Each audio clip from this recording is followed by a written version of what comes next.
Hey everybody, how's it going? What y'all doing today?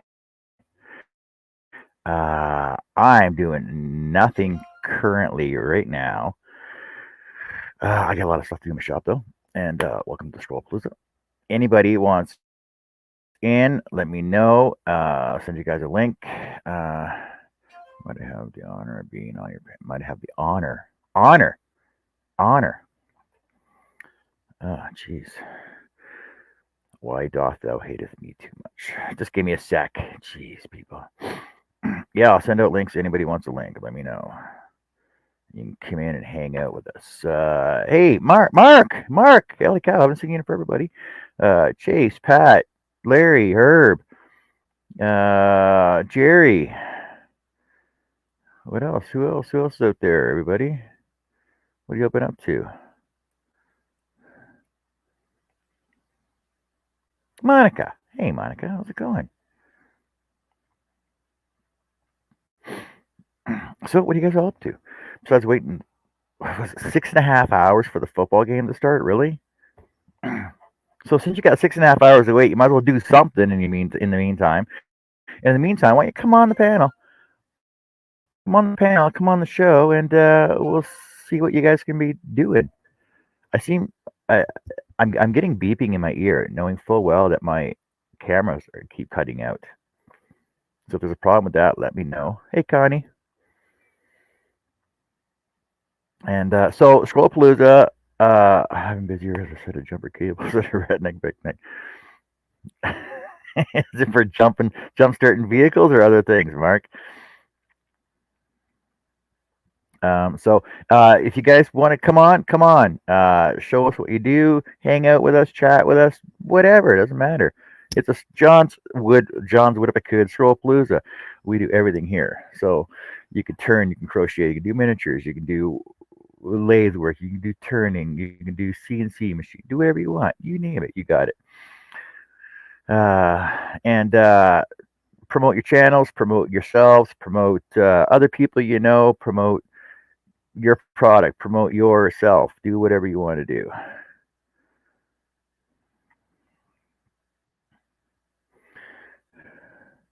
Or you can sit here and derail the show. I'm pretty sure somebody's going to be doing that, right, Charles? Probably. Probably. There you go. See? Thanks for having me.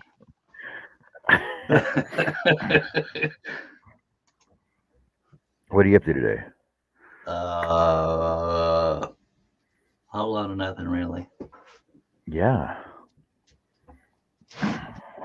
Well, I know. I got a bunch of projects to work on. I gotta start cleaning my shop up. I gotta get my shop cleaned big time. I need to, but responsibility kind of sucks.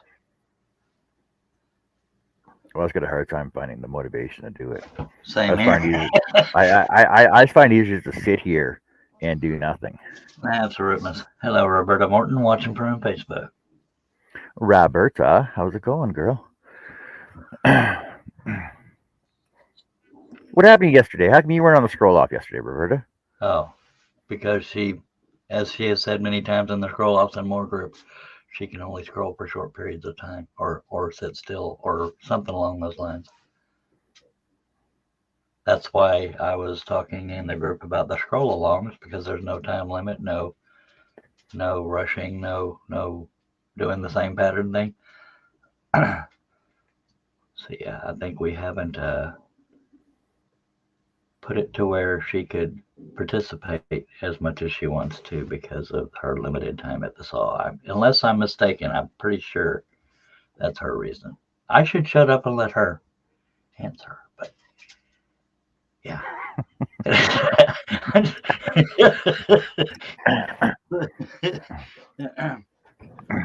Yeah, so I'm running on YouTube and Facebook, so we're gonna get people from both platforms.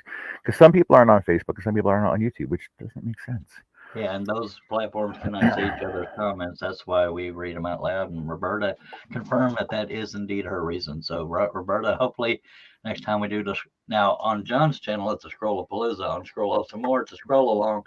But hopefully, when we do a scroll along, you'll join us because there's no There's no saying how long you got to scroll or that we got to scroll the same thing or anything like that. We just have oodles and noodles of fun. Yeah. But we had to give credit to John for starting the Scroll-A-Palooza type thing. You know, oodles and noodles of poodles. Something like that. Yep.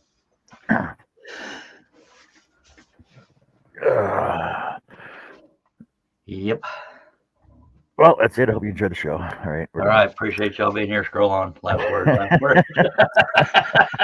All right. Roberta says she might check into that. Last word. Last word. Sorry. Inside story. Did we figure out a date for the next Scroll-Off show? It'll either be, nobody voted on it yet, but it will either be 4th, 11th, 18th, or 25th. 11th and 18th are the middle of the month, which is generally when we do it. But, so I would vote for 11. Yeah, because I got a phone call yesterday. I have an appointment. I get a phone call yesterday. I have an appointment on the 11th at 9 o'clock in the morning, so I can't do the 11th. All right, so the 18th it is. That's settled. Well, Herb's leaving us. I don't know what happened. Hello, Herb, and thank you for dropping by.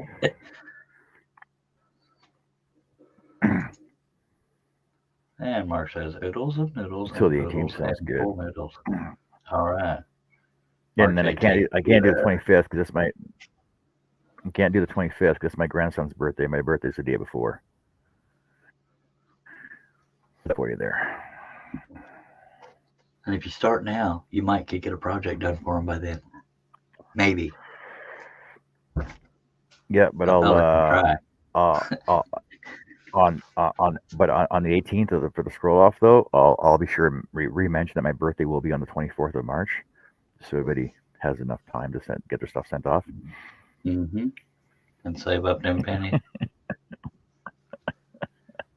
Mine's June 12th. You got plenty of notice. Yeah, Mark's is the 27th. Mark, that's on Monday.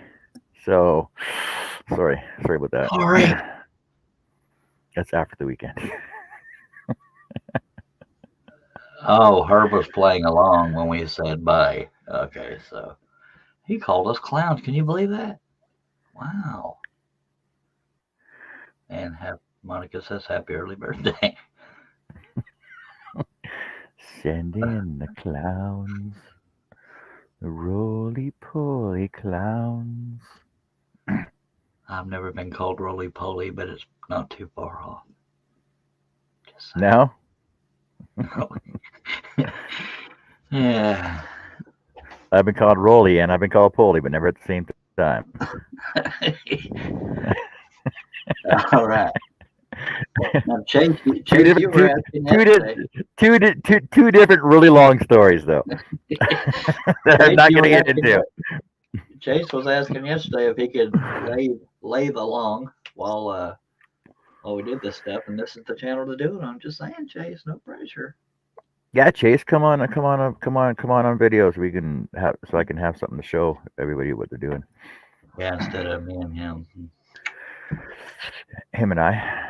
Jerry, Polly Wants a Crafter, has joined us. Says, keep sneaking in, just joining. Just shopping for the weekly food, then heading to the shop. Sweet. Good to see you, Yeri. Yeri won the Scroll-Off yesterday. Yay.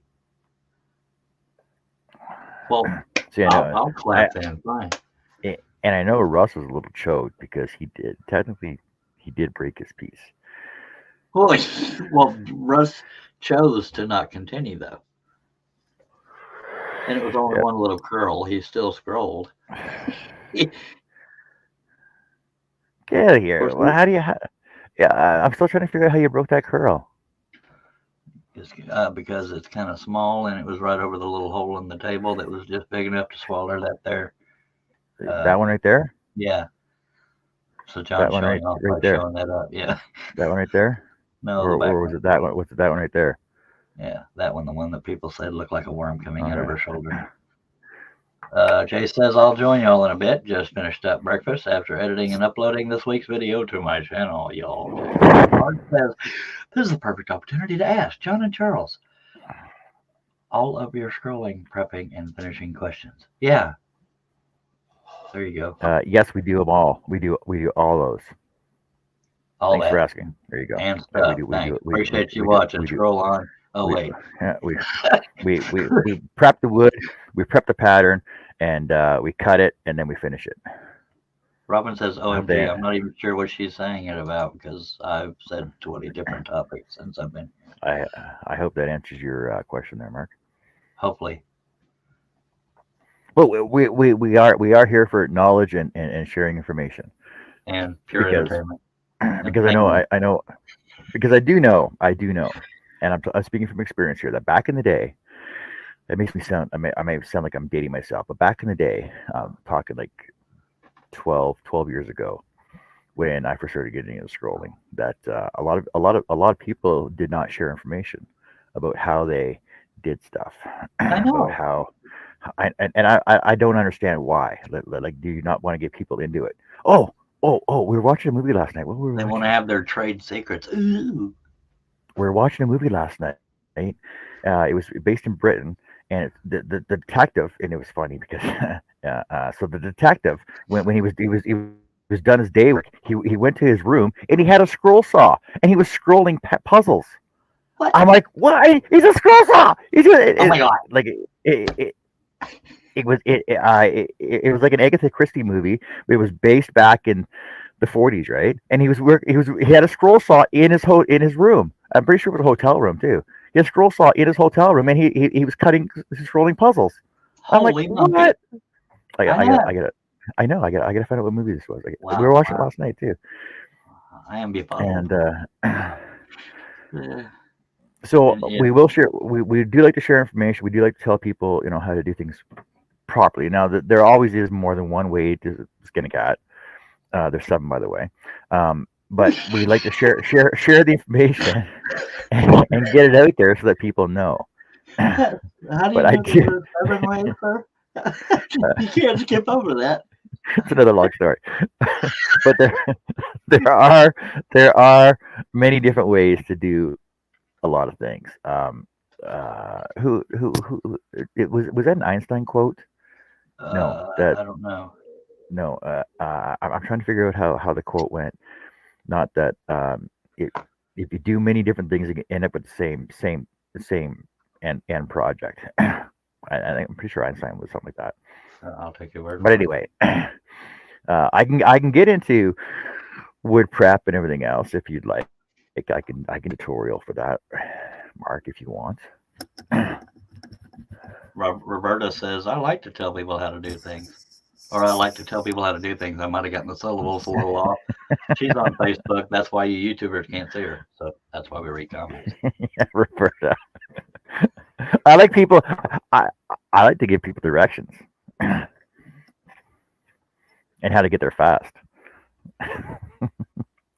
Now, she may have been saying that out of humor or basically saying she likes to help people. I love to help people. I just don't always know what they want to know. So I go better off of questions.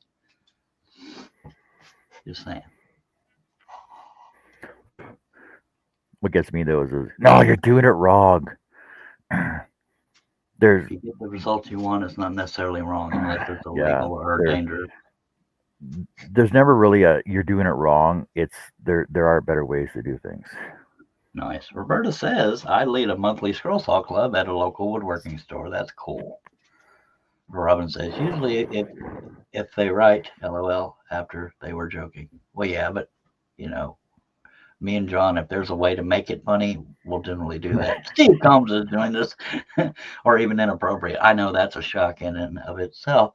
Steve Combs has joined us, says, hey, everybody, I'm watching on TV in the living room, so I probably won't be chatting much. Well, alrighty then. But Change you're the chatting. But you're channel chatting over right there. now. You're chatting right now, Steve. Change the channel, Steve. Just saying. If you can't give us your all, go to that channel over there. I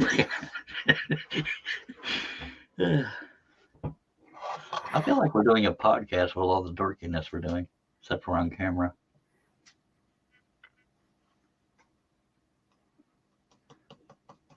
We could do a podcast. Oh, hey, so back in the '70s, there was a big famous band.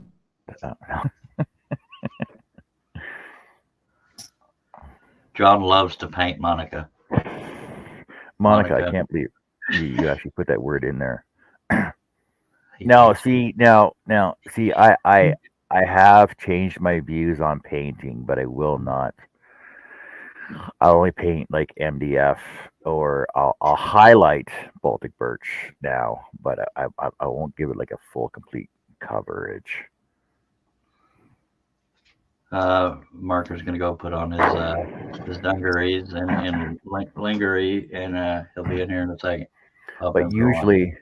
usually for finishing, it's either going to be I'll finish either with oil, like it's butcher block oil.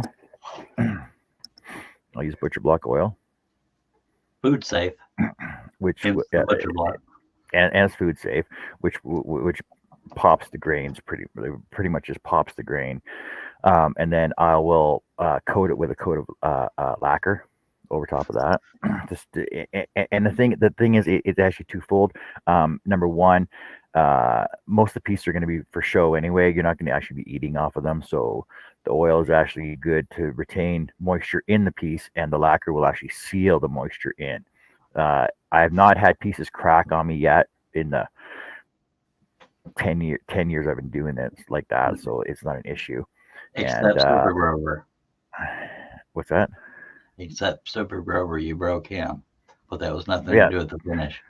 No, that wasn't even finished yet. That was just a thin cut. Those are what the 1/16 cuts on it that I still have to. Robin's saying a podcast is not a bad idea. I think you and I would have a blast doing a podcast. It just shouldn't be about scrolling, because a lot of scrolling is visual. But we need to do this podcast because we're both very excitingly humorous son of a ding ding. And John locked up, so I'll be taking over. Okay, I hear him breathing at the plus. He's not dead. Hurry up. Talk about Super Grover. Yeah. Talking about super. I haven't seen Josh in like forever. Yeah, it's been a long time. Roberta says I use Danish oil naturally usually. Nice. Honestly, most of my work sits unfinished unless it's ordered. Then I will sand and clear coat and all that crap. Sorry, John, your audio was breaking up, so I took the opportunity to fill in the dead air. But I hear you, so go on with yourself. No, I'm still here. Like I said, I'm having issues with my USB thing right now because all my cameras and everything are plugged into it, and like I said, I keep hearing this beeping in my ear. So something's moving on my table, and something's moving in his power button because he axed out. Hi, I'm Charles Deering. Let's come up with podcast ideas, seriously, because I would love to freaking do a podcast. I know that's not why we're here, but I like conversation because I hate dead air. And yeah, I personally don't think there should be a scroll saw related podcast because there's only so much you can do without having visuals. That's just me. I like humor, but I'm capable of being serious. And John's back. Hi, John. You can talk. Dr. Pepper. Dr. Pepper podcast, right? Oh, that's the wrong camera. Let me change that one. You look prettier on that one.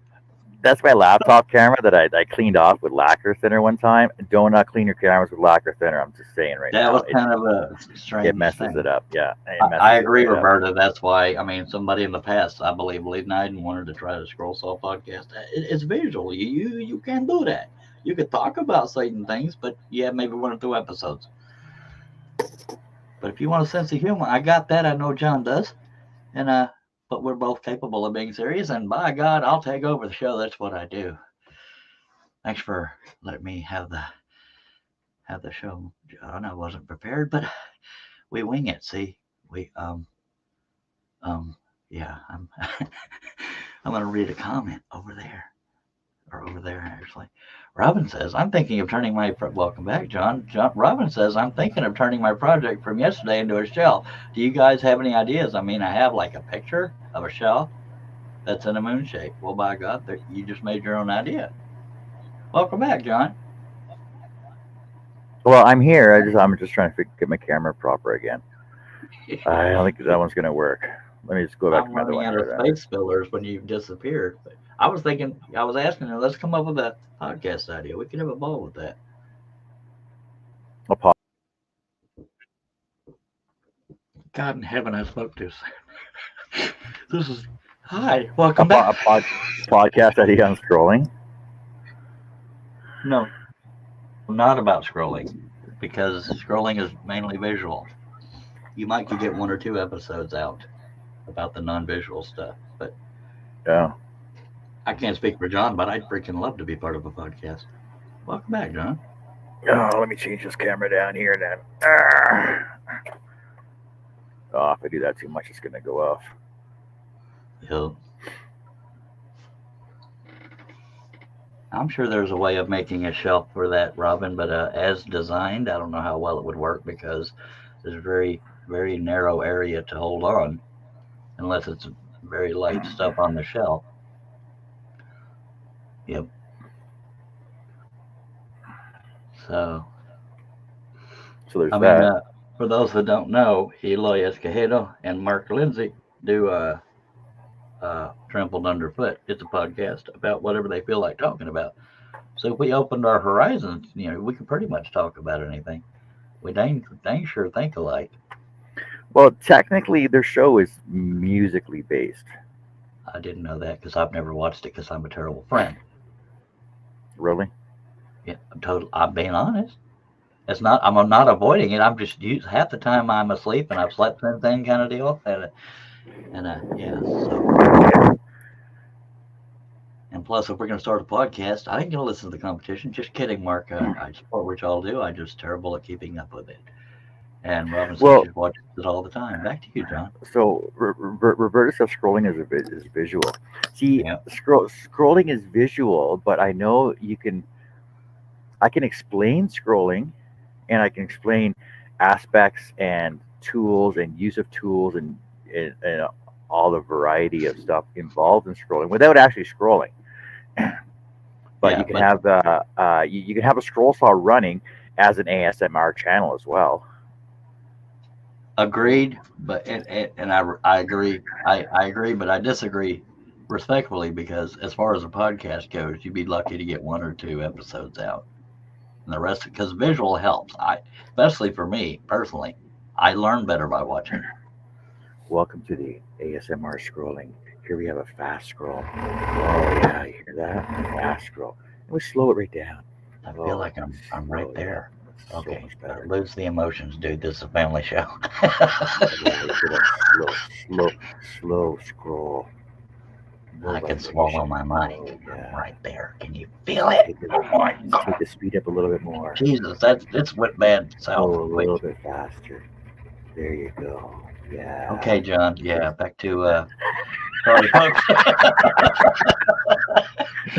I'm telling you, man, we could have a ball doing a podcast. Robert says, and you could do some of the podcasts in the house too. You could actually be sitting on the couch, relaxing or the same thing while you do the podcast.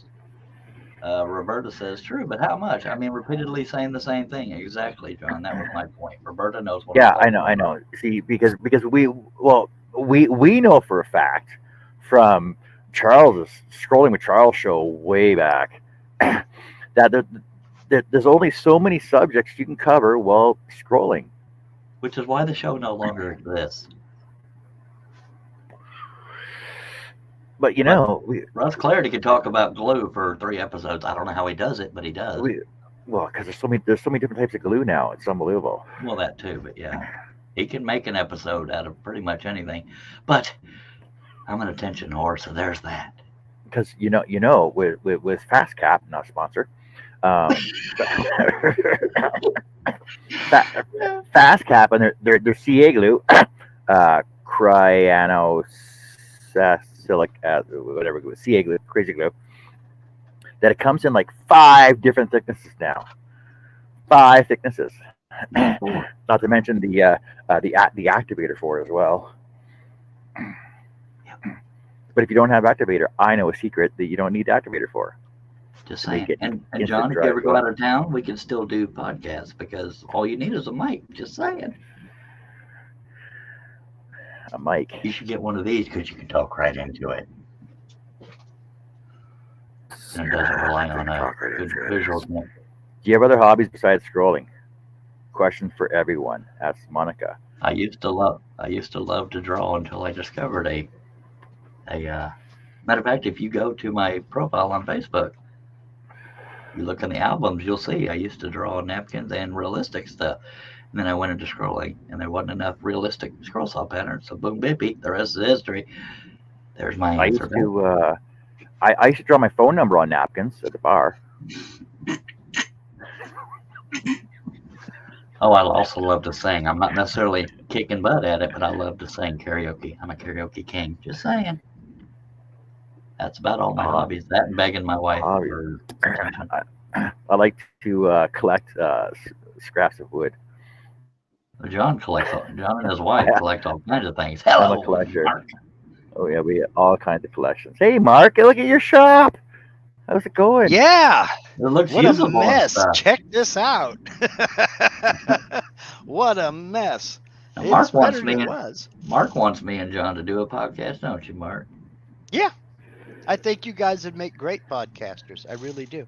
Thank you. I think the personality, and I sound like I'm being arrogant or screwed. In other words, me and John have fun on the air, Yeah. so I think that would show through on a podcast. We just have to have a topic that was worth a crap. Or That is kind of the point, and I could name about 15 different topics. Okay, Just right Mark. off the top of my head. me too. Off topic. What is that to your left-hand side? To my left or your left? To your left. Over here? That's what is that? in a cabinet and That's a a tripod and a camera, and that's a tripod and a camera, and that's a webcam mount right there, so I can do this, so you can see my CNC table. Look at you. And Chase is right. That ain't a mess. You can see your floor. And yeah, only just. I have an obstacle course in my shop.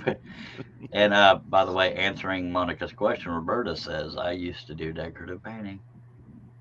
Hey Mark, since you're here, why don't you promote yourself? Hi, I'm Mark. Hi, Mark. Mark Lindsay CNC on here on YouTube and occasionally on Facebook. I don't post a whole heck of a lot on Facebook. I post even less on Instagram, but I am there.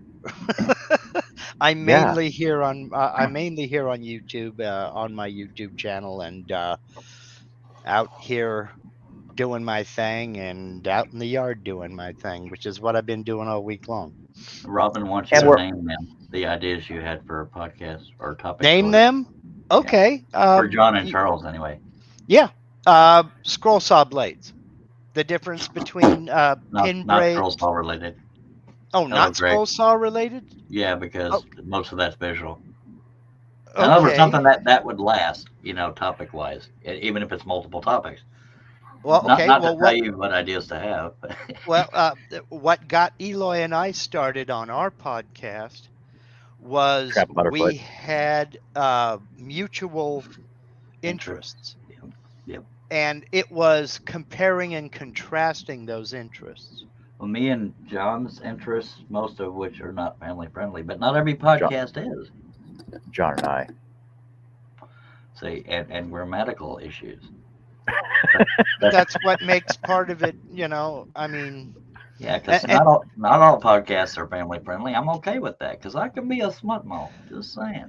Yeah, I mean, yes, well, on a serious note, I know the idea you had about scroll saw blades, but me personally, I'd like to steer clear of something that's limited because you are eventually going to run out of non-visuals on a podcast. So I think if we could just do something like miscellaneous or just maybe the podcast could be about me and John and we just talk about pretty much anything. Well, then, then what you need to do is figure out that common interest. And because you guys have that's the way Eloy and I approached it. You guys have different backgrounds. You're in different countries, for crying out loud. And let's do the Donnie and Marie approach. You're a little bit country, he's a little bit rock and roll. I mean, you know, you can go Well, in any direction from there. That and he likes Neil Diamond. So do I. Oh, go to your room. Dag blabbit. Just kidding. Wade has joined us. Says I was well behaved yesterday. Yes, you were, sir. JJE has joined us. And for those Greg who is didn't here. know- Wade is here. JJ's here. Hey Yeah, guys, yeah, how's it yeah. going? Howdy, howdy, howdy. Howdy Yeah, doody. Robin Screaming Scroll Saw related. Well, you know, that was something that Eloy and I discovered. The audio podcast is highly, highly, highly competitive. Yes. And it's, for some people, it can really be a springboard to bigger and better. Oh, much definitely.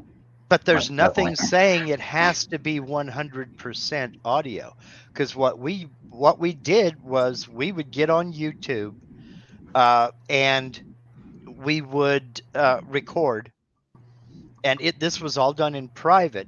Then we would take the audio from that YouTube broadcast and edit it down, and then that was our audio podcast, and it was released on iTunes and iHeartRadio and Spotify and all the. But we just weren't getting any traction. We weren't taking off because anybody with a microphone is doing a podcast. Yeah, and I don't know a whole lot about podcasts, but I think part of it boils. Hello, Doug. By the way, Howdy, Doug. I'll stop babbling here in a second, but I think part of it is personality based because even just hearing how people speak, Yep, and it can make or break, at least for me, my interest in a podcast.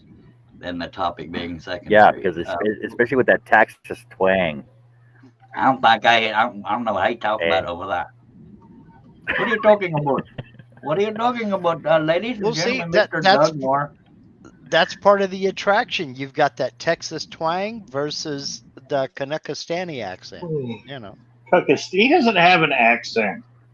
There's there's there's Canadians with way witty booties. No idea. oh, that's true, but that doesn't mean he doesn't have an accent. Yeah, it's not as strong as some, but I mean, you hear it in the boat and. Well, but if you listen to the Texans, all right. So Jerry, Charles, Herb, Billy. Herbie's got a thicker accent than all of them. Excellent point. He's got that southern twang. Charles doesn't have much of a Texas accent compared to other folks. I can fake the hell out of one though. Just saying. Jerry says not everyone had. I had some people ask me to do a podcast last year, and I did not go for it. Well, dag nabbit, Jerry. Yeah, it has to be fun. So what are you up to today, Doug? I was gonna start on my collab with Moon Pie Creations, but I seen somebody sent me a link. I'm like, well, that sounds like it's more fun. Speaking of Moon Pie Creations, So you're procrastinating now. Ken is a nut, but he's a lovable nut. He's a good guy. Yeah. No, So the Ken Moon Pie Creations. yes, Yeah. Ken Moon Pie Creations. Yes. Robin says we have good podcast voices. I have all kinds of voices. Just saying. How are you all doing today? I'm Batman. I had to turn my Wi-Fi off. It's jumping back and forth between the two of them. Bad. Kept lagging. So. I'm just waiting for your internet to drop because you know. You know what? And then I'm like, I heard my phone go off in the middle of scrolling yesterday, and I'm assuming it was Charles texting me. And I get up and I look at it, and I'm looking at it, so I walk over and I take a picture, and I send a picture to him. And he says, "Oh, you lost by 7 minutes." I'm like, maybe it was a tie. I don't know. It could have been. So, whatever. It's close. Jerry says that 700 microphone set up better. Talking- Make me sound good. $700. Go ahead, Jerry. Talking about your internet and stuff. I know we were on the other night with Chris Nealon, and he said that he's got perfect connection. He's plugged right into his laptop and everything else, but his computer, his other laptop that's 40 feet away, won't connect to Bluetooth, won't connect to Wi-Fi or nothing. 40 feet away, can't even read it. Yeah. Well, we're looking at. That's pretty much like mine, right? we're looking at Starlink and then running a cord out here to the shop so that I can stream and all that. But it's like $600-700 for the equipment you need in the house, and then after that, it's like smoking fast internet. Yeah. Well, and $110 a month. But then we're going to lose cable. We're going to lose our other internet and save money anyways. So. Well, look, before you decide to do that, I know a guy. Starlink is satellite. Mm-hmm. I know a guy down in California who's not too far away from me. He's running Starlink, and he's done a few live streams on his channel, and he has basically the same issues that Wi-Fi has. It will be just fine, blazing just great, and then suddenly it'll slow down and his voice will start roboting and it'll start pixelizing, you know. Well, my Wi-Fi currently, if I'm hooked to it, is going through a mill building across 40 feet a yard through my house, another 50 feet before it hits the router. You know? Yeah. So that's my issue, and then it's jumping back and forth between my my cell phone service and I don't know what happened yesterday. I turned the Wi-Fi off, and then I just didn't have any internet reception whatsoever. Nothing at all. Jerry says Nighthawk should transmit to the shop, but I just reran cat wires to the office in the shop. Worked great last night. Yeah, I'm going to run a hard line. I've already got a line running, old phone line running through. We could just use that and feed it right through the rafters in the basement, through the house, and out the side, and I got it. It comes down, goes underground, and comes up into the shop. So we just pull it through there too. Through that tube. I do. Right at the corner of my shop, I have an actual wire running from the attic to my house. But my shop is like less than about 2 feet. Well, when I set this all up, I put a phone in the barn. It was before we had real internet like we do now. So we had they run a wire from the phone thing out there in the middle of the yard, you know, the little tower that stands out there in the yard for their underground cables. They laid it right on top of the ground, so they come and they buried a new one. Well, they just left the old stuff here, so I'm like, well, I'll take that. You know? Roberta Martin says my Wi-Fi is DSL. Wade says, have you tried running a Cat5 and installing a second router? No, not yet. No, my internet's crappy in the house. We have a router in your end. See, now I know we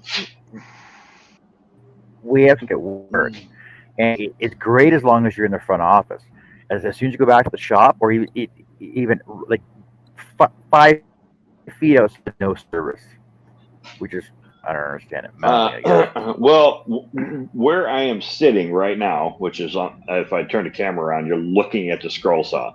This is the best reception in my building. Wow. Right. So if I walk out there, out that door, and go 30 feet, I've got 5 bars. You know, 30 feet out that door, I got 5 bars. When I come back this way, I run into 2, which is what I'm broadcasting on right now. It's got to be the building. Yeah, hardwired is always the best bet. Yeah. What my friend Russ Tyndall down in California discovered was for download speed, that Starlink, he says it's excellent. He gets blazing fast downloads. Uploads, he gets about the same he used to get with DSL. I don't even have DSL, so. And that's the problem. It's just it's up and down. I mean, he'll go anywhere from upload at 3 meg to 10 meg. Yeah, like if I turn this camera, I don't know what's going to happen here. So 15 is the quickest they offer right where I live in Gatesville. Oh, look at that! I can sit down. Hey. And Roberta says the sand is too deep. They won't run cable. So John, yeah, I think we should do a podcast where the topic is whatever the heck we want it to be. Well, you can talk about your experience on YouTube. You could talk about what because what hasn't worked.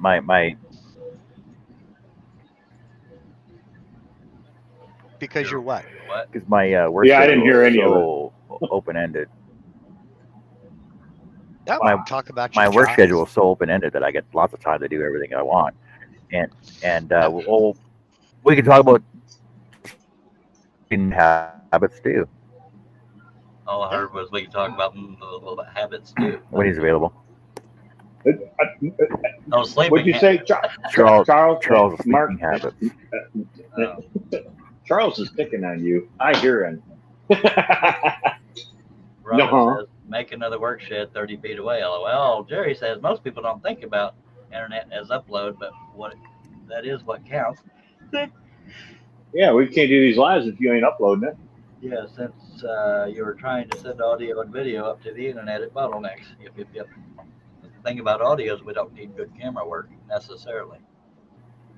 Well, what I'm getting at Unless is you can do that, and this is what Eloy and I did. We finally eventually decided, why are we doing this in private? Let's go ahead and make it public on YouTube, and let people see what goes on behind the curtain. No, and I 100% believe in that. I think, and this is again without experience, I think part of the limiting is they will have gotten, and I don't know how else to word this, they will have gotten their fill by watching the episode online and therefore not follow the podcast. But it's two different audiences. Very nice, Doug, by the way. Yeah, that's awesome. Could you bring that back, Doug, for a minute? Check that out, John. That's flipping amazing. That's cool. I'm trying to get it. I'm going the wrong way. There we go. That's all right. You're not done yet, though. I got plenty of oopsies in it too. I'm not perfect, You done right nice. Stace says, so that's what Doug looks like. Hello, Stace. Well, I haven't seen Stace in a while. Hey, Stace. Robin says you can talk about Sprite versus Dr. Pepper. All kinds of stuff. I see Stace has been released from prison. She did her 24-hour stint in prison. Jerry has an excellent point out there. Oh, Doug, I can't believe you. Most people don't think about internet as upload, but that's what counts. Since you're trying to set audio and video up to the internet. I didn't hear what John said, so. I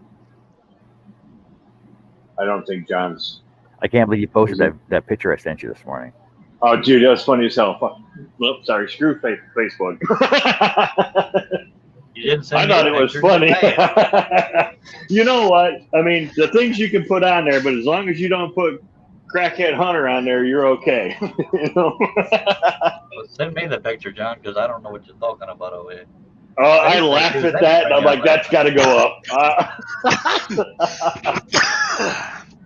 Dave says, I was in StreamYard last night, and screw you, Doug. Oh, hey. I know. Well, what's really weird, so I can't enter any of the rooms through the chat links, but if I go into Messenger, because it's a separate app, I can start the call myself and be in it. It's just in a different window. It's not through Facebook, so I can start the call and be in it and still be in the things. There's loopholes. That is so inappropriate, John. I love it. You didn't see it, Charles? I put that up right after I looked at it and went, "Oh, that's got to go up," because I like the alien stuff, and then I've got friends that said they were. Yeah, Chase, it was the alien picture. Didn't believe in them, so I had to put it up there. I could not put that up there. There's a couple people. There's a couple people that we send that I send some really bad stuff to, and then some people will post it because I got it off of Facebook, but I won't post it myself. I know I'll get banned again, and I know my next ban is 60 days, so that's why I'm sort of iffy about what I ban. My next ban is 60-day ban. I've been banned 2 or 3 times, and every time it was related to an internet fight on Facebook. Well, they banned me the first time for something I posted 10 years ago, like last year. It was up 10 years, and then they finally decided that it was against community standards 10 years later. They did that. Yeah. Too, so they did that to me too. Yeah, so it was okay for 10 years, They kept piling on additional bans as they went back, and it was all over the same meme. So I think I ended up just nuking that account. It doesn't exist anymore. I think it would still be suspended today. And this was well over a year and a half ago. So I nuked that account, started a new Facebook account, and now you know why I don't post much. Ladies and gentlemen, Mr. Dale Kirkwood of Maple Tree Studios has joined us. Hey, Dale, how's it going? Hey, Dale. I don't see Dale. He's in the chat over there. And he's in the chat. This I'm is the not kind looking of at thing, chat, so. Charles, that would make a great podcast. Just talking about various experiences like this. Yeah, but John said Yeah. he works too much and he won't quit his job for me, so I don't know what the hell we're Well, gonna we can talk about John working too much as well. Well, okay, so talk about experiences, okay? Talk about experiences. So this one time at Man camp. Band camp, I was going right there. Yep. Go ahead, John. Or did we steal your thunder? Sorry about that. You froze up just No, I'm leaving it at that. okay.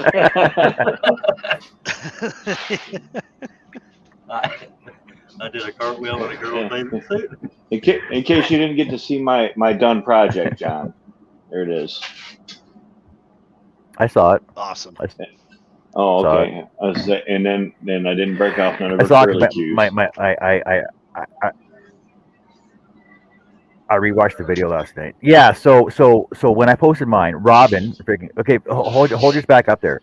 So Robin's like, oh, you're missing a line on yours because it was. You want me to count how many you're Mine's all missing? 6 inches 1, tall. 2, 3, Now 4, 5, 6. Now my blade. You're missing.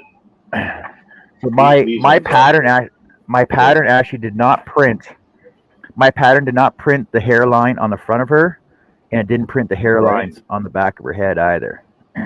So I didn't have those on my pattern. The only my blade underneath her hand was under the hand. Yeah. No, print her hand either.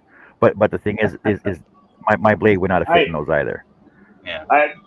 But mine is also 6 inches tall. I know. I seen it. I'm in there. I was giggling. And then I was pointing them out for her so she can get you back with them. Ricky, this one. Y'all are not making this Oh, I easy know. on me. By the way, thanks everybody in the chat for joining us because we know these shows ain't worth a crap without a chat in it. You know what I mean? Why? Yeah, what I was saying earlier was not a question. Oh yeah, there it is. It was an attempt to get the chat involved here, folks. Yeah. You've got 3 scrollers here, and I know most of you are into scrolling. This is the perfect opportunity for y'all to ask your prepping, finishing, and scrolling questions about anything and everything. You got 3 of them right here. Respectfully, most of them I'm a are wood just turner. experiences. You only got 2. Yeah. And and this is not to minimize or maximize, but 99% of the audience are also scrollers. True. So they're just here to hang out, which is just fine and cool. But yeah, you're talking about people that maybe haven't done it or might want to learn. I mean, in that project, I had to strategically think about what I was going to cut, when I was going to cut it, how I was going to cut it. And I think that contributed to me not breaking off the curls. Yeah. You know, because I did the one that was out in front of her. I drilled a hole in the center of it, and then I drilled a hole above it, and I cut that all out first before I did anything else. And then that way, when I did my perimeter, I just went around it. I didn't have to cut it. You know? And little things like that, some people may not think of. So even experienced scrollers can learn every day. Exactly. Well, yeah, and like doing this thing here. So when you do the cuts, I'm always doing the cut that's closest to the thin. You know, you got to do that cut first, because if you don't, then it starts doing this and you break it. By the way, you can get that pattern that Doug is showing on woodenvisions.com. Right there. There. Greg says he's good for Mark. I am here for moral support and to read the comments when these guys are answering questions or working. Chris Charles, and y'all don't forget about hercooper.com either. My gosh. I had somebody give me a hard time about the laser. Why did I do that on a laser instead of just gluing the paper to it? Well, because the paper keeps coming off. You know? Because you can, by God, it works. Yeah. Number one, right there. It's because I can. Yeah. But and the laser's right there. And this one here, the Dodge is coming apart, and it is with press and seal. So I must not have cleaned the plywood enough after I sanded it down smooth and I applied the press and seal. I must not have cleaned it off enough, but because it's coming up on me.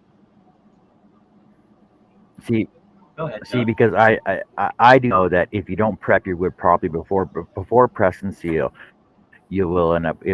But the advantage to press and seal is you can pull your pattern off in one piece. This is my pattern that I cut, and you can see like all the patterns on there except for those lines that didn't show up. See, they didn't even show up on my pattern when I printed it off for her hair or under her hand. Yeah.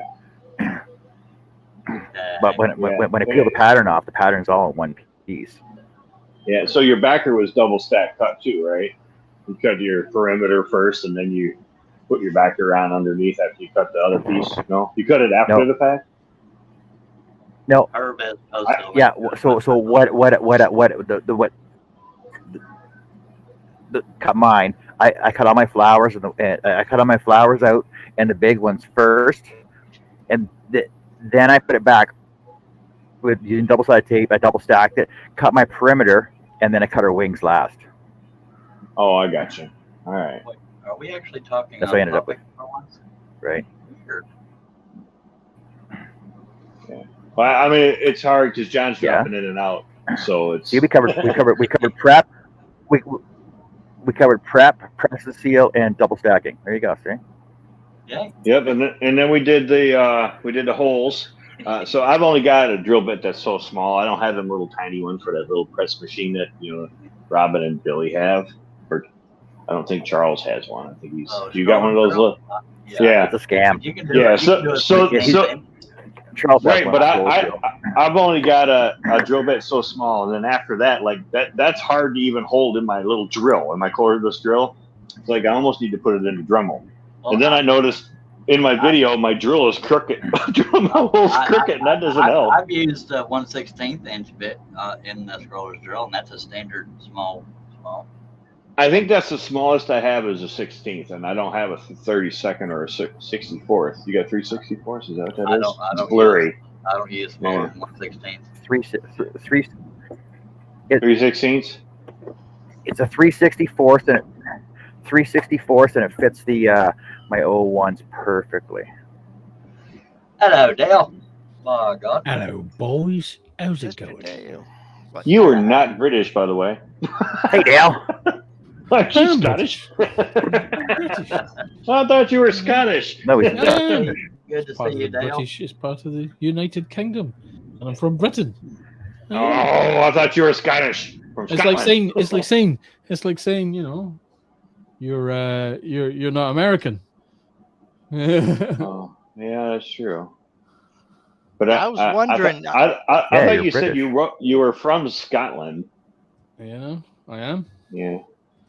Yeah, I got you. So I'm a Michigander, but I'm still American. I got you. That's there it. you go. That's how Yeah. it works. Yeah. Scotland's a state within the United Kingdom. No, The yeah. There United we go. Kingdom is on the British Isles. It's on the largest of the I'm British sorry. Isles, which is why it's called Great Britain, because it's the Scotland biggest is of the one of the islands. few accents I cannot imitate well. I know, it's a joy, isn't it? Always good to see you, Dale. You want to tell people about your channel, sir, even though it's not No, mine? not really. I don't really do anything on it Alrighty. anymore. You know what I mean? Okay. I'm just sitting here getting drunk in the workshop. That's what it's all Alright. about.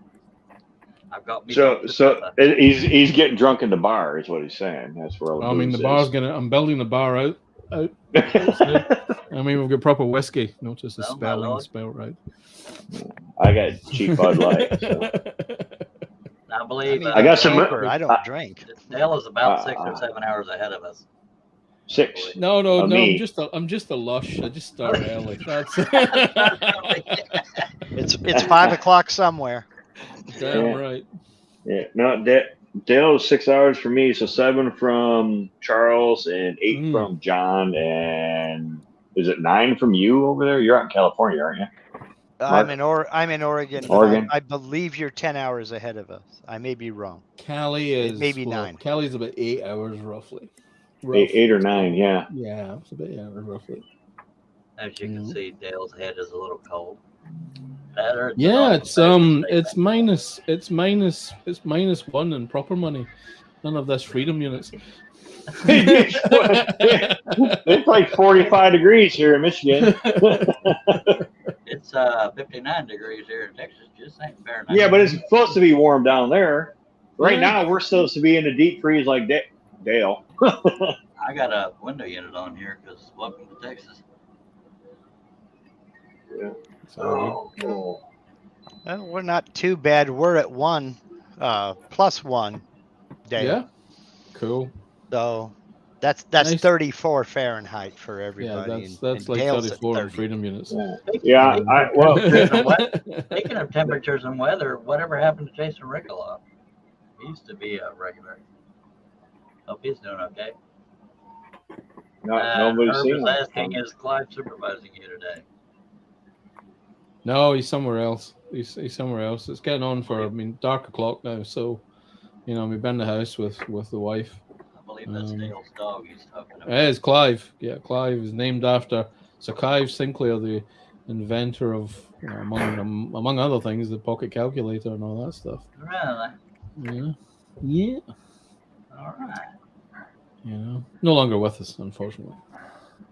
Not the dog, the original, the guy. Yeah.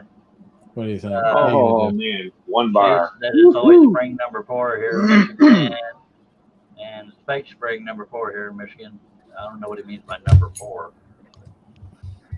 And Robin says hi, Dale, on screen. Hey, Robin. All right. What did you guys do at John over there? Did he drop out? He's still here. If he was dropped out, he wouldn't be there.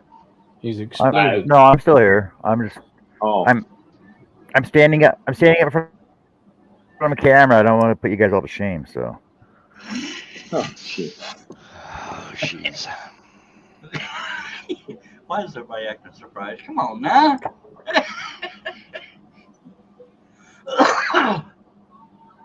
You tidied your workshop yet, John? All right, so it looks like mine. Yeah, mine's a mess. Right?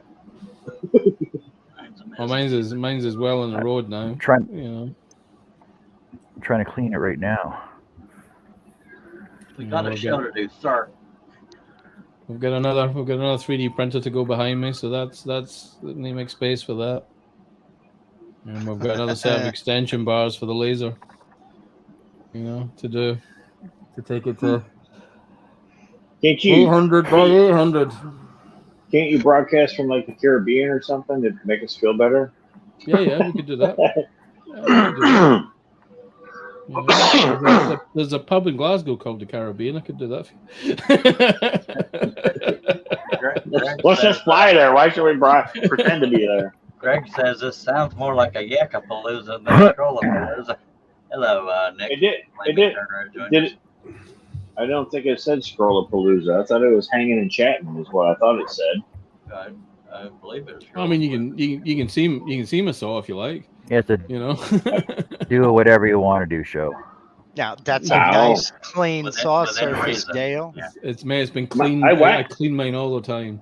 I'm ridiculous. What do you use to clean and polish your saw table? Saw table gets cleaned with WD-40. Oh wow! And then buffed down, so it's got a nice glisten to it, so that stuff moves on it smoothly. There's no drama. Glisten. But you don't have WD-40 is like an abrasive though. Why would you? No, really. You're going to put you're going to put scroll pictures on them, right? And you're going to sand them down with abrasive. Come on. You don't have any issues with the oil transferring to the wood and messing with your finishing? Wipe it down at the end, kind of thing. That and it evaporates. Yeah. Well, it's the main reason for doing it is you just get a little bit of. Mine has that on it. Yeah. I mean, I've used machine wax and all that stuff, but just a couple of drops and then wiped. I acquired this from another scroller, and she drilled all her holes right here. Nothing but I had to sand it down with 400 grit. I think get it smooth and then wax it. I think what Dale is saying, he can correct me if I'm wrong, is that the WD-40 helps get this natural skin oils off of the table. Gets everything clean, kind of thing, because the mineral oil basically is what you're cleaning it with. I mean, there's a couple of other bits of shit in with it, but it's basically mineral oil. And WD stands for water displacement. Just saying. Water displacement. It's formulation number 40 used on the Atlas missile. Yeah. You See, know? now there's a man who's done his research. They Well, that was just Jason. know way too much. You know? I'm Well, not that that reminds smart. me. I'll be right back. I said it first. I never never thought I needed to know that much. You know, it's Doug, yes, Doug, sir. Doug, From- get one of these cheap Dremel plastic things and just put the Dremel in it for drilling your holes, man. No real Yeah. expense in this. It's only like $20 or something. Put Yeah, your Dremel on in it, Amazon. tiny little bell, bang. Dead straight. Yeah, every that's time. my biggest problem. I noticed in my video when I put it up, my holes are crooked and the drill's Yeah, crooked. I thought I was same, straight, and I but they're did- crooked. When I used to use a hand drill, I could not get anything budget. But that guy, Yeah, and then every as soon as time. you turn the saw on, it straightens out in there because the That's saw it. blade's like this, and then you Yeah. cut through the side of the other Yep, thing. yep, You Totally. know? I Totally. think we've all been there. And Robin's saying Totally. Yakapalooza is a great podcast name. Nick Yeah. says that's the press I got from Amazon. It's the right thing to get. It's nice and cheap, and just bang your buy Dremel or one of the equivalents in it, and it should fit because everybody's kind of Well, using the fifty. same. Which The same means there's size. probably one for $5.99 on Amazon. You'll get one. You'll get one somewhere. I'll know probably what I mean? get one with the Dremel attached to it. The Dremel I have is slow on it, like you can grab it and stop it. Get a So I mean, get a I don't get a think it battery works right. operated one. That way you're not tied A down. cordless. There you go. Yeah. Oh, great. There's not another all charger them format for the shop. I've only I got don't know, one. but Oh no, I got a bunch of chargers. These guys are the same as Bosch Blue. I don't know if you're using Bosch Blue, but these guys are the same form factor because Dremel is owned by Bosch, obviously. Anymore, there's like 3 different tool companies making anything. Yeah, everybody's Seems buying each to be other awesome. out. Yeah. Isn't DeWalt owned by Stanley? And doesn't DeWalt, Black & Decker, and Stanley, aren't they the same company? And Craftsman No. and some other, I have no idea Yeah. anymore. Yeah. Yeah. They're all, there's like 3 companies making everything out there. Including Harbor Freight, they have multiple. I can't think of. I've got a shaper for doing stiles and rails and raised panels for when I had a cabinet shop. I bought it on Harbor Freight back when Harbor Freight was a catalog before the internet. So I seen it in Jerry's shop. I'm like, Jerry, I got that same Harbor Freight. Jerry's got a Grizzly. It looks exactly the same.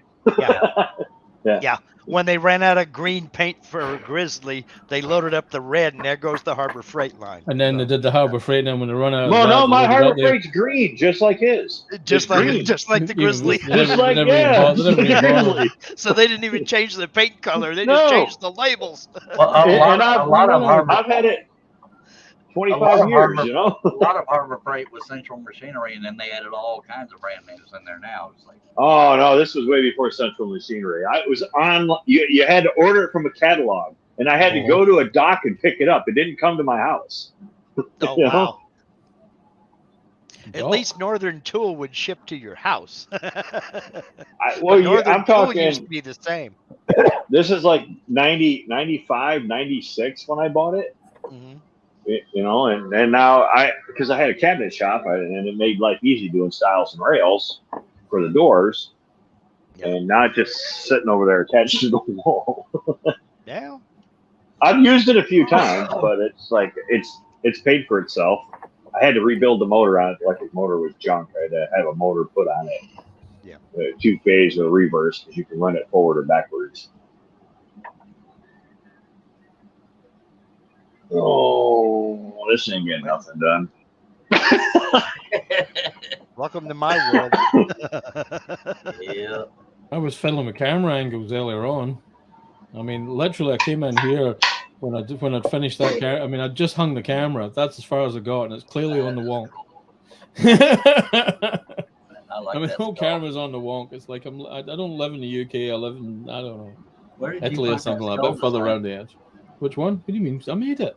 Of course I did it. It's over there. Man. You just have to kind of look at it like this. That's all. I haven't seen that skull design before. I've seen one similar. I have one similar. Because it's done using, so it's created using an STL file. You'll like this, Mark. It's done by using an STL file of a skull. It's imported into Blender.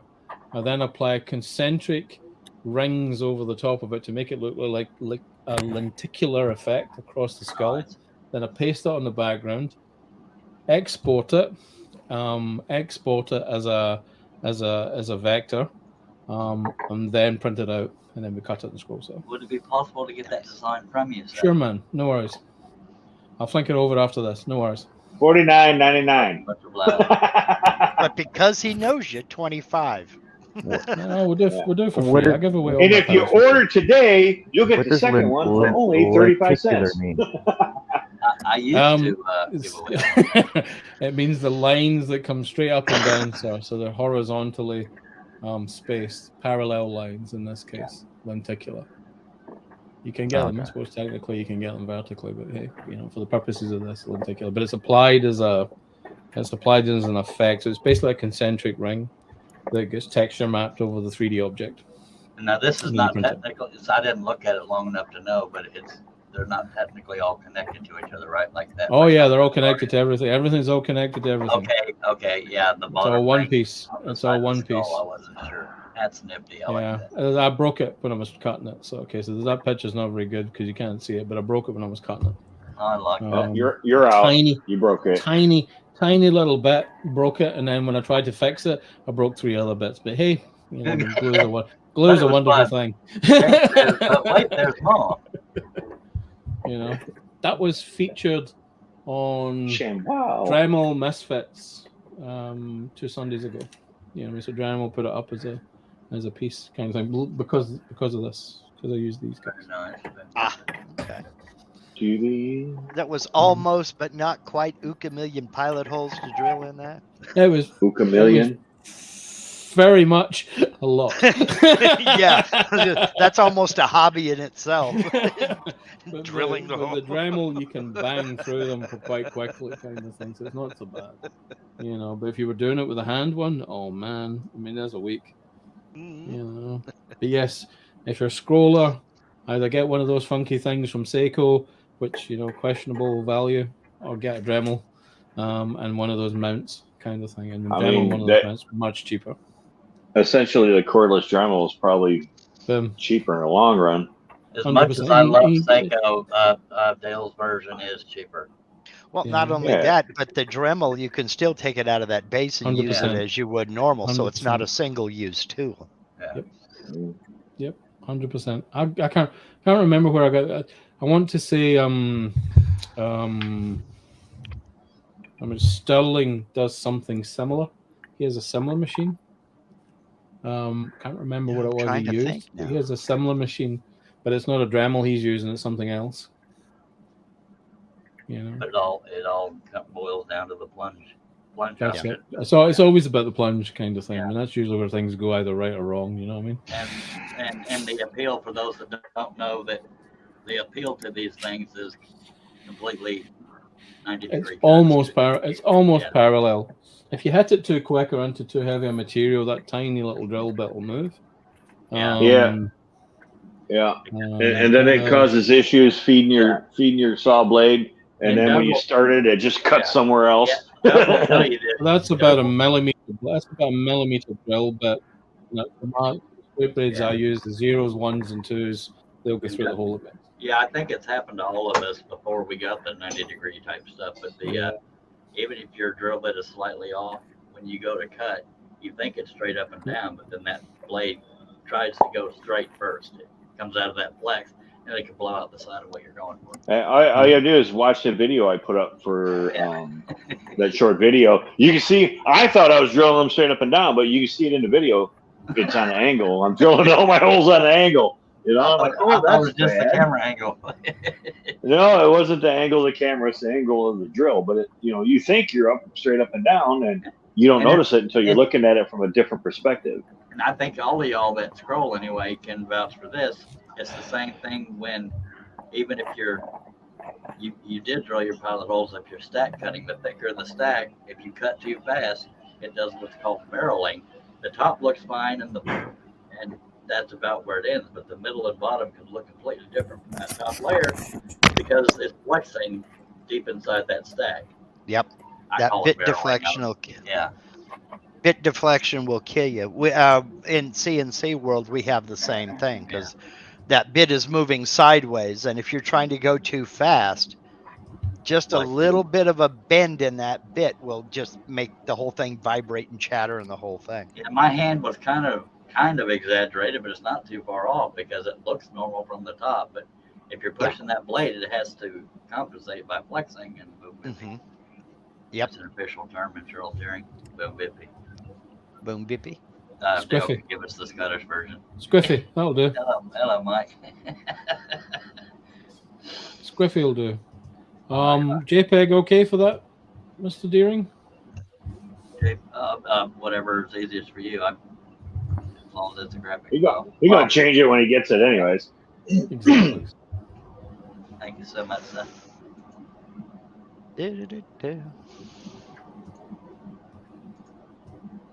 Ta-da! I'm a big fan of skulls. My latest 20-some-odd patterns have been skulls. Thank you so much, Dale. But the Blender technique, by using Blender and making a 3D object, you can change the angle of the skull so you can get it from different angles and all that good stuff, and then you can just spit the next pattern out. I've been I messed with a Stormtrooper helmet for a while and a couple of other bits and pieces. I like that. Would you consider doing a tutorial for your YouTube channel? Almost certainly not, because it's an absolute thing to do.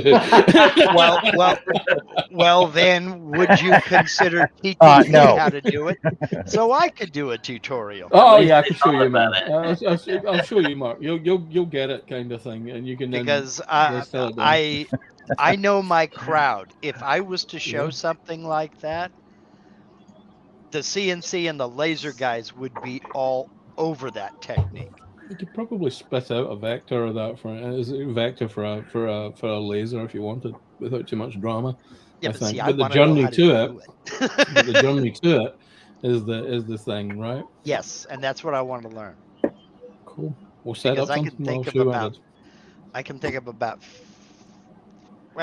a minimum of 5 projects I would use that on. But there's 2 layers. So there's 2 layers to it. There's the backdrop, which is just wavy lines, and then there's the lenticular object you put on top of it. Okay. Yeah. Well, I've kind of messed with it off and on for, I don't know, a few years. That light effect, that that thing, Okay. Quite like it. Every now and again, but it is a proper.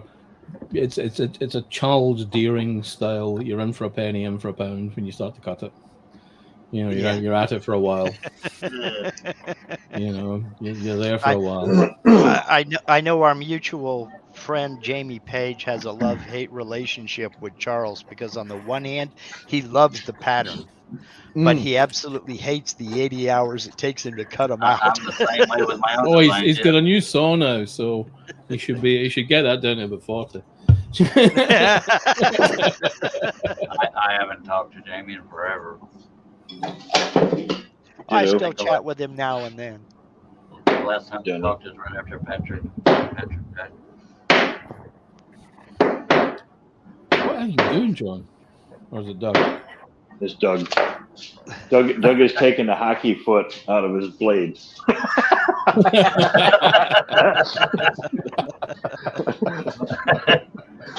It's you can't see it, but it's straight now. Straighter anyway. Yeah, well, it went that way. You'd be surprised how many people use a hammer to flatten their blades, but you need to untwist it because if you just hammer it down, the twist where you flatten it will be the first place it breaks. Well, I mean, I used it for most of my project yesterday, and when I took it off, it had a whoop-de-doo on it. So I'm like, yeah, whatever. Yeah. See, now, as an outsider looking in, Charles, why would you hammer on the blade? Some people do that because we got little sissy fingers and we can't bend it back this way. It's because they're all a bit twisted. If you're a straight guy like me, if you're a straight guy like me, you don't hammer on the ends of the blade. But if you're a bit twisted because you've got a spiral. Oh, okay. So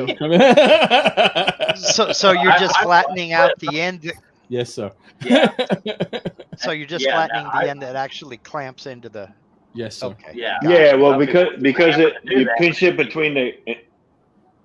Yeah. Gotcha. Because I do that because if you hammer it versus untwisting it, then it's going to weaken it right where it's twisted because you just flattened it and made it basically a thin piece of metal. I've already used it, so if I get a few more cuts out of it. I was just looking at that pattern over there going, oh, I'm going to have to use that number 1 blade on that cut. So, it would seem to me with like the scroller's drill and things like that some enterprising company would come up with a little jig where you just pull back a little, drop the blade in and whack, hit it with a hammer and a little die flattens it for you. I think it depends on who you buy your blades from. I know Pegasus blades tend to be flatter at the ends. Okay. I can't comment on Flying Dutchman. Flying Dutchman does have flat ended, but for, at least on a Hector, the top and bottom have to be facing the same direction. It could be flat ended, but you can have the top facing this direction, the bottom facing this direction. And on a Hector, they both have the same, so I still got to twist. Yeah, and if you don't get it lined up in the right spot, it turns it, and then every time you try to put it in the other one, it doesn't want to do it, and then that's how you ended up hockey sticking it. You go bother, and that's annoying, and use words like that. Is that kind of like have and of? Yes, sir. Should have instead of should have. Golly, shucks, darn it. Bother, isn't it? I have a pet peeve for that when people say should have, could have, would have. No, it's. So who posted that the other day? John? John did, I think. Oh, we're going to get on to that. It. I don't say much about should have and should have. Yeah. I John, usually say should have, not should have. Should have, would have, could have. Would have. John's English is super confused. He's got so much American, a splash of French, and Brett's stuff chucked in for good measure. I mean, technically, my relatives are French Canadian, so. And you've got subtitles. I couldn't tell you very many words in French unless they were naughty. See, now, Doug. Now, Doug, you got French Canadian. French You Canadian. gotta say French with an A. No, you gotta say French with an A. So it's French Canadian. I don't. That's how they say it over there. Y'all already talk funny. Don't add more to it. Good Lord. We don't talk funny up there. I don't know what the heck you're talking about. You just hush your mouth. Yeah. Them there's Stay where you're at, boy. I come where you're to. Mm-hmm. You're right. Robin's laughing. My wife was making my brain hurt a little while ago. Wives will do that. Sorry, she wants to do coasters, and she wanted to do 2 separate colors on them, and then have a third color in the center, separating them. And like when you're mixing with resin, you can't pull them out of the mold, or you get that color underneath them. Yeah. So I think we gotta do a thin layer, cut them on the bandsaw or the scroll saw here, and then heat them so that you can wiggle them in between, and then pour the 2 colors in on each side of it. Art has. I think that's. Hey, Art. Yeah, they will. Now, Art? Do you know Jake Thompson, Doug? Hey, Art. Let's not go there. Oh, okay. I was going to say something that he does is when he's mixing up his resin, he uses a thermometer on it. And if I'm not using Alumilite like he does. If you get them up to like 105 degrees, I think he said, the colors will stay separate. She's trying to keep separate on sides. Oh, okay. Yeah. No, good luck with that. He's using Alumilite too. I don't use Alumilite. So. Okay. I don't use none of them. Cost too dang much.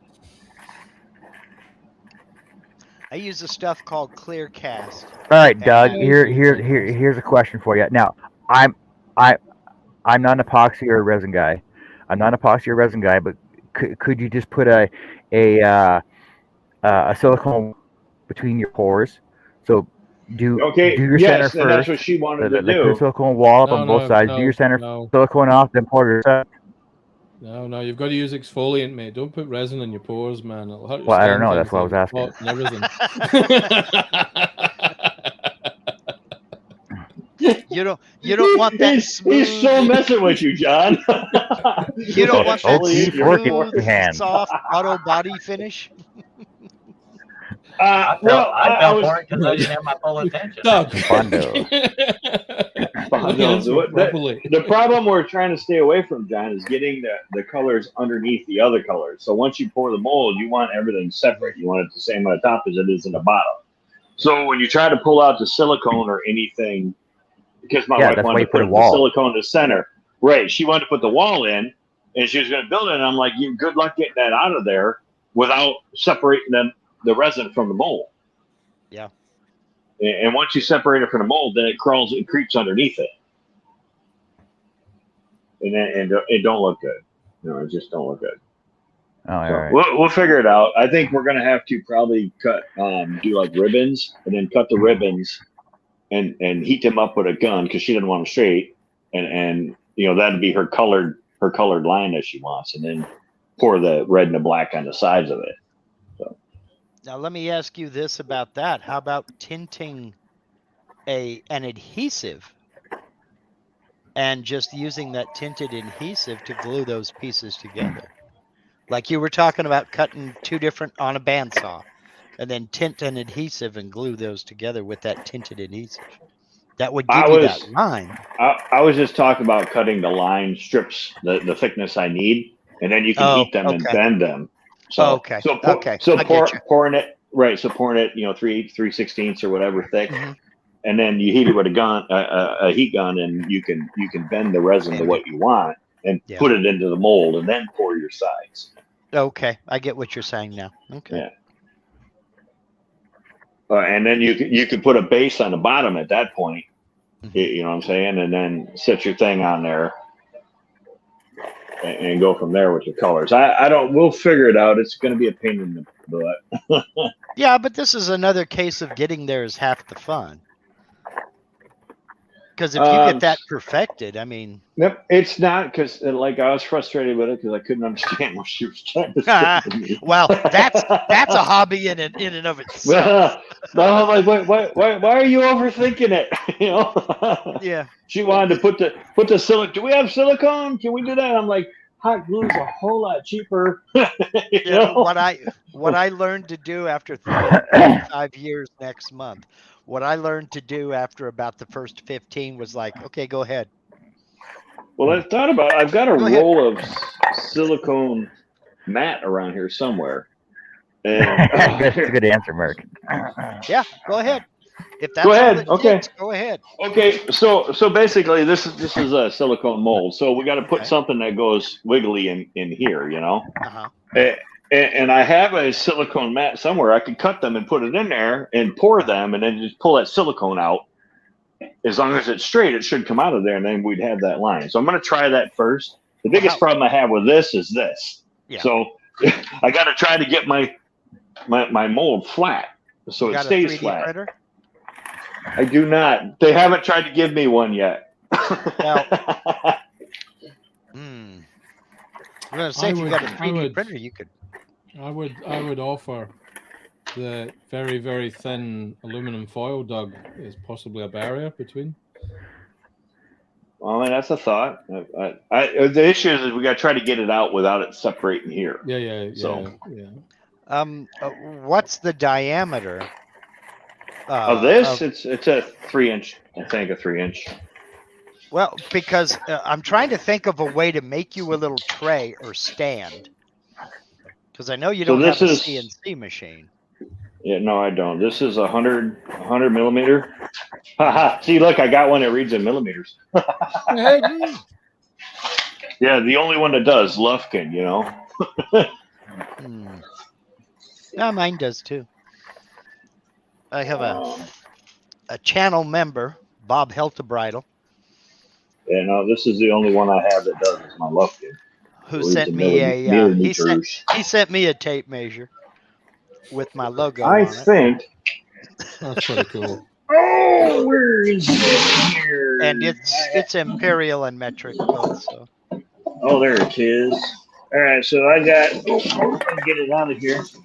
So I got this big old wad of silicone that I was just going to cut strips on, and then we could wedge them in there. You know, that's what I was thinking. There you go. And she bought me this, and I'm like, what do you want me to do with that? Whatever you want. it like I just pulled it out of the box under the bench. You know. What a laser do you have? What's the matter with my laser? What laser do you cheap. have? I have the Ortur Laser Master 3, I think. With so is it the long ray or the 10 watt? It's a 10 watt. I didn't. The long one. They wanted me to do the long one, and then what their deal was is they were going to send me one to do a review on, and then or they were going to send me two, and then I could give one away to my viewers. And then I was talking to them about it, and all of a sudden they wanted me to box up either one of them after I was done using it, the one I have now or the one that you're going to send me, and send that to somebody. I'm like, you want? That's not a good deal for me. Yeah. Monica said I got to pay the shipping and send it to somebody else. So I didn't. Jerry Riggin, alrighty then. Monica's telling you what? Jerry Riggin an old cookie sheet. Yeah, I guess I could do that. I was thinking of Monica. She's in the chat. Hang tight. Yeah, Chris says, question, Doug, if nothing sticks to the silicone, why is it wrapped in paper? Because I don't know. Keep it clean. That's the official answer. I don't know. Because I don't know. Doug, what is the thickest wood or plywood that your laser will cut? Should do about 12 millimeters. I think 3/4 it. I think it'll do. Yeah. Really? Yeah. Well, I'll run down to the 10 watts. It'll take all day. There's your answer. Get you a scrap of plywood, roughly the size of that silicone mold, and cut the holes in that piece of material. Use that as a router template. Just set it in. Yeah.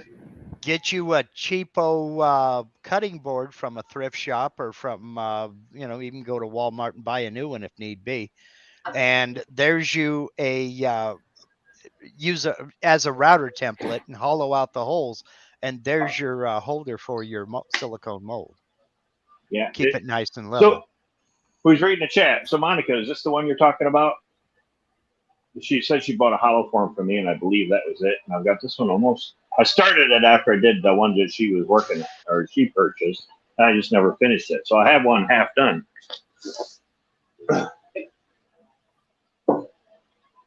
Where'd Charles go? I had to go back through, I don't know how many sales and try to find it. He just dropped off. Charles just dropped out. Yeah, he just fell out. He probably stepped on the cords on this power bar on the floor. He does it a lot. Yeah, the one that Monica bought. The one that Monica bought. The one that Monica bought. You weren't happy with the way your logo went in the bottom, right? No. Monica bought a hollow form from me. She said her sister was wanting one, I think, and she asked it yesterday, and I had to go back and look at it. Now, the one you're talking about was a goblet that I made. But she purchased a hollow form, and I think it was the is ambrosia maple. She said yes, but to which question I don't know. No, she said yes to this is what the one she bought, like this. So I've got one almost done. She wanted another one. Okay. So there, I got another one. I just got to finish it. Well, Mark, you know how women are. Yes. This is a John project. See, it's not finished.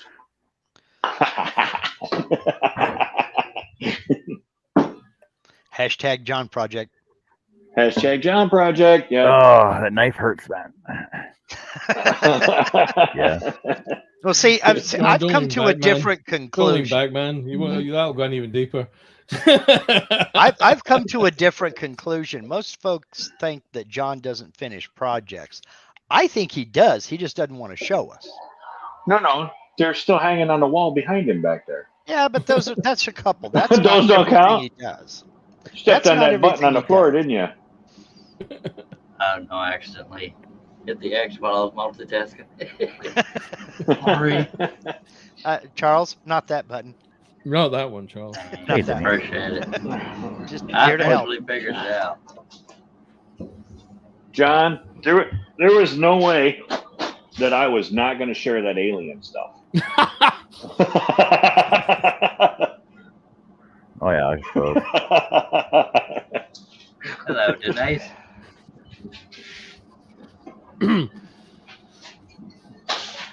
I bought those to poke at somebody. I was going to stick them to my lathe.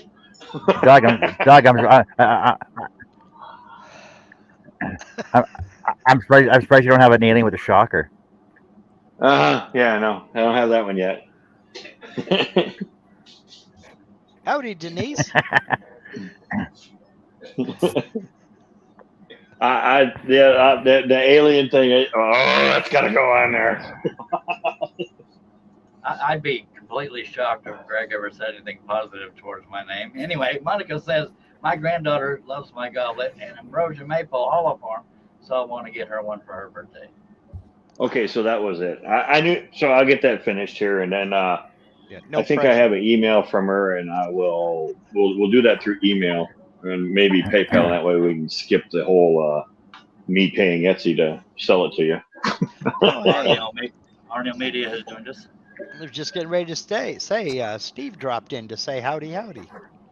Steve Harnell. Yeah. Hey, Steve. Nealon. Harneo Media, your one-stop website shop. He doesn't like it when I say that.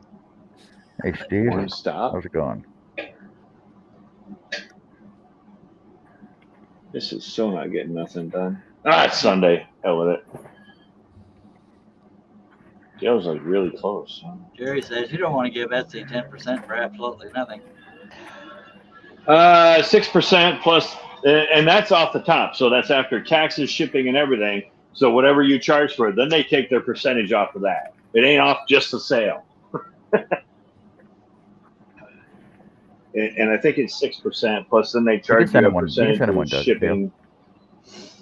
Okay. Hello. But whatever. I mean, they handle all the finances. I get paid if they do or not. So. Oh, okay. I see what he's doing here. Etsy is piracy these days, says Jerry.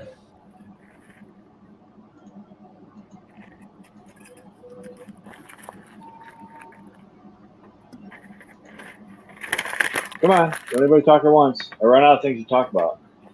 I'm struggling to stay away myself. I know this is a show. Oh, wait. That looks like John's tidying up. I might be wrong. Why can't I hear you, Dale? What about now? Yeah, I gotta clean my shop up a bit. How's that? Is that good for you?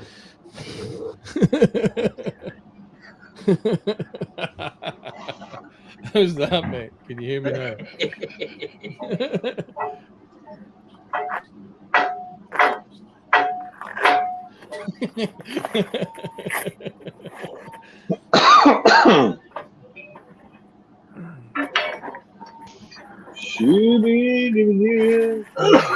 Can anyone hear me? I think I've got a question to ask. Yeah. Good. Nope, can't hear a word. Yeah, we can hear you. Splendid kind of thing. That way I can talk about you and no one will get upset. Charles is failing miserably at sign language over there. I don't have a damn clue what sign language. I only know one, and it's not family friendly. I'm with you. And again, if John, it's number one. Yeah. If John can do the shocker, I think a middle finger is okay.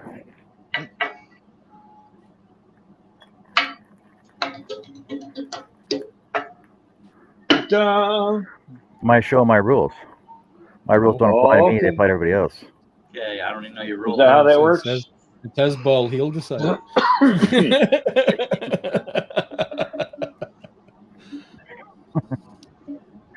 young Mr.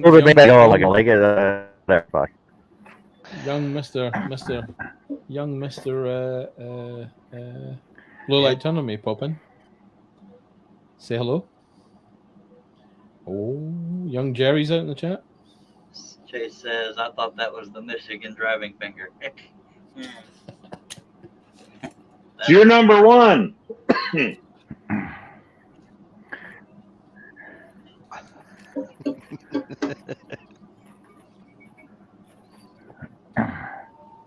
Yep. Ta-da. Well, come on. New topic.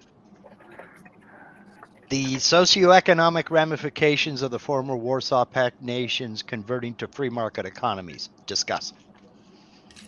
No, come on. Let's put that in layman's terms.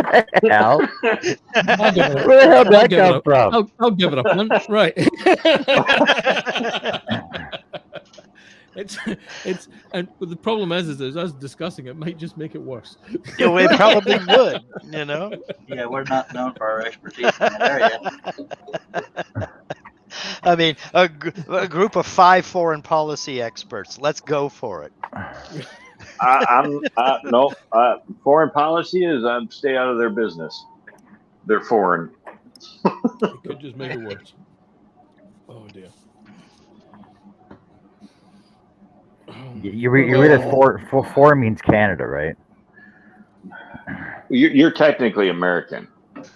Oh, you just started a war. Damn, that was an international Oh my incident. god! That was almost as bad as saying Scottish and British were the same. I mean, Yeah. No. I didn't say they were the same. I said he was different. He said he was the same. No, they're more bothered if you call them Irish. Well, if you call me Irish now, then we're in a different part. Yeah, we're in a yeah. whole different conversation. And pro tip, it's the same with Australia and New Zealand. Don't get them confused. But just for the record, Charles, just for double the, echo my here. maternal grandfather was Irish. Just for the record. Chase says new Well, topic. technically, John is in North America, and I'm in North America. That makes us Americans. Okay. Well, Latin America and middle. Yeah, anyway, Chase says. No, I didn't say Latin America. I said North America. Okay. Well, Chase says, would using aluminum honeycomb laser bed be a more go economic ahead. alternative to New using topic. aircraft aluminum honeycomb panels and reservoirs? Would using aluminum honeycomb laser beds be a more economic alternative to using the aircraft aluminum honeycomb panels and resin bars? No, not unless you've got a lot of it lying around, because they tend to mark it up because they put it in frames and screw it together, and then they put a little base underneath it and just charge you money. Yeah, and then the resin doesn't like to stick to it either. Yeah, I always have problems with it coming out. Monica says, Doug, are the chickens laying better with the extra light? And Greg says, do you want your White House burnt down again, Doug? My what? I don't. Whatever. Your White I don't House. live over there, so I don't care. And It's burning itself down right now. The War of 1812, and that's where the Canadians like to get confused because they say, well, we burned down your White House. No, you didn't. The British did. And Denise Yeah, says, no, Doug, we he's do still everything. Canadian. But they did it on your behalf. Let's So- we outsourced the problem. let's backtrack to that's the honeycomb for a first- second. first Let's backtrack to international honeycomb for a incident. second here. Okay, Honeycomb? so I know that most, probably 98%, aluminum honeycomb. I know that most, if not 98% of all aluminum that comes from the manufacturer. See, the thing is, you actually have to get the coating off of it and the oils off of it before you actually prime it, paint it, anything else. So, like any aluminum we get in our shop for frame or fill or anything else, we have to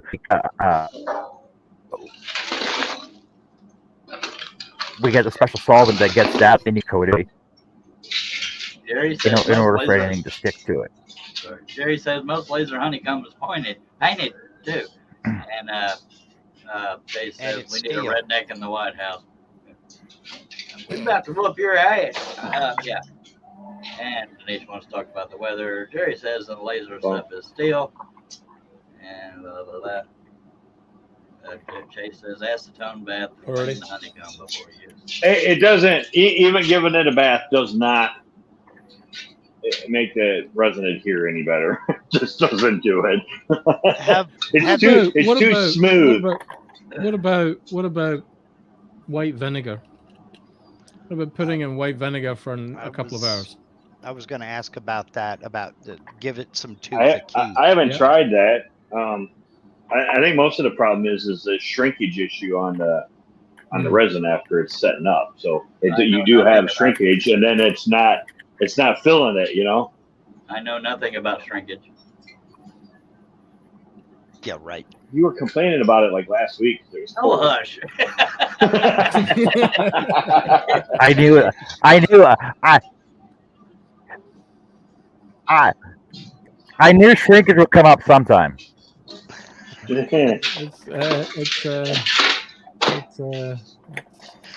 Hey, Doug, have you ever experimented with cleaning that in a sonic cleaner? One of those little El Cheapo Harbor Freight. No, I don't have one. I know where there's one at, but it usually does casings.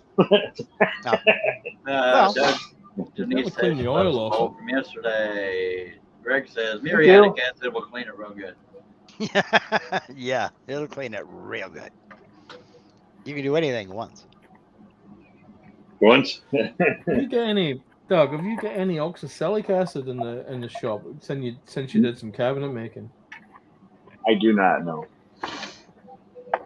Because that might work. I got some methyl ethyl ketone. Try that. That'll clean it. That'll clean it right stinking now, mister. Yeah, I have some of that. I have some brake fluid. Try that. Brake fluid? No. I'm tired of Denise. Brake cleaner. What? I got some other stuff out here for cleaning saw blades. Brake cleaner. I can't get buried. Jerry says maybe sand. Yeah, that'll work. Well, that stuff that I showed you, Zach Higgins sent me. So I'm pretty sure he probably cleaned it before he did send it, you know? Chase says Tannerite will clean it. I would have a punt at white vinegar. I reckon a couple of hours in the bath of white vinegar would probably actually enough. I do have some white vinegar. I made apple cider vinegar this year. Well, I'm still in the process of making it. It's in the 5-gallon bucket. Waiting for it to quit bubbling. We planted 20 apple trees this winter. That's us up to 24. We've got more to go next year and more after that kind of thing. So. Did you get a crab apple or something to cross pollinate them? So we had some crab apples anyway. So we got two species, but they're both Swedish. They're both Swedish. Yeah, I did Bing cherries. If they grow fucking there, sorry. If they grow there, they'll grow in I did Bing cherries. All right, now I've heard of Swedish berries, but not Swedish apples. I played hell finding a cross cherry tree to so that my Bing cherries would produce. Oh man, we don't have any. Do we have cherry? We've got a couple of cherry trees, but they don't produce. A few plum trees though. Well, because you need the right one to cross pollinate. Absolutely. Yeah. Right. And the Bing cherry won't cross pollinate itself. The boss knows about all of this. All I do is pay for it, or arrange for the whole. You know what? Put that garden in, man. Food's getting expensive. I'm okay, Monica. I'm just tired. I'm doing my garden. People gave me a hard time. What are you going to do with all that food? Well, I'm going to preserve it for the year, and then next year I start over. And now they're like, well, how are you doing this and how are you doing that? And I'm like, watch YouTube. So that's how I'm doing this. Yeah. Stock up the freezer and the pantry, then eat off of them until the next harvest. Well, like this year, so my chickens, I added that light. It took about 2 weeks, and now I'm back to 9 to 12 eggs every day now. Yeah. You need to give them a break. So they've had a break for most of the winter, but buying eggs, they were like an egg every other day or so is what I was getting. So now we're up to, hey, Scott. Go on, Charles, introduce him. I was going to, but his text does it for me. Go on, do it, man. No, do it, man. Do it, man. Has joined us. Bloody hell. Even when I'm tired, I got it. That's going to stick forever now, Charles. Yep. It just never stops though, Charles. That's all. Hello. I'm yawning so much I'm crying. Yeah. So we are gonna. I got an incubator, so I have a rooster, so we're gonna take the eggs. We're gonna incubate some and build a chicken tractor this year and drag it around my yard. 2-3 months into that, we're probably gonna process them all. Wait. Chicken tractor conjures up an image of some kind of okay, so basically, chickens. It's Dale. It's getting harder and harder to hire good help these days. So if you can train the animals to do it, let them go. Just brings me to that. So basically, it's going to be an A-frame of wire. So I'm going to use dog kennels. I'm going to weld them together, and then you just basically drag it around the property. You know, you've got property, so you drag it from spot to spot every day. They eat that. You don't have to feed them, and then they fertilize it. And you move them to the next spot. Then 2-3 months in, then you process the birds for the year. Right. Don't tell my wife that because she's desperate for chickens, and I'm currently resisting. Next time I come up with with them, I'm on your side, Dale. Well, you know, I got 9 chunks of gold so far today. Little round gold eggs. You know, they talk about the golden egg way back in all its right. It's more expensive to buy eggs than it is drugs. And I've got 1, 2, 3, 4, 5 18-count cartons out there right now full of eggs. And as long as you don't wash them or put them in the fridge or anything, they'll stay for quite a while. They'll stay good. My wife's Chinese. Go on, sir. You need to put a Ring camera on them suckers, so you know. Oh yeah, so I know somebody's touching them. Yeah, I'd have to worry about the dogs. The dogs know where they're at. I've had cartons all over the yard before. The dogs have got them. My wife's Chinese, so she'll be, she'll be doing all sorts of stuff with eggs. I had where were they? I think they were from Laos, and they wanted me to bring them almost ready to hatch, and I'm like, that's nasty. I'm not doing that. She doesn't do that, but she definitely does stuff with them. Herb and Mike are saying hi to Scott, and Robin says, Scott, guess what? I got the beaver pattern and made it for my neighbor, and he gave me this little stuffed beaver, so now I have one like you. LOL. I mean, you've just got to sit there and say, so Robin, the neighbor stuffed the beaver. What beaver in the same sentence? Robin's got to bring her beaver up all the time. There we go.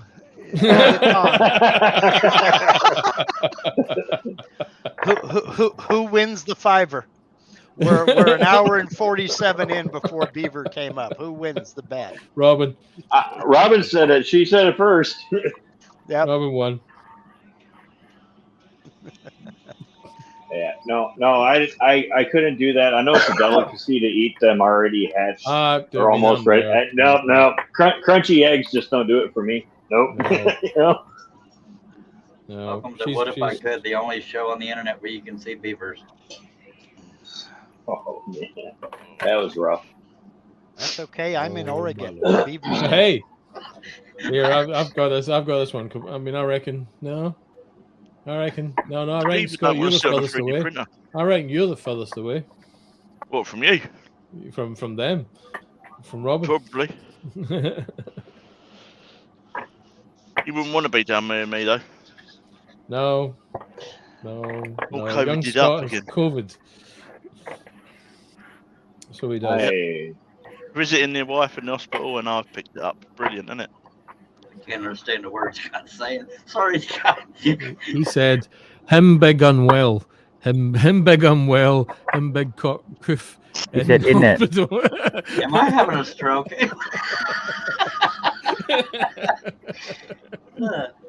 That's your shop. Go for it. I'm pretty sure he just challenged John to that stand up in the camera. Thank you for getting that, Dale. I knew the right people would get it.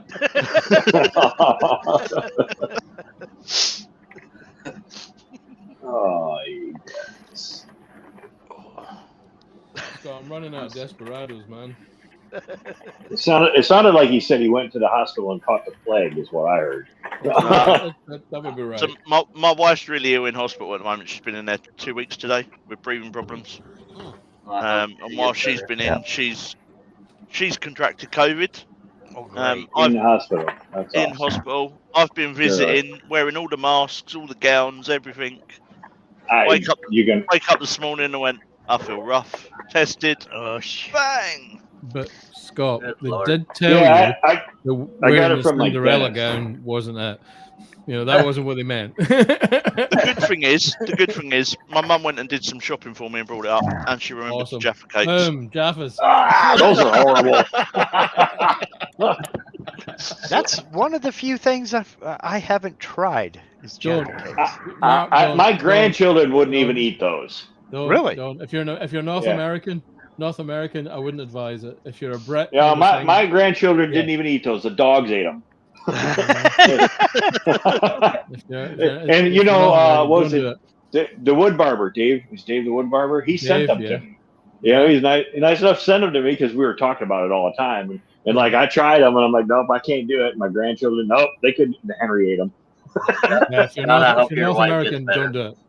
Okay. You know. All right. Well, I didn't know if it was just a digestive with something else on it or what. No, it's a cake. It's like, hang on. It's like a cookie. Yeah. Well, yeah, I it's got odd that thing. part of it. It's a kind of peculiar. I mean, it's technically a cake because Isn't it like orange? Yeah, it's like orange jelly, an chocolate, orange jelly on top of a foamy. You guys have something biscuity like bit this. with- I just don't know what it's called. Oh, I don't know what would be so bad Robert, about that. Similar to a Actually, picnic. you like a can wagon wheel. order Jaffa cakes through Walmart. Don't. Yeah, more than likely. Don't. Yeah, you can't buy them at Walmart, but you can order them through Walmart and have them shipped to you. Monica Yeah. said she lost her husband and her father to the damn COVID. Sorry, Monica. Yeah, I'm sorry to hear that. Yeah. And Scott, we're sorry about your wife. Hopefully she improves. I went she's to my getting there, hopefully. I went to the dentist and got it, and she's, you know, in her mask and everything. I still got it. And the masks don't make a difference. I don't know why they're still pushing that. They don't make a difference. Shot.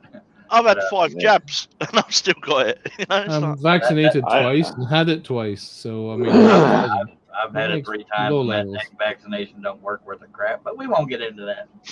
No. No. My wife had it for, I don't know, 3-4 weeks, and I never got it. And then I go to the dentist, and I bring it home. I had it for like 3 days, but I was like super spreader. Everybody got it because I had no clue, you know? Well, one of my 3 times, I didn't even know I had it. I had a headache and a nasty taste in my mouth, I think, and my back hurt really bad because your kidneys are trying to flush that out of you. So the first time I had it was right in the first curve before the vaccine came out. I felt like I'd been wearing a bra that was 6 times too small for me for a month. Sorry. I told you to buy a bigger cup size. Mate, it just wouldn't have made any difference kind of thing. It was just too tight kind of thing. I just feel like it's just like a flu. I tried not to picture that, but yeah. When I, Well, you know, so before they even come out with all that, say October, November of the previous year, of that we were all sick here for 2-3 weeks. So, like, we could not shake it, and we're pretty sure we had it then. You know, picturing Dale taking off his bra and going, "Oh, what's wrong with you? There's something wrong with you, Charles." Robin went there. I was resisting that urge, Robin. How I do you can't know what unsee that feels vision. like, Dale? Well, Robin. Well, Robin. Kind of like the flu. You don't really hurt, you're just There miserable. are many reasons why I would understand this. Most of them are too filthy for this show. Yeah, really. Does Sissy come to mind? No. Well, you're Hey, I I come from a country in the world where you can get to wear. Okay, I come from a country in the world where blokes are allowed to wear skirts, and it's called the national dress. So just you leave me alone, right? I was about to play it on my channel. I've and done a cartwheel in a girl's bathing suit, so I can't escape all. Well, you've heard that old joke about the 2 guys who go to the gym and they're in the locker room getting changed up and everything, and one guy drops his pants and he's wearing black lace panties. And his friend looks at him, "Oh, okay, Dave, how long have you been wearing those?" He says, "Ever since my wife found him under the seat in my car." Monica says, "From beaver to a tight bra." I don't know. That's the one thing I couldn't get rid of was that frog in my throat cough. I can't get rid of that. That's still there, and I can't get rid of it. It's just, best way to get rid of it is to rub it. Sorry. Yeah. See what I did there? Rub it. Yeah. Back to you off. Kiss my ass. Hey, that's right. I'm going to get some scrolling done this week. Scott. How deep is the frog pond there, Charles? I don't know, but Dale and Scott ended up with really. You did a rub it joke, and you can't come up with needy. Is that Parkside, though? I was mostly listening. I see what you did there, Doug. Yeah, it was needy. It was worth it. The right people will get it. Yeah. I was acknowledging that. Okay.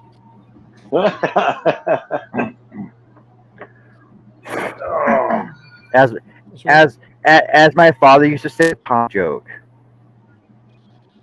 What joke? Which means I need to find the time alone to probably laugh at it. Yeah, that'll be the one that about 2:00 in the morning you'll go, oh, okay, yeah, yeah. We call those Todd jokes. When you're on your Todd, it'll make sense. Tommy's workshop. Knee deep. Yeah. Mm-hmm. Tommy's workshop is doing this. Sure, I'll be like, hey, Tommy. Isn't that Tommy? Yeah, he always puts a space between my Hey, Tommy, can you hear me? D and the rest of Tommy, me. can you see me? Tommy, can you see me? 8, 6, 7, 5, 3. Tommy, can you hear me? Tommy, can you hear me?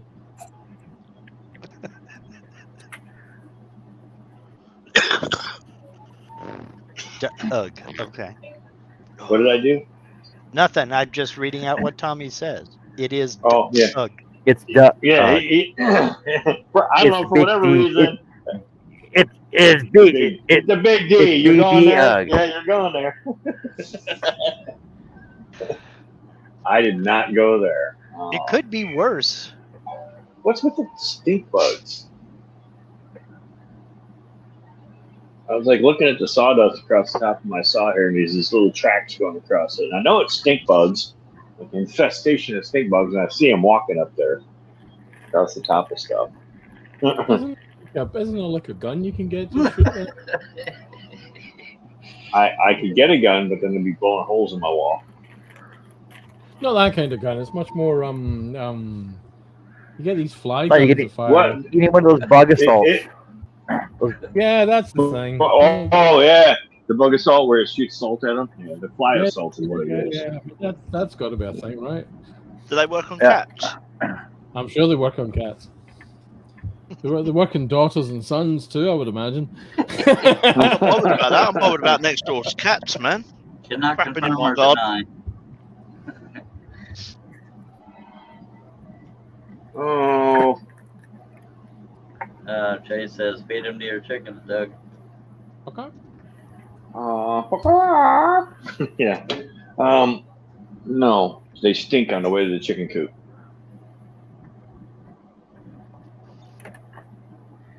You'd be surprised what chickens eat. I've thrown mice in there. Yeah. Chickens will eat everything. They grab those things and they whop them on the ground and break their necks. Then they rip them apart. Yep. Yeah. They are nasty critters. Chickens are mean. Little rats. Yeah. Kind of Yeah. You throw a mouse in a chicken coop and they're all over it. And then you know that mice scream when they're being ripped apart. Wouldn't you? Yeah. Yeah. Thing the size of a Tyrannosaurus. Yeah, I had a toad. Yeah, thinking about it. I had a toad that I was keeping something in to keep the mice out. Well, they got in it anyways. Well, they couldn't get out. You know, so we were one at a time pitching them into the chicken coop. And the chickens are just like, yeah. You know, they look just like Jurassic Park. They were on it. You know. Yep. My little dog. Terrier, he's a terrier kind of thing, and he's discovered that when he grabs the mice kind of thing, he shakes them to to kill them. You know, I mean, he's encountered one rat so far, and he's won on the rat, but sooner or later he's going to encounter that big rat that's the size of him. Well, no, Well, but isn't he a rat terrier? No, he's a hunting dog supposed to be. They make them white. They bred them white so you don't accidentally shoot the dog. You know. I thought they made the rat terrier and it would go in the holes to get the rats. Yeah, you see Rabbits. loads of terriers do that, don't they? Yeah. Well, he'll quite happily dig a hole and go after it, kind of thing. But he's far more interested in just chasing his plastic onion. I got one of those dumber than a box of rocks American giant monster pit bull rat terrier things. He's dumber than a box of rocks.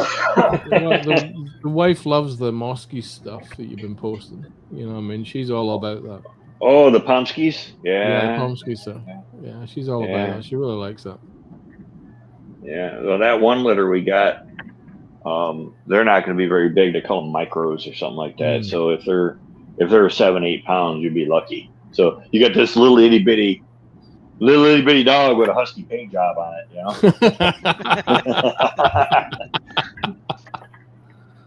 I'm telling you, John is tidying up his workshop. Look at that. Yeah, I got that one. I looked at it and I'm like, wow, that looks like a badger. So that was his name, and that's the one everybody really likes right now. Probably because he looks like a little badger. The blue eyes I can go over, the gray eyes kind of thing. That's just special. Yeah, we get the bi-eyes. You get one brown, one blue, and then we're breeding for the blue eyes. The blue eyes, the price differences go up and down depending on eye colors and dog colors. Pick of the litter, the prices jump around a lot on them. We've got a little female Westie to pick up in June. End of May now. Little West Highland Terrier. So we'll give her a year and then we'll try and get a couple of litters out of her. Yeah, so right now we're trying to breed specific for micros, and because the market's bigger, so we can go international, we can ship them overseas. So because they're looking for them over there. I don't know how it works with you've never seen quarantine. Never seen them. Yeah, I've never seen them over here. Well, I think they're down maybe Spain. I know they're over there because one of the ladies we deal with here, she's shipped dogs over there. So I'm not sure if they went to France or if they went to Spain or. But those people are paying big dollars for it. Of course, then they got to ship it. It's got to come on a plane, a West Highland Terrier pup is the better part of £2,500. So, call that $3.5 grand. Well, no, that's what we got the micros up for. Yeah. Can I play you an application to get your one? Yeah. I'm out of here, you sexy bastards. You got to take off, Charles? I don't have to. Chucky, baby. I'm tired as hell. Charles. Just follow suit, have a good one, Charles. Appreciate you fellers, and you, sir. My God. And all y'all over there. But bye, Chucky. Now we get to go bigger. Don't we? Yeah. Nope, we're not gonna. Nope, we're still the same size. Oh, a little bigger. He's off. He's off to go in his Dr. Pepper dialysis machine. Yeah, so we got a couple different sites that we're on, and you got to pay to be on them where you can sell your dogs, and they put in applications for that. And we've got a couple of applications on the micros, and they're priced at $3,500. So, which is cool. I mean, it's sort of. I mean, it's the same kind of thing. I mean, we're paying $3,000 for Ada, or who will be called Ada, but we don't know what she looks like yet. Well, I mean, the prices vary depending on the dogs. Like, so we got 2 litters right now. We got the micros, and then we got it's breed back is what we call them. So they're going to be a little bit bigger. So they're going to be like 30 pounds, and those ones are half that price. So it depends on where you go, and then it depends on. All right, I need that space, and this dog has been here way too long. And then the prices get cheaper, because they gotta go. I have a romantic idea of 3 or 4 little white dogs follow me as I walk out the door into the grounds, kind of thing. Just this romantic idea. I got a whole herd of them that follow me everywhere. Kind of thing. Yeah, it's kind of. I mean, I don't know. It's a lot of work sometimes, and you get a little hectic because we're kind of using it as a job. my job to clean up after them and all that. So you go through, like I got one out here, I want to say bitch, but I got a bitch out here that decided she didn't want to have a heat last time. So it's been a year. You know, I'm feeding you for a year and you're not making any money, you know? So sounds like every dog that I've ever owned. Well, my dogs make money. So, but that one, she decided she was going to skip a heat. I think I did a video. I picked her up. It was Juno. She should have been in heat and had pups already. So, well, I don't know. She should be coming in. We got a Pomsky that we bred, the 50-50, and he's one of our little studs, and he's been real interested in the back end of her. So maybe she's coming in, and once she's ready, she'll let that happen. Well, we can hope, anyways. But then you got. Go ahead. We're looking for a few letters out of any bitch, like 2, maybe 3 letters tops, kind of thing, and then we'll get a spade. But by then we'll have made up our mind whether or not we're going to keep another bitch or whatever. But we're kind of after like 3 West Highland Terriers, kind of out of this for ourselves. And there's a gorgeous little waiting list for the first letter. There is. I mean, there's a lot of people that have gotten into this, so you got a lot of people that aren't having quality dogs, I guess you want to call it. But it's not like we don't have pedigree dogs. We're working on it right now. So if we get one of your pups, have we still got to keep the computer name? It's up to you. That's up to you, because all of our dogs are going to be called after major figures in computing, kind of thing. We'll stop short of jobs, but we're kind of like Ada and Charles Babbage and all these kind of folks. No, I've Alan then after Alan Sugar. Well, maybe not. Just go over the field,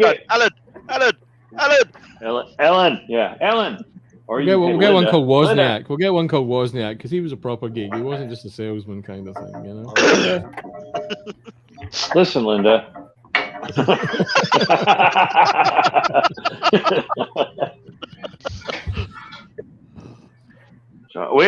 we don't normally name them. Linda, stop.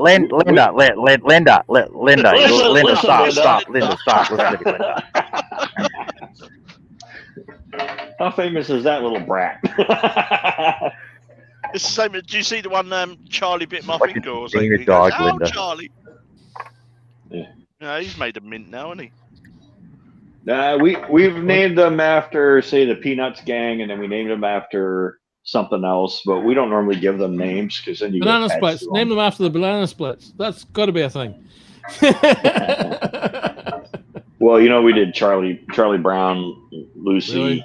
Linus. Cool. Yeah, we did a. But we had so many litters, you gotta be able to tell which one's which. So you give them names, and then when people contact you about them, you know which one they're talking about.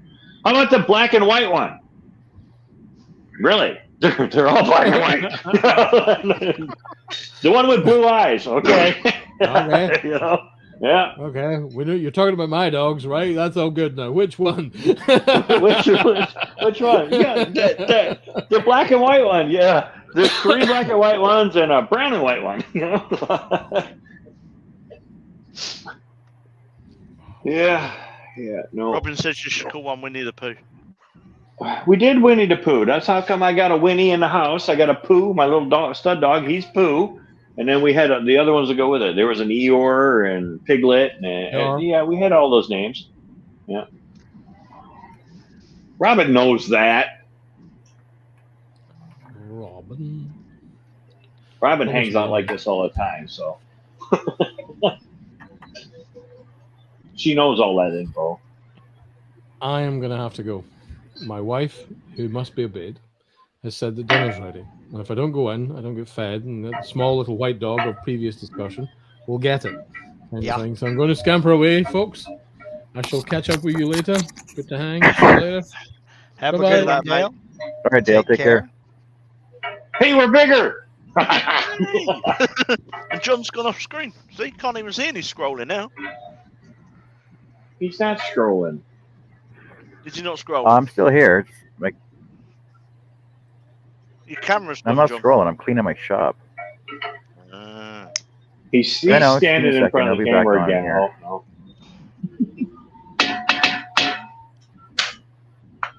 clean my shop, Christy. I moved everything from around the scroll saw so I could do the scroll off last night, and then got delayed at the hospital to the other side.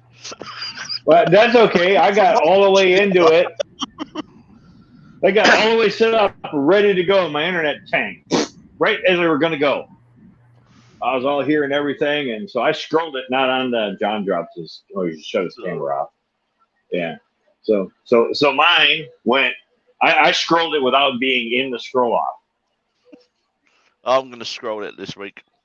Obviously, I can't go to the hospital now, so. Yeah. You do straight blade like John or Dale does? Yeah.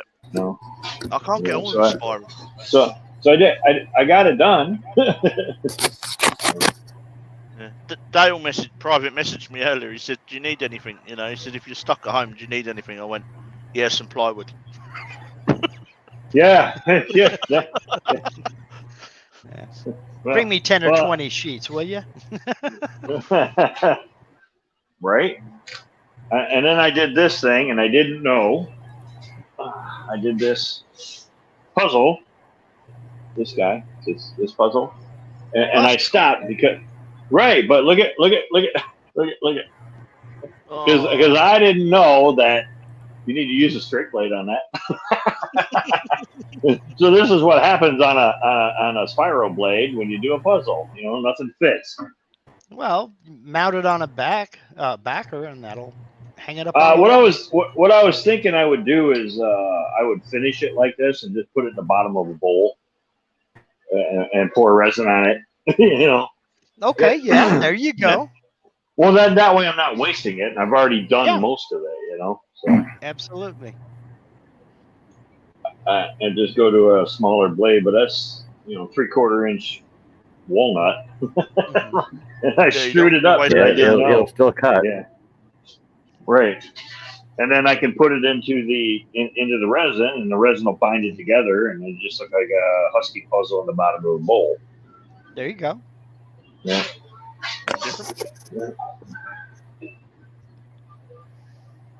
Oh. I might do another fun cartoon character this week. Like I found pencils. You look like me. Yeah. See that one right there in the middle? That one's mine. It's dedicated to me. Well, that one. Yeah, that one's getting adapted. Uh-huh. I've seen that episode. I just chose not to, give it any crap. I'm gonna put our Prime Minister's face on that one. Yeah. Take it to the picket line next time we go out on strike. Oh. They were telling that big resin channel over in the States what to do. Right there, kiss him on the backside. Yeah. Yeah. I watched it. That's before you knew the truth. That's all.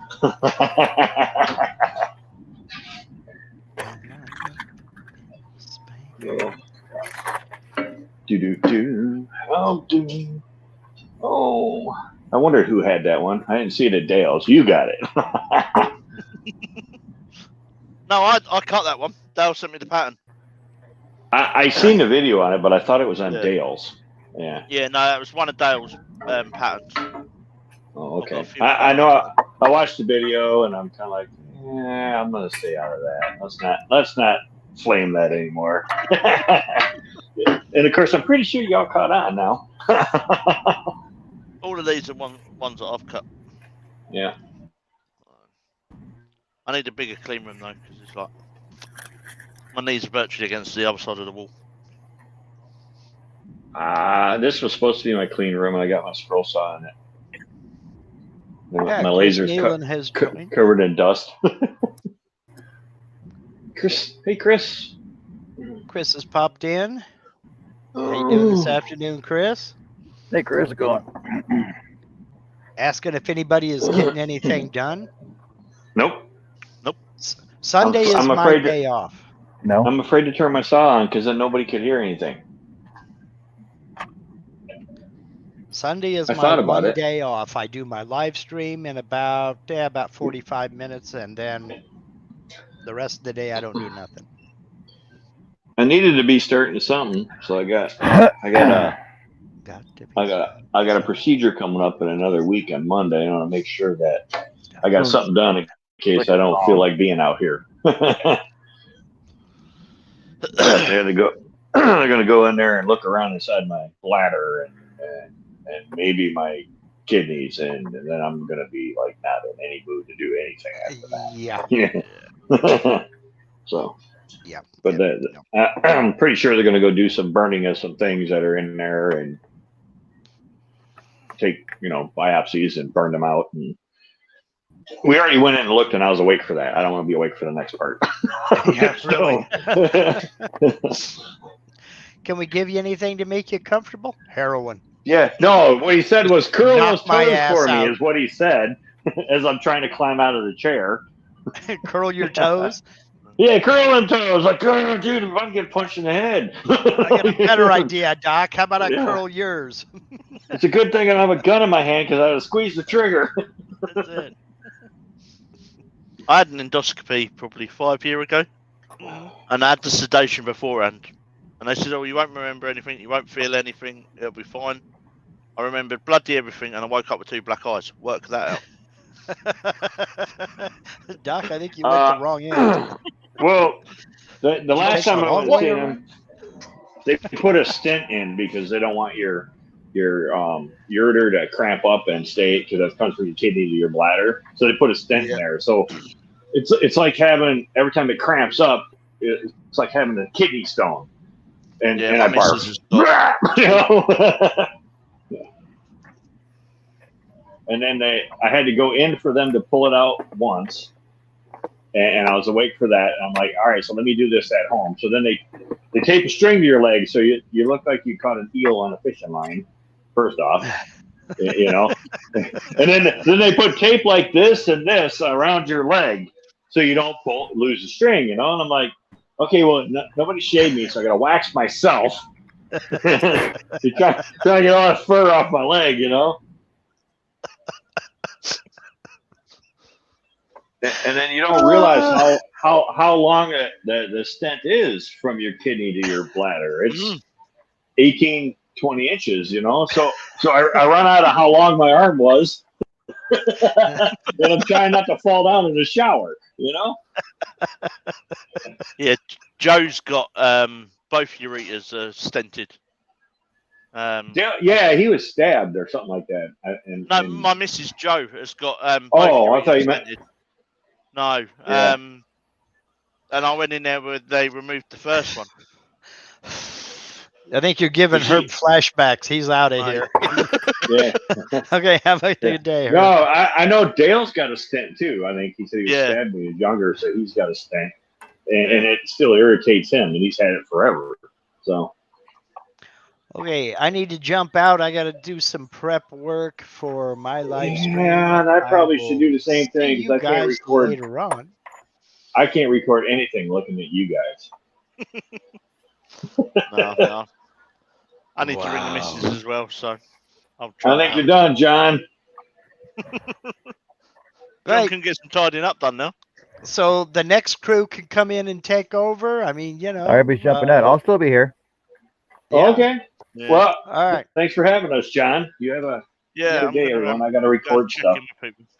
Thank you very much for having me, for inviting me, and appreciate it. And I'll catch you later, Scott, Doug, John. See you later. Everybody in the chat. Bye, guys. I'm out. Yep.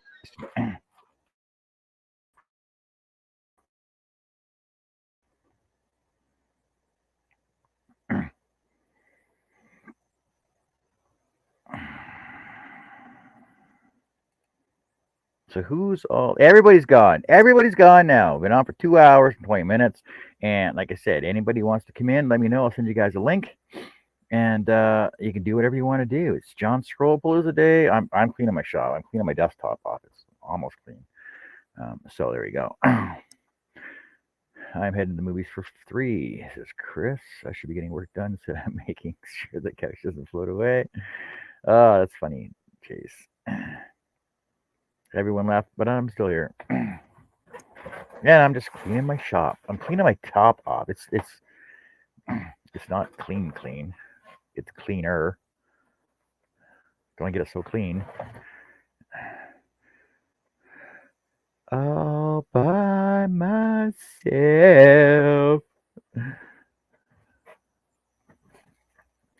But if anybody wants in, I'll send you guys a link, and we'll see what happens with that.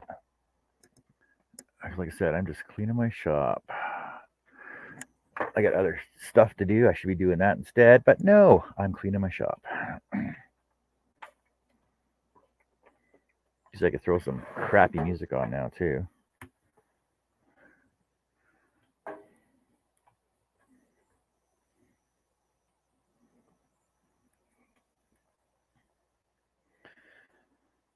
So, if you guys got any questions, got anything you want to know, any knowledge you want to share, let me know. I'll send you guys a link, or I can just ask the questions. I'll answer them for you here. Yeah, I can put on that crappy. Wait, where is it? Just give me a sec. Okay, just give me a sec. Where's that crappy StreamYard music? There it is.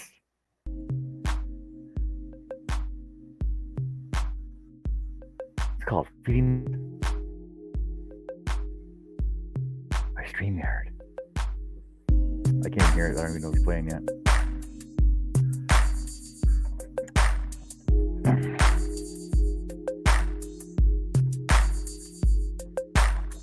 There we go.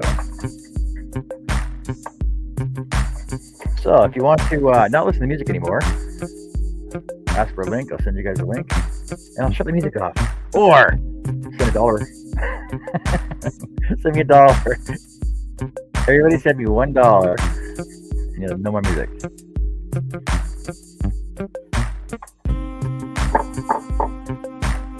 Or if you guys want to see something, I can show you stuff too. Any projects you need figured out, I can show you that too. I can help you with your projects. I'm really good at how long you've been 5 minutes for? Well, I just had a memory come up on my Facebook feed actually. Memories.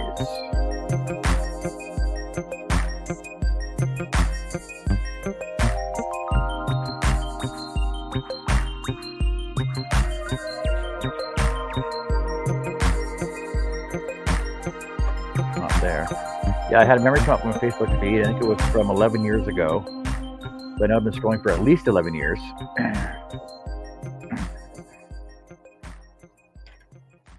It was something I did for my mom, actually. So yeah, so I know I've been scrolling for at least 11 years. I started off as, you know, well, you do it. My father-in-law is like, right, he was making Adirondack chairs and planters and stuff. And I said, hey, you know what would look awesome on that is if you added like something to it. So that's how I started scrolling.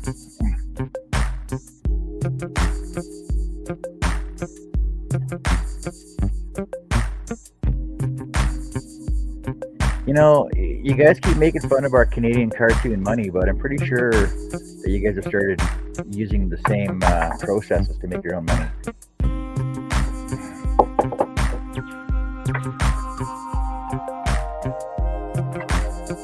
And it's easier to locate our money in your wallet too. Different colors. Wait, I guess there's music down. This is annoying.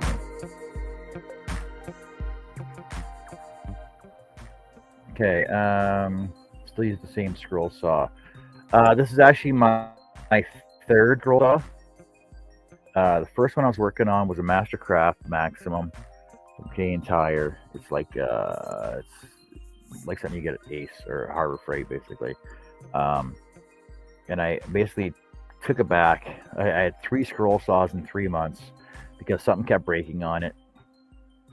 Took it back, got a new one. Took it back, got a new one. And then the last one I got, I just like, no, I'm tired of this. I'm just gonna take it back and just leave it there. Then I borrowed a Delta off of a friend that had one, and it was the Delta that had the 2-pin Allen key on it. So I used that for about 4 or 5 months, and saved my money up, got my EX21. I've been working on my EX21 since. So I got my EX21 brand new, and with the stand. So it was just the saw and the stand, and I got it on sale for $2,100, I think it was at the time.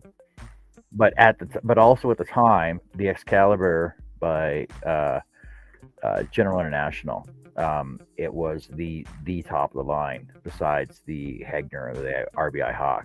So, and it's the same saw that the Seiko and the Pegasus are styled after. So it's like I said, 12 years ago, it was the top of the line saw to get.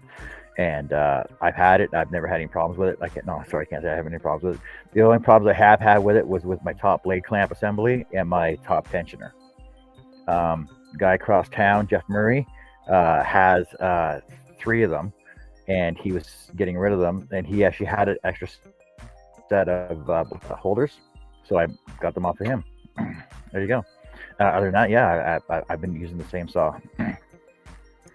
And I'm surprised that, when I first got it, when I first started scrolling, I had my table, my saw was mounted to the top of a kitchen table, actually, in our spare room.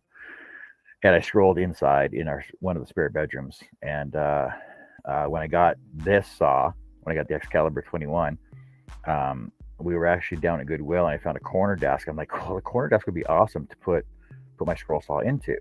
So then I cut the top out of the desk, and I'm actually surprised more people have not done this. So I cut the top out of the corner desk. See, it's a corner unit. So you got your straight arm here, your corner piece there, and your other straight leg here. Now it was an office desk, a corner office desk. I got it for $60, and I cut the top out of it. It's still mounted to the legs, the original legs that the saw came on, and then I adapted this dust collector to it, which I hardly use, and so therefore it's at the perfect height for me, sitting in a regular office chair, a swivel office chair, and I've never had any problems with it. Don't have any back problems, don't have any leg problems, and the thing is that I did a 25-hour live feed, I did a 20-hour live feed, sitting in the chair the whole time. Well, the 25-hour feed, I was back and forth on my sanding table, but when I did a 20-hour live, Canadian Thanksgiving last year, I sat here the whole time on the live feed, and I didn't have any back problems or anything else. So it's the perfect height. It's 32 and a half inches to the top of my table, and I'm a bottom feeder. So the only problem you really have is looking down to get your blade under the bottom of it. Don't you find that bar gets in the way of your legs? The bar from the scroll saw table. No, because my scroll saw is forward of my table itself. I'll show you what I'm talking about.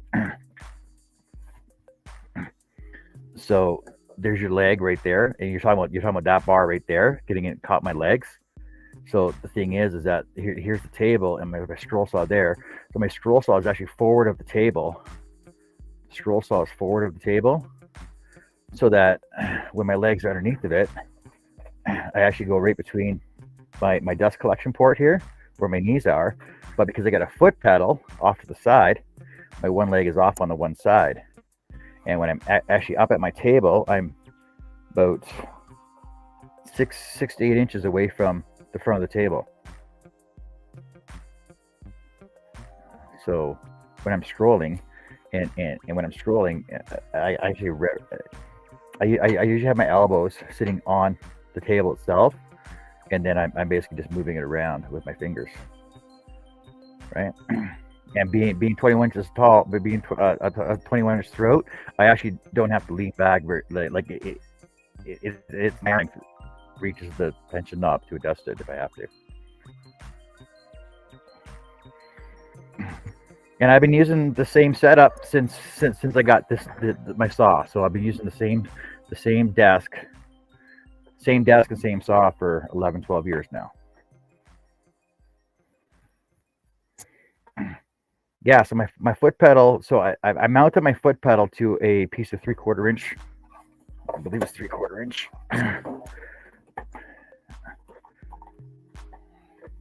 Yeah, I think it's 3/4 inch. Let me just unplug this for a second here.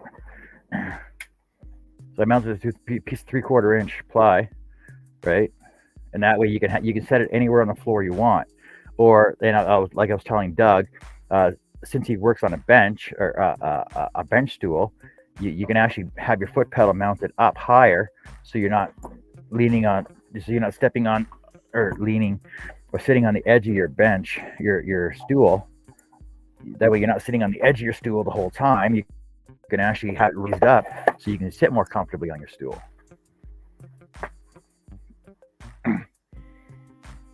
How do you use the bar as a footrest, Shay? Your gangly legs are so long.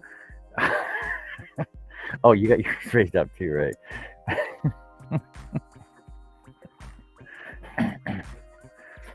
Shay and her gangly legs.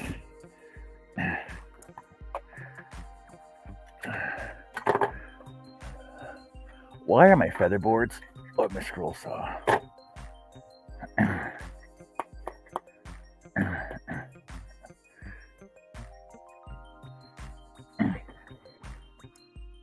Yeah, and the thing is, so that I got my dust collections off on the side as well, and I made the adapter plate for underneath my scroll saw, so that my dust collection is actually way over in that the corner of my desk over there because of the hose length, and you hardly hear it. Like I can turn it on. You'll hear it when I first turn it on.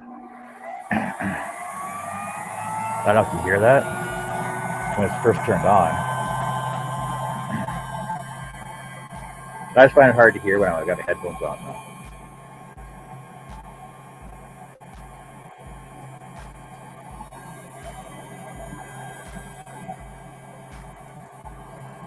though. Chase, it depends on what saw you have. It depends on your saw you have, because if you go over to the Pegasus site, you can check there, because I know there's 6 or 7 different Pegasus quick blade change clamp assemblies for different scroll saws.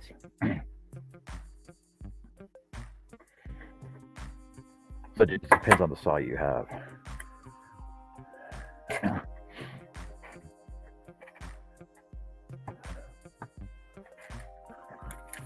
Oh, look, my wand I was going to make.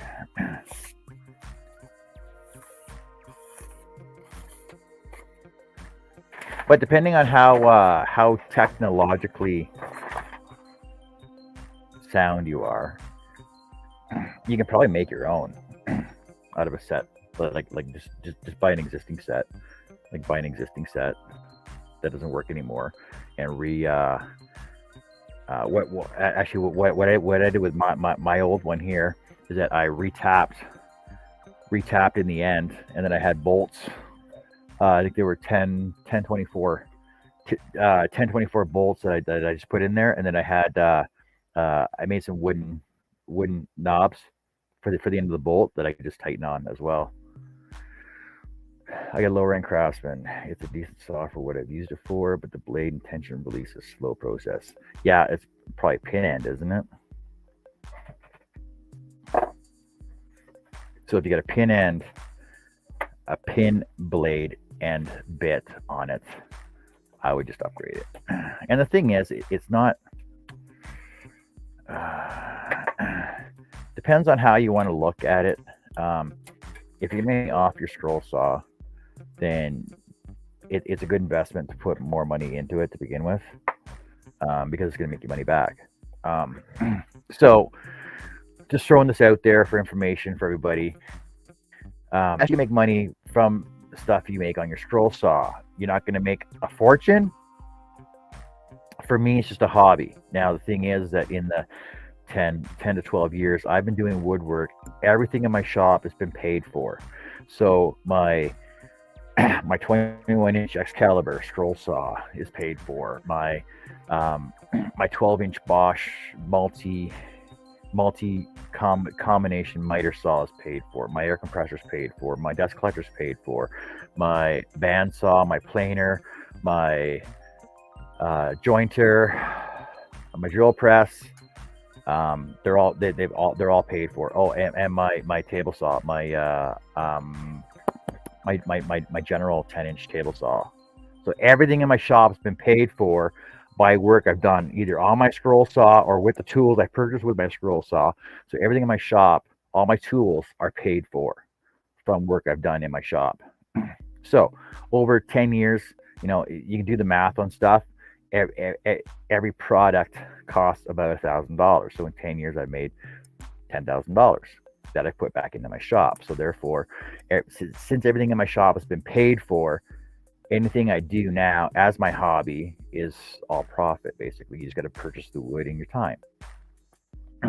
There are calculations to calculate out all that if you're going to get serious into selling and something else.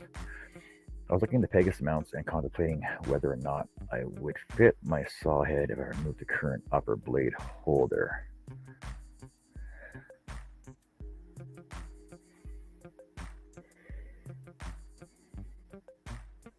Yeah, that's how I found my shop as well. All my tools have been bought by work done in the shop. So therefore, you know, if you got any extra cash laying around, buy and we've gone over this on previous shows, not just my show, on Charles's older shows, on Russ Clarity's show, on Steve Good's show, everything. So the thing is that if you're gonna put money into a product and you find you're not gonna use it, make sure that it has enough.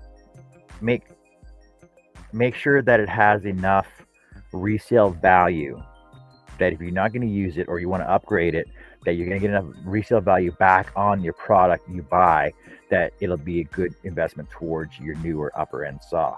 Therefore, don't go buy a Harbor Freight. Don't go buy a cheap Wen. Don't go buy a cheap Skill. Don't, you know, like they might work for small DIY hobbyists, but they're not going to work for doing, you know, portrait work. They're not going to work for doing bigger material stuff. So therefore, buy a mid to high range one. Buy a mid to high range one. If you can't afford a high end one, like RBI Hawk or what was the other one I mentioned?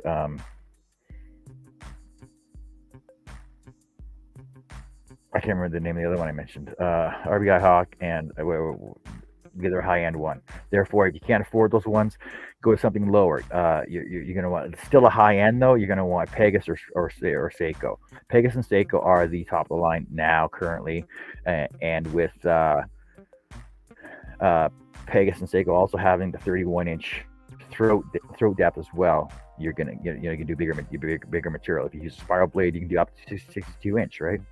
Honestly, or 60-inch rather, of stock. Go lower, you're looking at DeWalt and Delta. Jet is between mid to high. It's not really a high, but it is still a good saw. I'm looking at getting a Jet. Like when my Excalibur goes down, I'm looking at getting 21, so, or Jet 22 rather.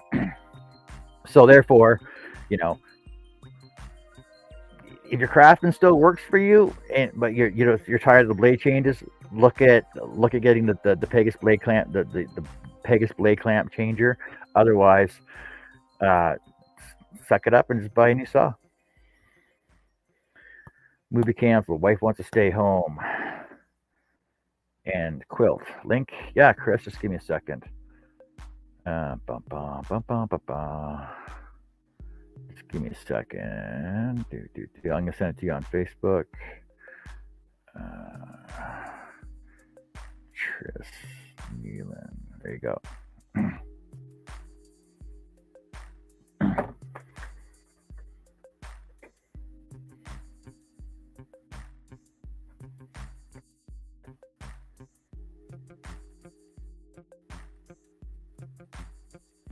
Wait, what do you mean? Why not? Me.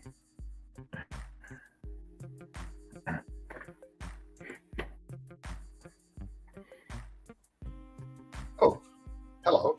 Hey, Chris, how's it going? Better now. Look at that. Somebody came in. I can stop this freaking music now. It's wonderful. Well, what movie were we gonna go? What movie were we gonna go see? I have no idea. I gotta Oh, I well, that gotta get narrows it off down. of this going to StreamYard.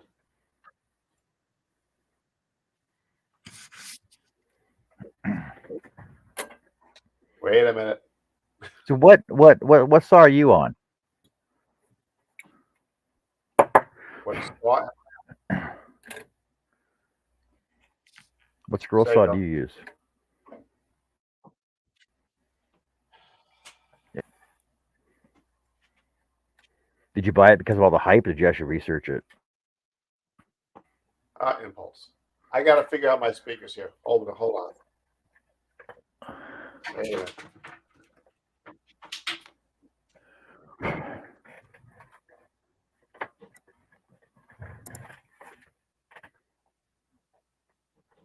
There. That should be better.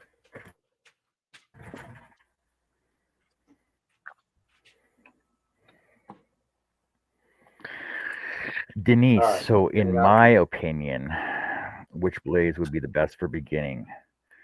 Well, see, the thing is, it depends on what you're going to be doing. But I would, honestly, I would buy a variety pack. Buy a variety pack of flats and spirals. And the thing is, and the reason I say it, and I know a lot of people are like, oh, no, you don't want to go near spirals, or spirals are the devil's playground. But the thing is, if you learn, you should learn on flats first before going to spirals, because like me, I tried a flat blade once. I couldn't even cut a straight line with it, and but I can cut a straight line with a spiral without a problem. And the thing is that you should learn on flat blades first before you go to spirals. But if you're going to go straight to spirals because there's so much more you can do with them, then just buy a variety pack and see what works best for you. Because the thing is what works for me and my 01 blades doesn't work for everybody else, because I know Charles can't use anything less than a 3. And the thing is that depending on the wood you're using as well, depends on your ease of usability as well, because people have a tendency to too hard, which is going to break your blades, or people have a tendency to pull too hard, which is going to bend and break your blades because of the tension and torque on it, and the multi-directional that you're using with the spiral. But the thing is that you basically have to let your wood feed itself, and with spirals, you're basically there just to guide the wood into where you need it to. Simple as that. Nancy, yeah, I'm going to send it to you on Facebook, okay?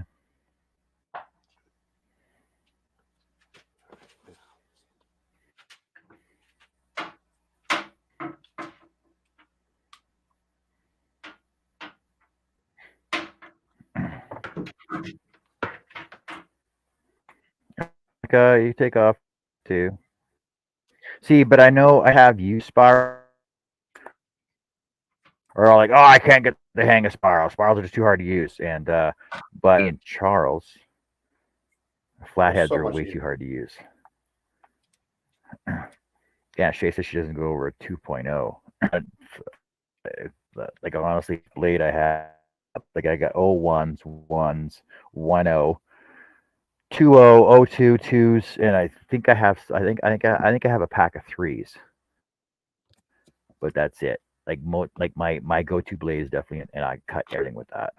Everything. I can cut a 2x6 with my 01s. My mic working? Apparently not. Yep, we can hear you. Oh, okay. Yeah, we can hear you. Just checking, because I was having issues before. Can you hear us? Yes, I can.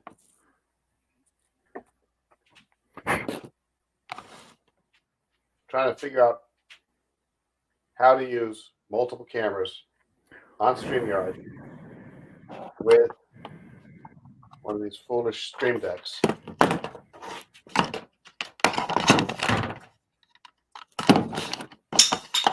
And that can make you feel like a freaking moron. I have to program it with all the cheat sheet hotkeys. So between mics, I just go to settings and I go to settings and video and change my camera from there. Oh yeah, I want to do it. Well, eventually, if I'm at my lathe, I won't have my keyboard with me. Now, see, but if you got a quick change push button deck there, you might be able to just have that in your list, and then just have that in your list, have that as your main, and you can just be able to push the buttons from there, can't you? I have no idea. I just got this thing last week and took it out of the box. I have no idea how to use it or set it up, and the directions it comes with assumes that I'm, 16 years old and grown up with this shit. And that ain't the case. That's not the case.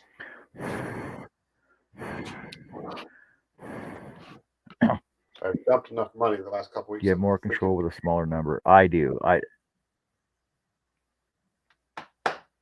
I find I got more control with a smaller number, but it's all on your control of the. Hey Jeff, how's it going? Hello. Jeff over on Facebook there. Just my blades have the choice of, and the thing is, you can research this. You can look up.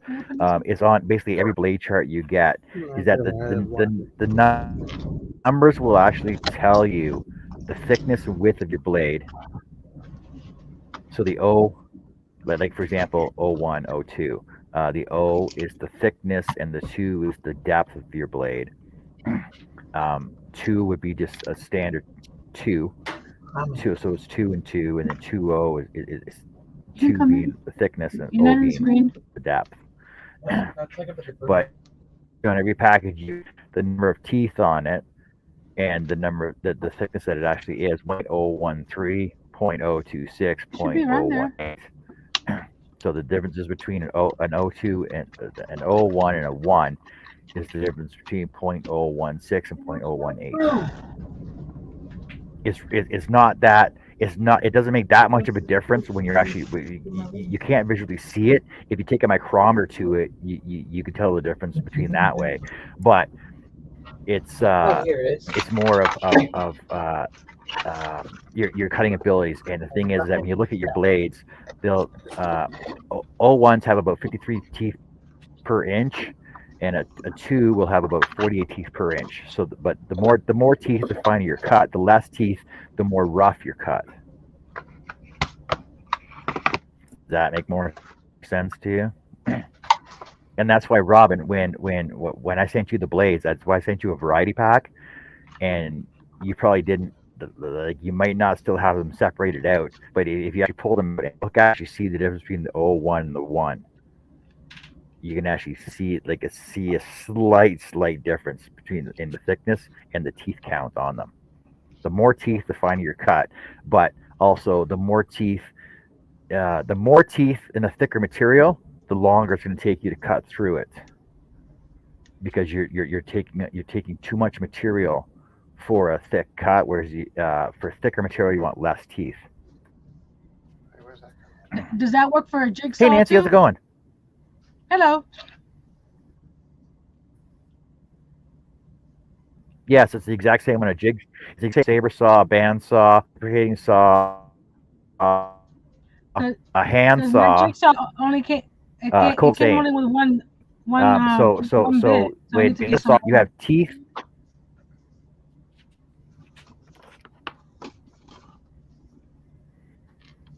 You're gonna want like a general use blade then. So the thing is that on a saw you gullets, right? Now the thing is the type of work you do, like a miter saw, a hand miter saw, you can see cut or bevel cut like this. Inch it. You're coming in and out with the space to clear your material. If you look at old tree cutting saws, the double-handed saws, you're looking like I can see one from here. You're looking at about a 1-inch gullet per tooth. So you got like 2 teeth in a gullet, 2 teeth in a gullet. right? And the gullet is about a 1 inch thick because you're taking down huge trees.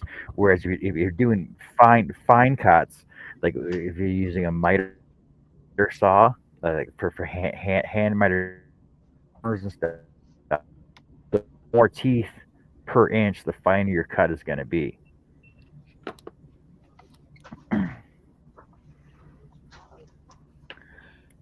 Cause my jigsaw, this is the only blade that it came with.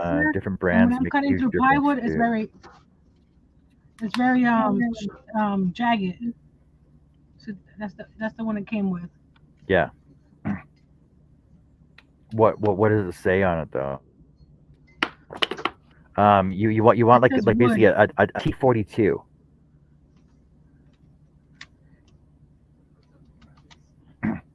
It just says wood 10p. I hate when it doesn't do that. So that means it's got so 10 pennies has got 10 teeth per inch. There you go. Yeah. So you got 10 teeth per inch. You want something a little fine. Go with like a 24 or 32. Okay. Because Yeah. when I was cutting the base But for the thing for the Noah's is when Ark, you go to the it's really store. Yeah. So when you go to the store, you can actually buy a pack of them, right? Because like I said, it depends on the thickness and hardness of material that you're cutting. You're going to want different blades for different materials. It's the same with a scroll saw.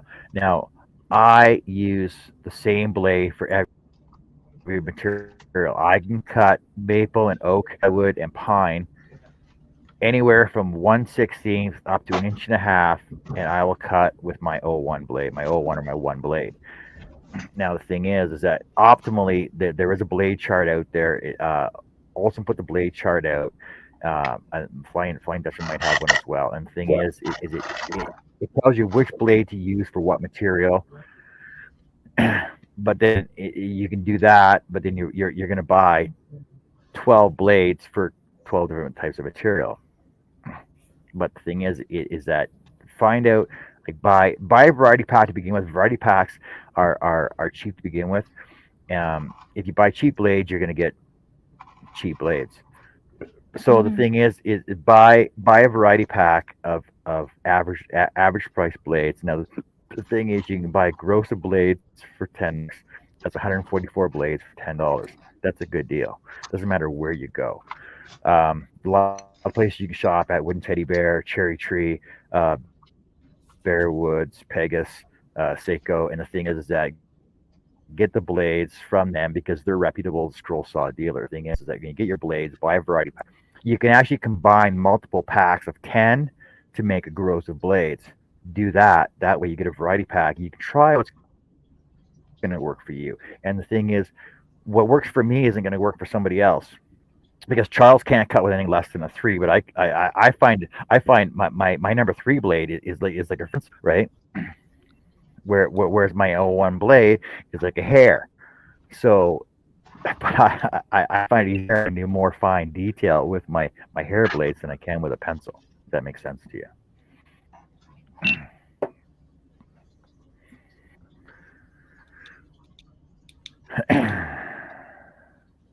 There. Larry, what's FD? FD is Flying Dutchman. Now the thing is it doesn't matter what brand you buy. You can buy Flying Dutchman. You buy whatever. Pink. Blades are only made in 2 places in the entire world. Is that when they get shipped from Germany to the U.S., they get rebranded.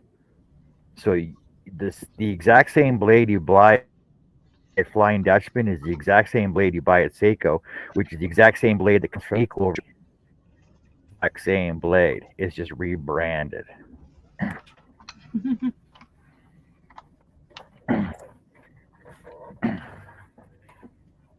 Like you can buy you can buy Adidas or Nike or Air Jordans or whatever you want. You can spend $1,000 on a pair of shoes.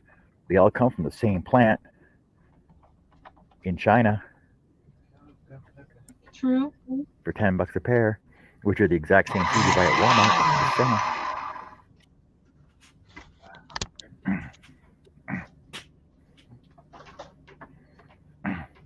Like you could spend $8,000 on a casket.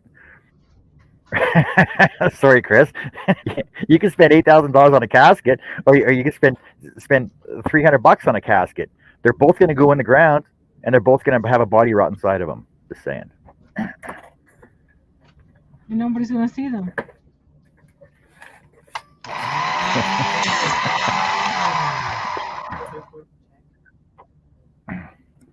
Yes. Yes, Shay. The thing is, Olsen and Flying Dutchman are different blades. Olsen is more cost, cheaper. They're cheaper. They're cheap blades. Olsen blades are actually stamped, whereas no, Olsen's are cast and Flying Dutchmans are stamped. And if you actually look at the blade, you can actually see the difference in the blades. You can actually see that a Flying Dutchman blade has a ridge on the back end of it. If you're looking at a straight blade, it's got a ridge on the back, which means it's been cut off of a piece of material, whereas Olsen's are actually poured a mold and polished and sent out. But like I said, buy a variety pack of blades, buy a variety of brands of blades, and find out what works best for every saw. Because the thing is, if everybody that we know owned a Seiko, you're all going to be using. Now you might have the same saw, but you're going to be using different blades because of your blade cutting because of the way you cut. Your technique is different, number one. But if you're all cutting the exact same pattern, your blade is still going to be different because of the way you cut. So what are you working on, Nancy? With sewing machines, because people swear by Singer sewing machines, but I can't stand a Singer. I have to use you're pretty loud for crocheting. Huh? What was that?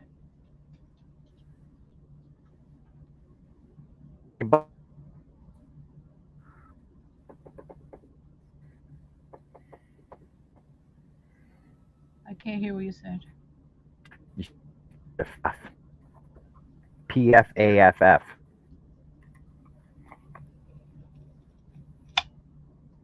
Like, good. Mom bought her a FAF. PFAFF. I think 60. Oh yeah, I've seen those. 67, and she was still using it. And she was still using it in 2000. The new ones don't last as long.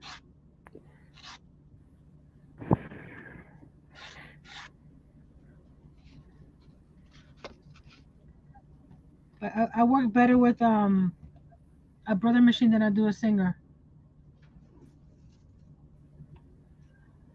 Oh, this is where Bob Ross is right now.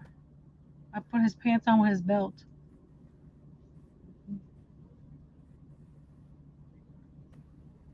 So now I'm gonna do his shirt.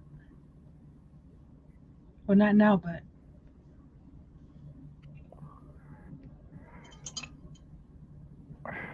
sit in the bowl.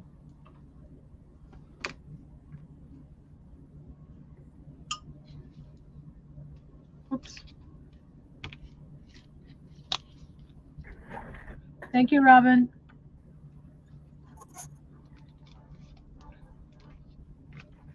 I came from church, so I haven't changed.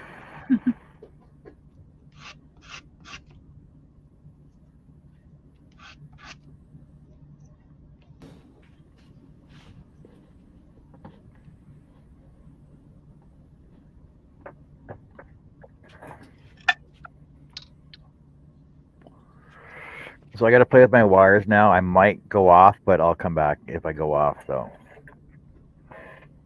Okay.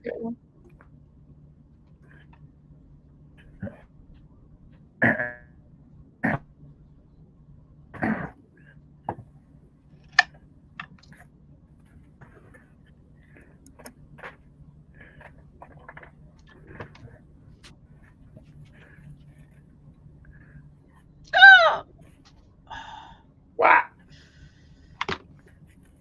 Is there blood?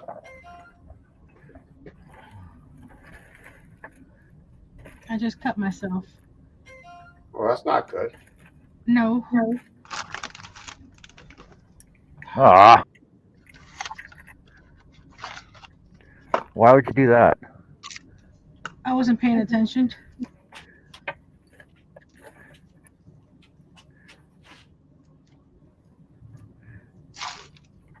Didn't realize how sharp these miter shears are.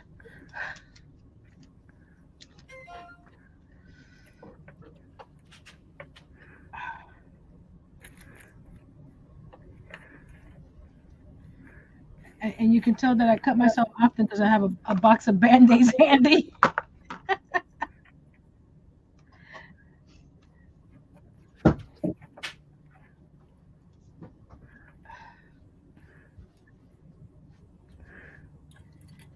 Yikes.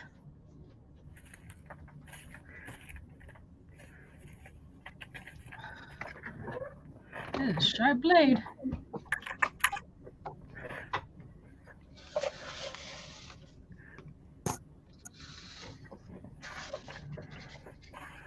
Maybe I should use such a small piece of wood.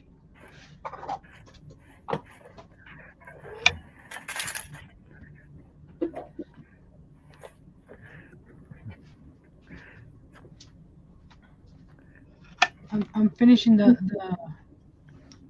whatchamacallit? The Noah's Ark. Or at least get most of it done. It's not working out.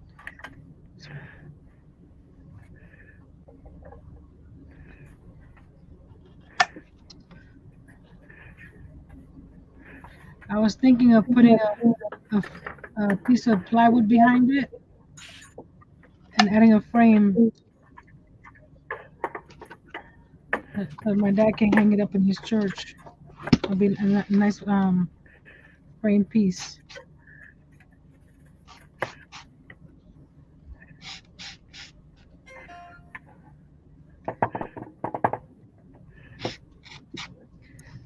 Telling me to be careful after the fact is counterintuitive. Is that the word?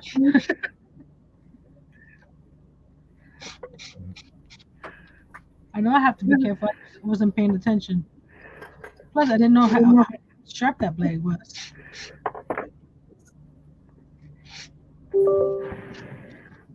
Oops. Where did these go?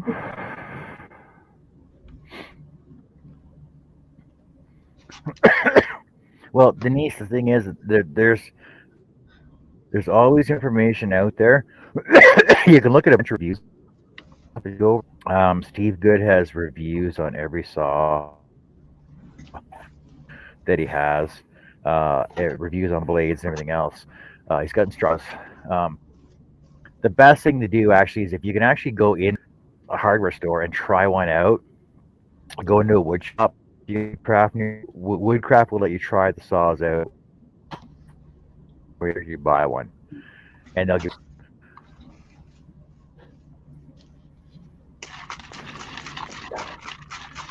Where'd you go? Went bye-bye. What went bye-bye? John. Camera. No, I'm still here.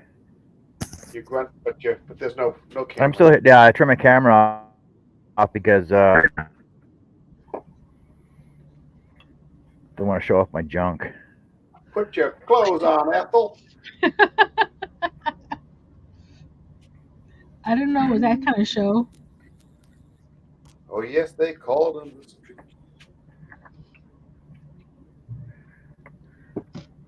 Let's see.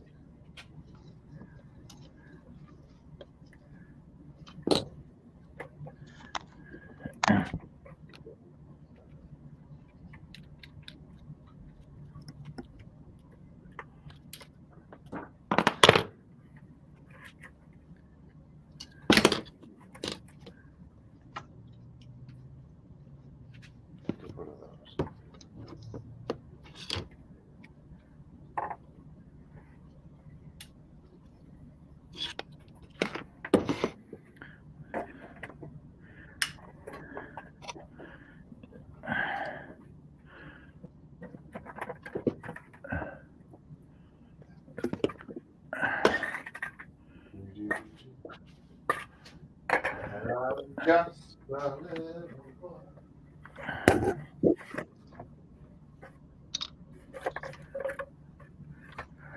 Tra la la, tee hee.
Whatever will be, will be.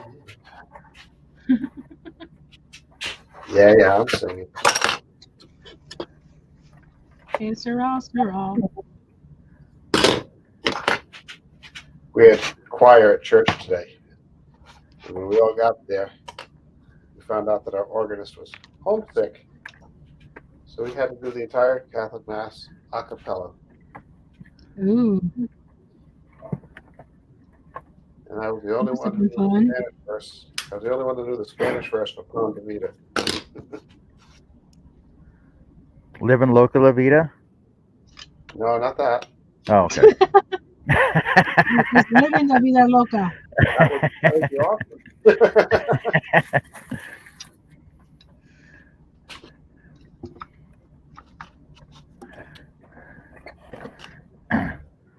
Oh, wait. Did you say Inagata de Vida? Our closing hymn this morning, Symphony for the Devil.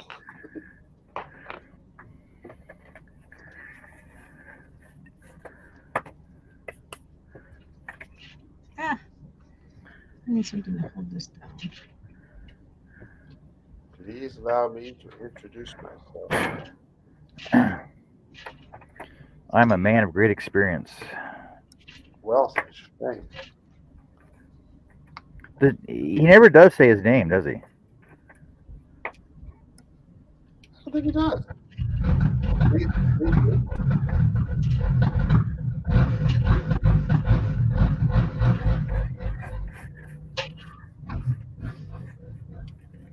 That worked. Goes to there. Now that. Oh crap! I did that wrong. Look at that.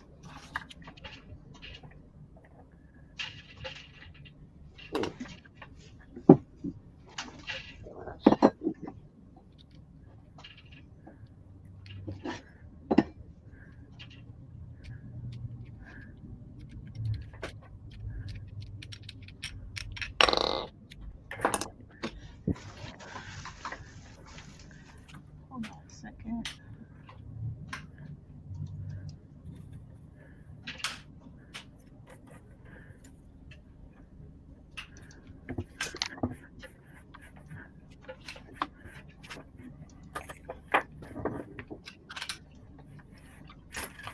Oh,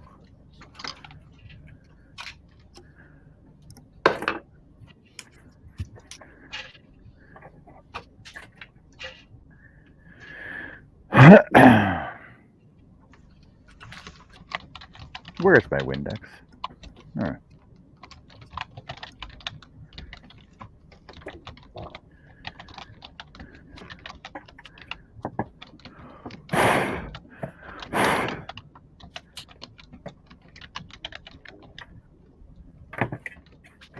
I love these GoPros. They come with all these accessories and not one page of instructions on how to assemble anything because they just figure that you'll know how to do it.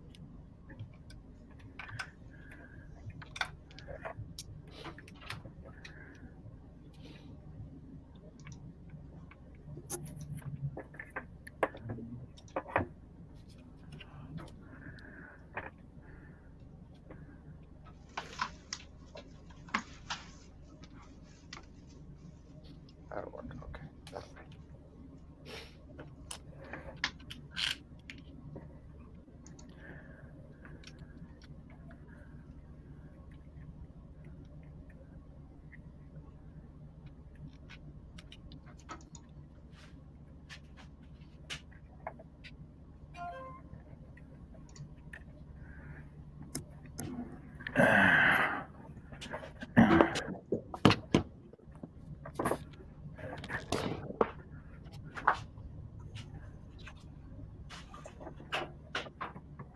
Let's see if anybody reads my community tab. I just added a link to this live stream.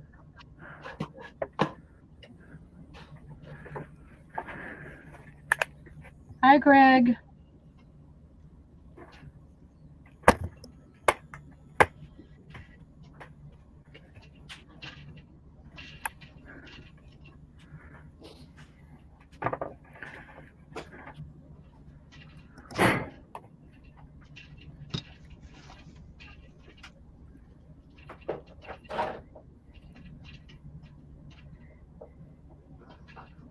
That was too short. What did I do wrong? Okay.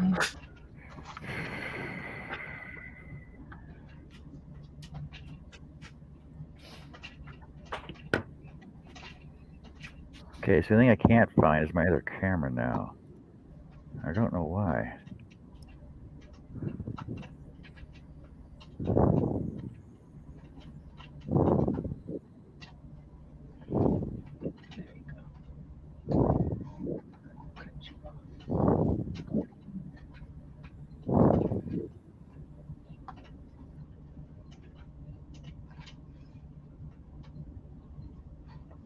Who wants to see the kitchen cabinets?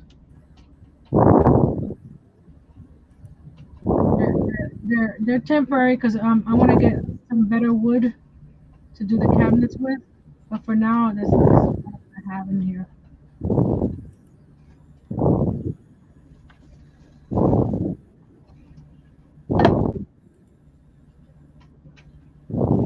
No, Greg, my cameras are plugged in. I can't find my other camera because this is my second camera. I can't find my other camera. It's on. Let me unplug it and plug it back in and see what happens.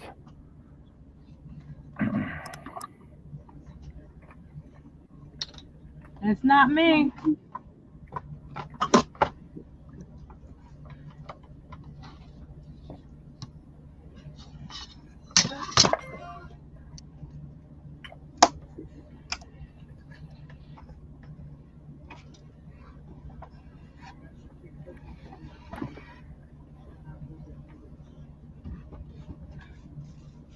Can you see the kitchen?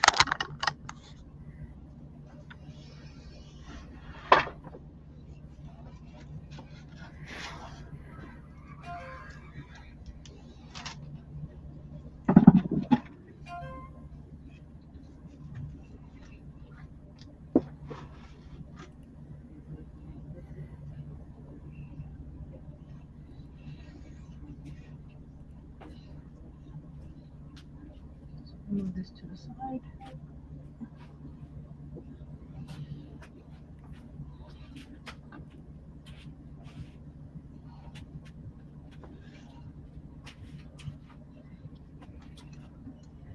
So I think the problem is definitely with my hub. I think I need a new hub. Hubba. Yeah. I worked on the cabinets yesterday. Like I said, I'm gonna redo them with better wood because this basswood is ugly. So I did UV resin on top to give it the shiny top, and I did speckled. Well, that looks nice. What's wrong with that? It's this part here, this wood. I don't like that. Oh, okay. Plus, this door and the other door, the hinge that I had. Huh? I didn't texture them. That's how it came. Too much texture. Oh. It's this basswood. It's very textured. And then when I use but I like the top. So there you go. I did it on that, and I did it on this one over here. Yeah, the top looks nice.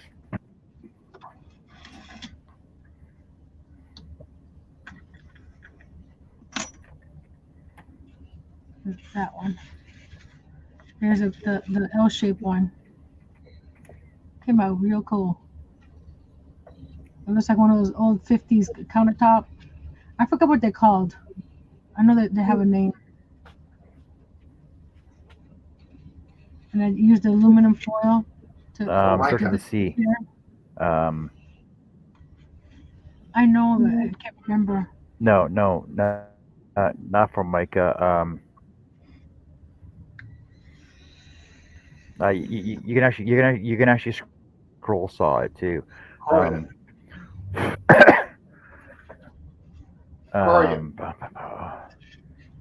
Kate, what's that? Orion?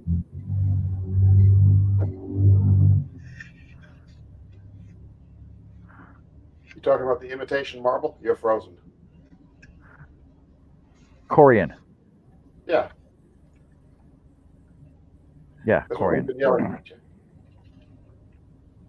You can actually get Corian. Well, no, you dropped off for a second. So, Nancy, if you want, go down to your countertop store, get an off piece of Corian, and you can actually scroll saw it for an actual real countertop. There's a problem there, John. Do you see the scroll saw on my desk?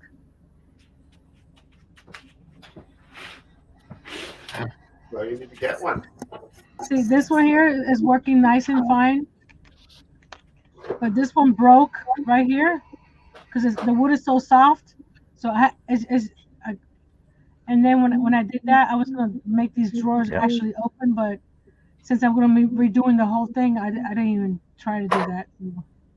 That's what it looks like now. Oh. And then I put these little pieces here on the front. So when I put them next to the sink that came with the kit that Andy gave me, you don't see the gap in between.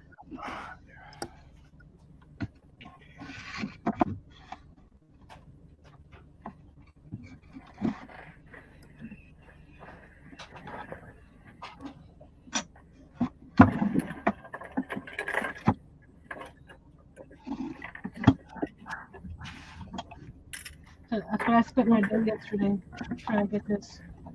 I did Bob Ross's pants, and then I did this. Yes. What? Danger. That's where my kitchen is right now. Oh, let's see if I can get it closer. Excuse me.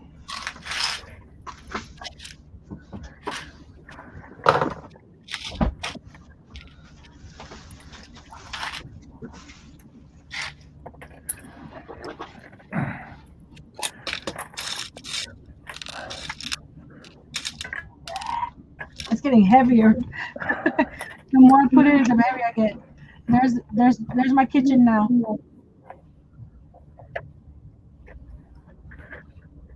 So other bottom cap, and now I have to work on the top. That looks so cool.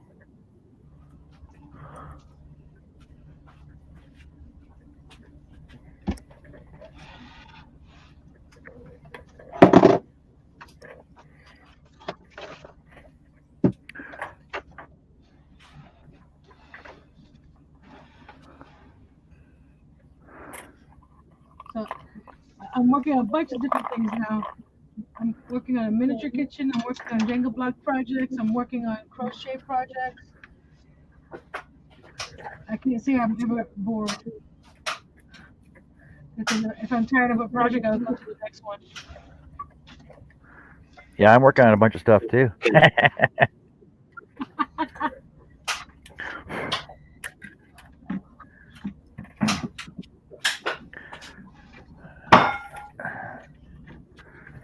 Did you see the finished Harry Potter that I made?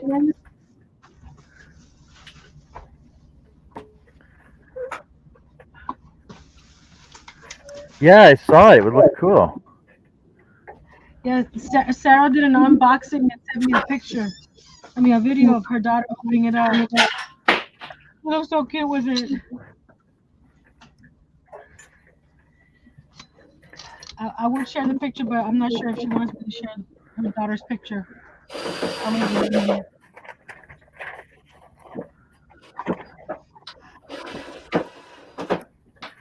It was fun making that. I'm making a set of Harry Potter, Ron, and I can't pronounce the girl's name. Hermione?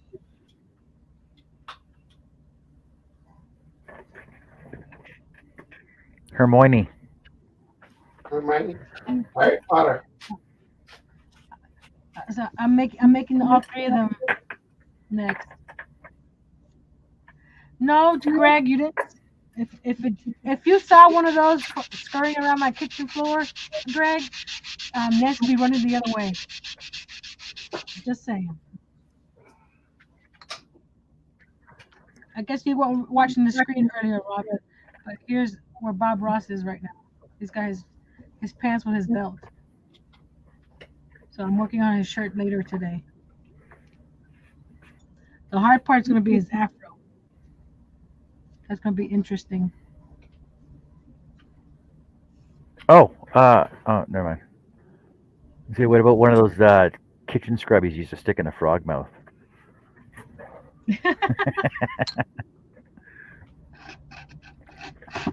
You know what I'm talking about. Yes.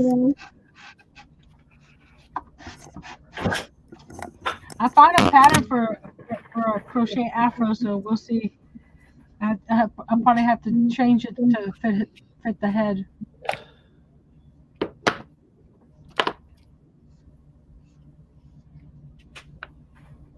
It's not fast, Robin. You just see the finished product. That's what it is. Because I spent a good couple hours on that one because I did something wrong. I couldn't figure it out. Even though I write notes down, I sometimes can't even read my own notes.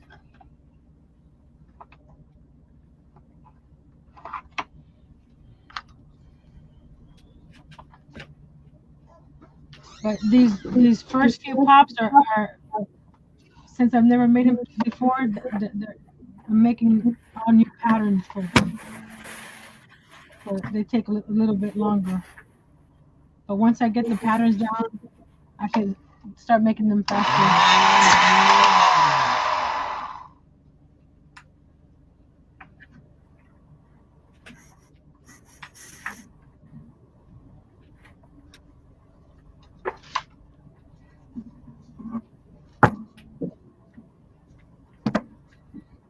And I'm changing the prices on some of them. Because the Harry Potter took longer and it had more parts to it than the first one I made. So everybody that ordered the first time around got a deal.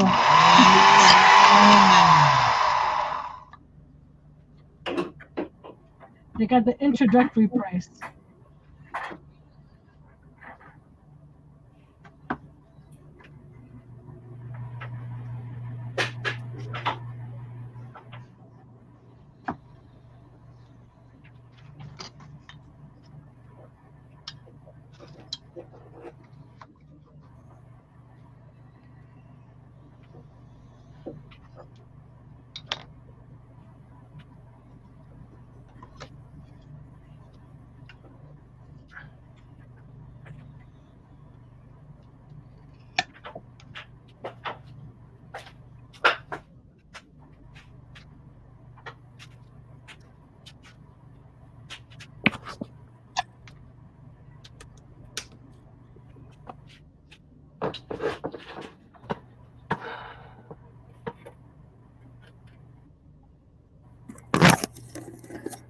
I go inside and see if I can find some Windex. I'll be back in a second. Okay.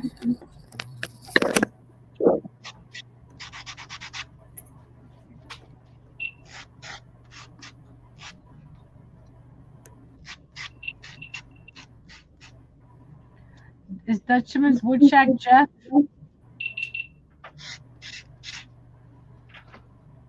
I have a hard time remembering everybody's name. No, don't power off.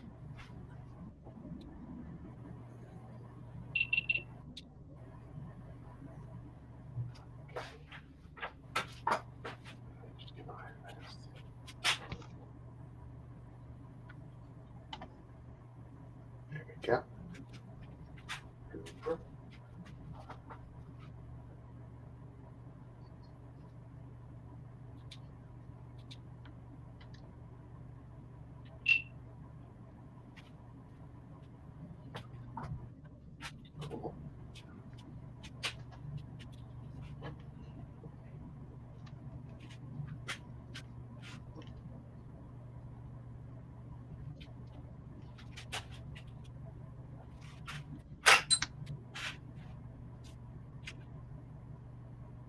I was right. It is Jeff.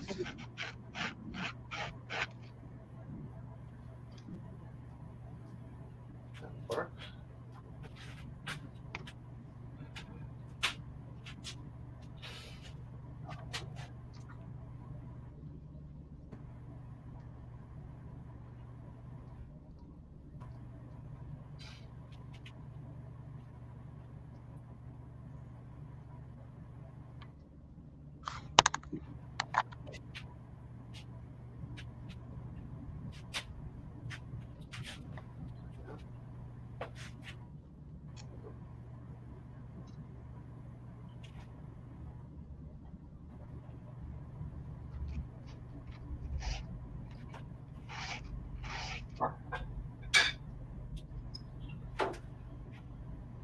And it went away.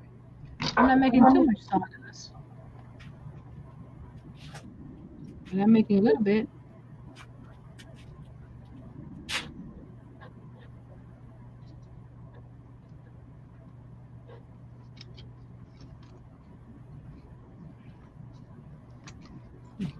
Why did you do that, Helen?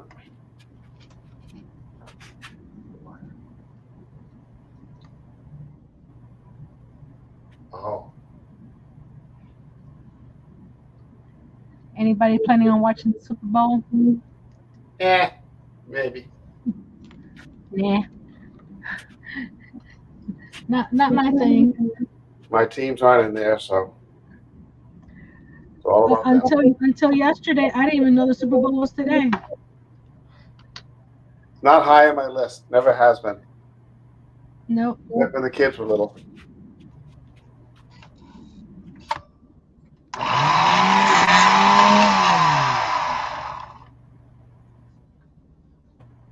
Somebody I think I have mentioned that. I think I have that same saw. my itty bitty saw. I have one of those. Not I that love brand. it. Mine's in a box in the garage. Got in my way. This is what I used to cut on my Jenga blocks.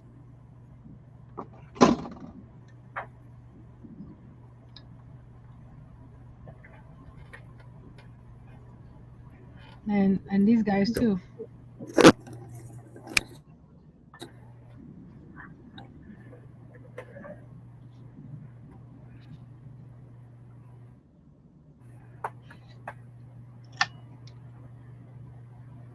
See, it did it again.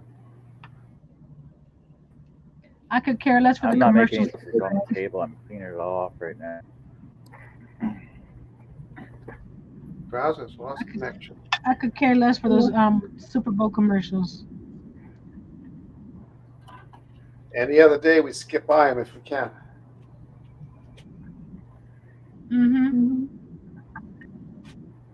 And you don't have to worry because those same commercials will come out throughout the year anyway.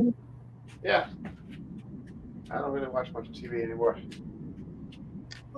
I'm mostly on YouTube, or I watch series on Netflix. Not necessarily TV. Well, I do watch NCIS and Criminal Minds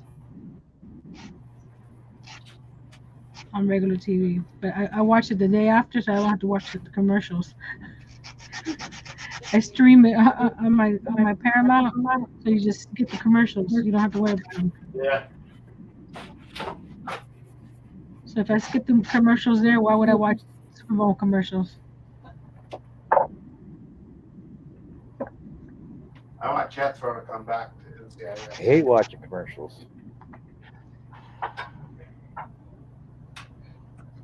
I know, and people are like excited to watch Super Bowl commercials, and who cares?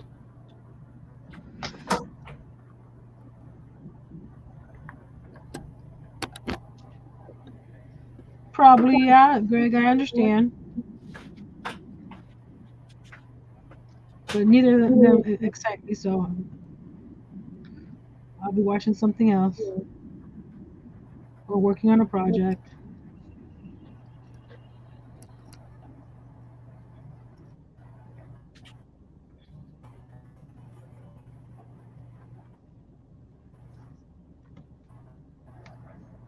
One second, be right back.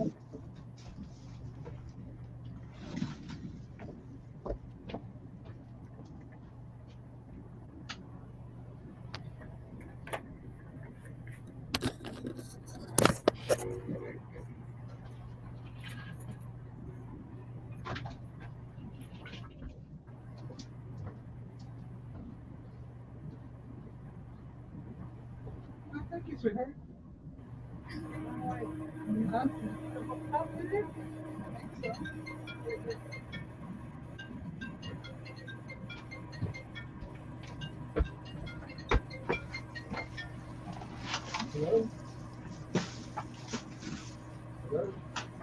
I'm back. You missed me?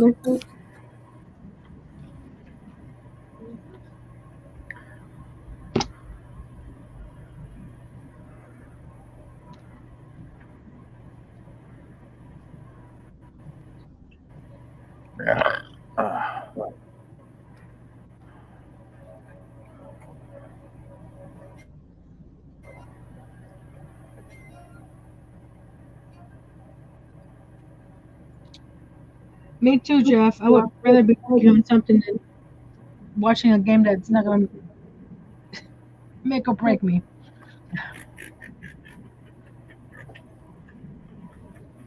And most of the time when I'm watching a show is in the background. It's like background noise while I'm working.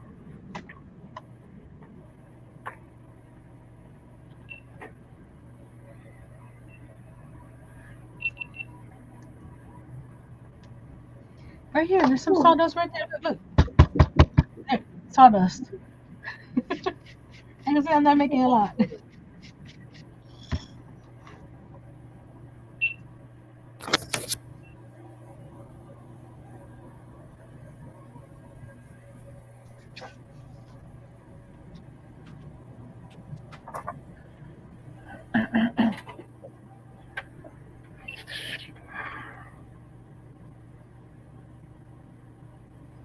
I'm sure you were. But I understand what you're talking about, Larry. Oh, this guy's stuck. Let's move him over here.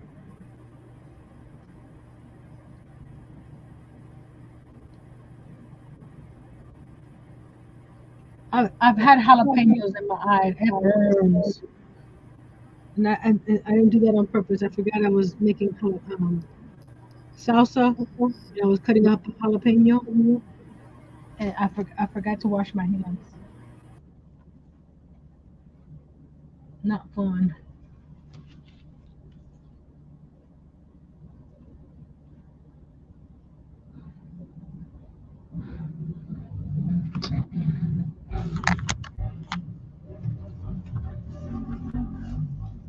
Actually, I gotta do this one first.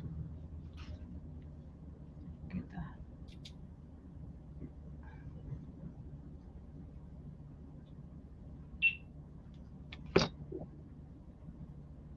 He's working on some technical issues with his machine, so he's gonna be in and out.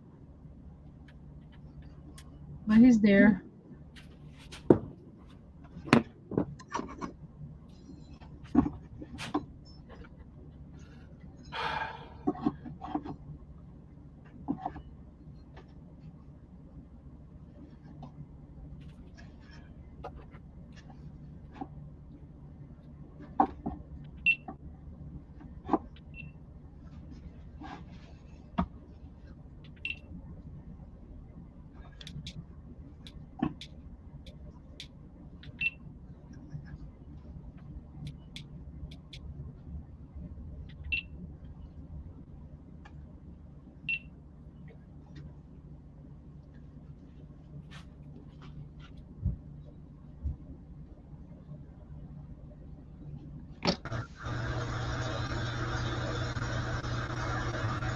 He's back.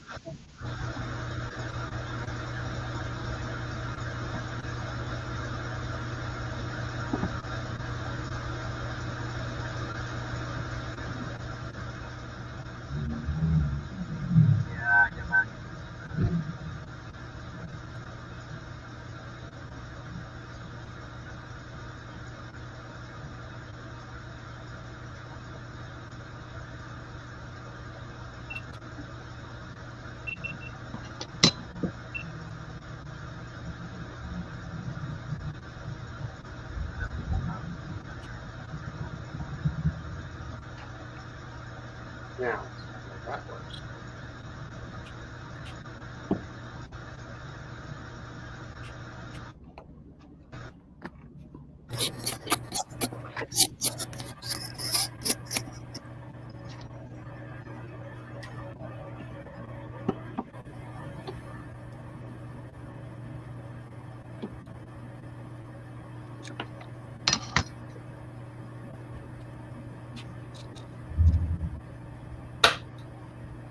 Yeah, I'm here, Jeff. But just trying to get my cameras working again.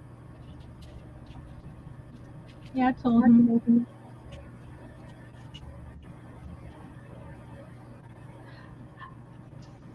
How do you have your channel and your name under your picture? Oh, so it's a brand new thing from StreamYard now. Mm-hmm. Give me a second here. Let me come back. So under brand, so on StreamYard under I don't see any of that. under your. I gotta scroll up now. Come on.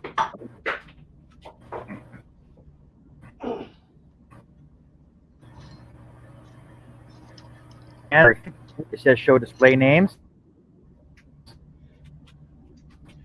When I'm on your StreamYard or I guest on and yours, then when your people come in, they can put their name in.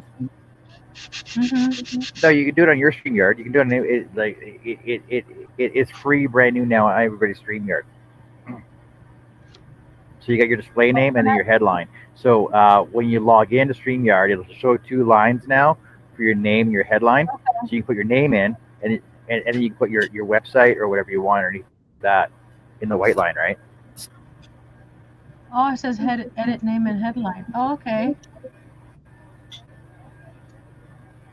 Let's see how this works. Copy. Paste.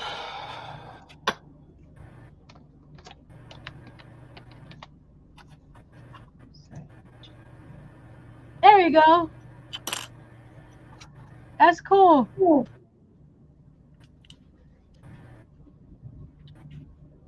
You can there, and you can do. Yeah, you can do both in there. Yeah, I There you saw go. that. Yeah, and that way you can characters in each line.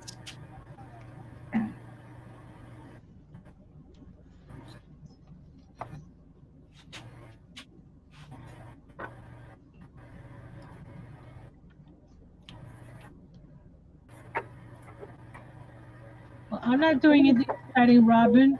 I'm just cutting pieces of wood here.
You're roughing walnut rounds for candle holders?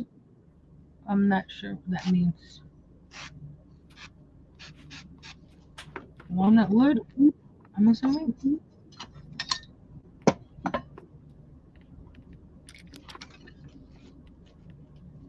John's spring cleaning.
Cool. Okay.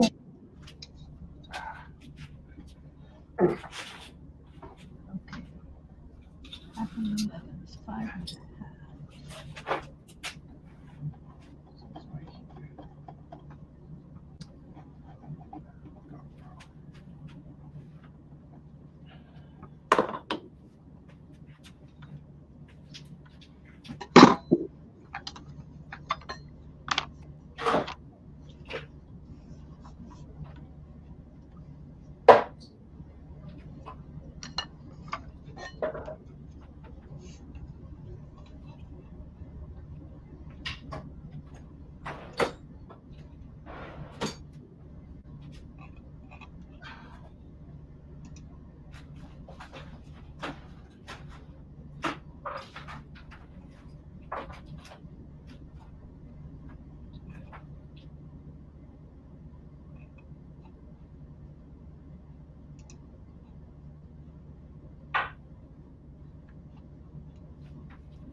Okay, one more set of posts, and then I'll start with the railings.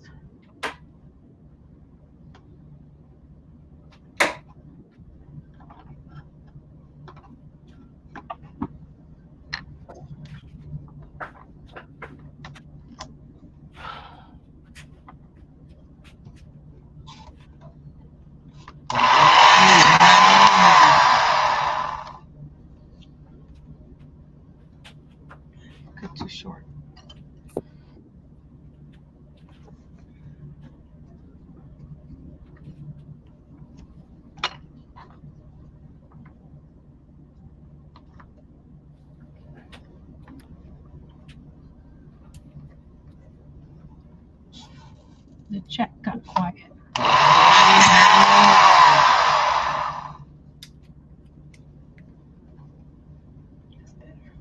Okay. Just glue you down.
Balls.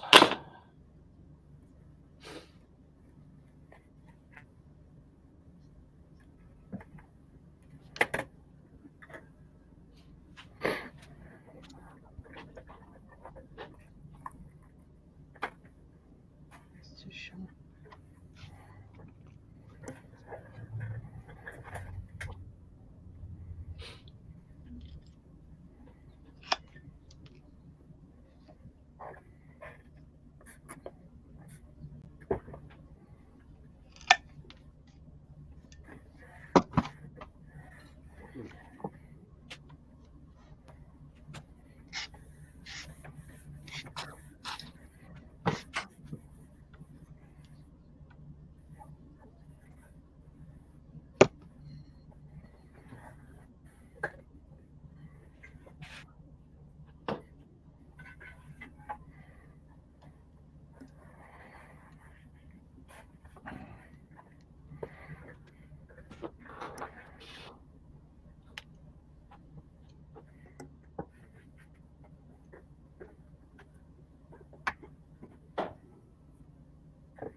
so quiet now. Jeez.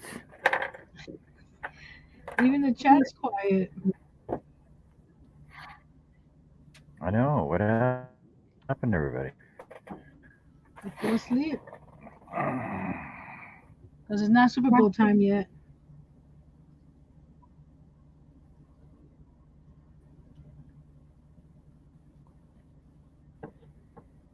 Robin says she's still here. Why is this not lining up?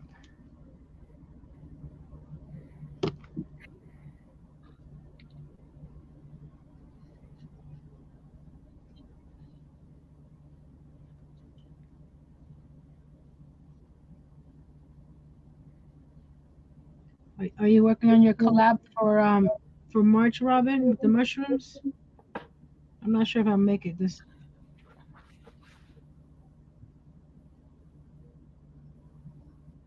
Excuse me. I think everybody's just working on their own projects.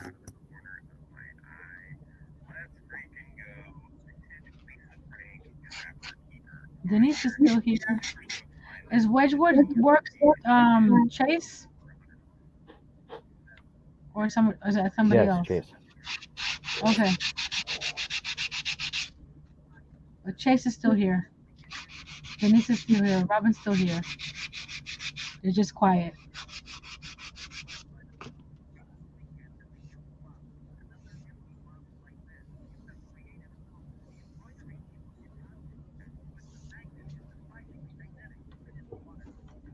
Denise says, "Bless you, Chris." Thank you. Oh, sawdust.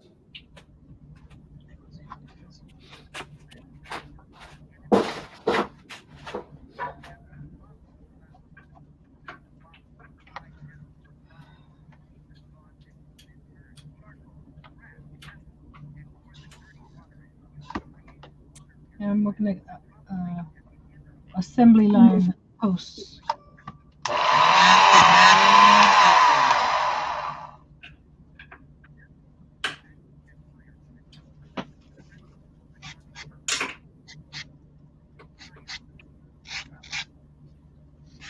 I made my first sale last week on my new website.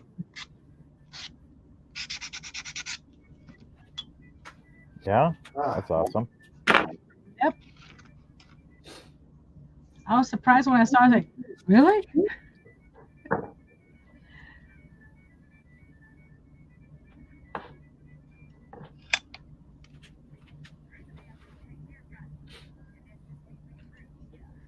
Oh, when's my check coming in? When PayPal releases my funds. No. Since it's a new business account on PayPal, and this is my first sale on PayPal. You know with what I'm talking about, right? Yeah. Oh. John's your agent. My funds. Like seriously? They want to make sure I'm a good business person, and I ship my stuff out and don't have disputes.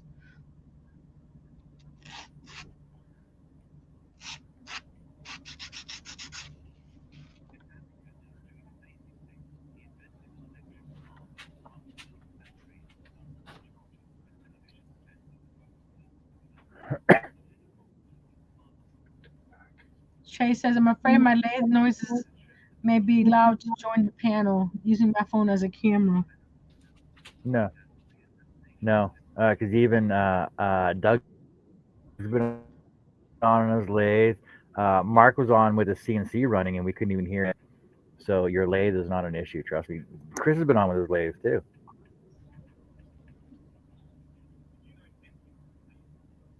Yeah, YouTube seems to, or StreamYard, they muted you somehow. And you can barely hear What's me that? when I crochet too. Uh-huh. Yeah, you're crocheting so loud. I know. Click, click, click, click, click, click, click, click, click.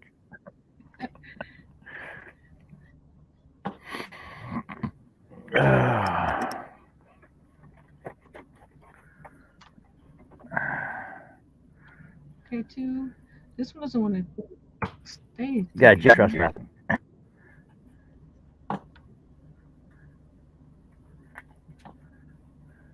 Or Chase.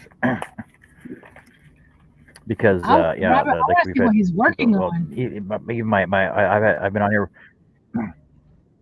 I've been on here when my air compressor goes off and everything too. So Just loud for a second.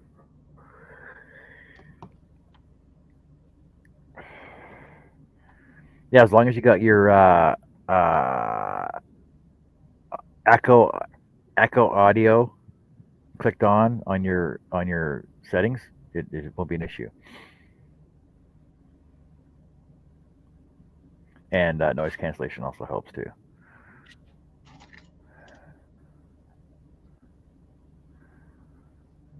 I want to see that walnut bow he's working on.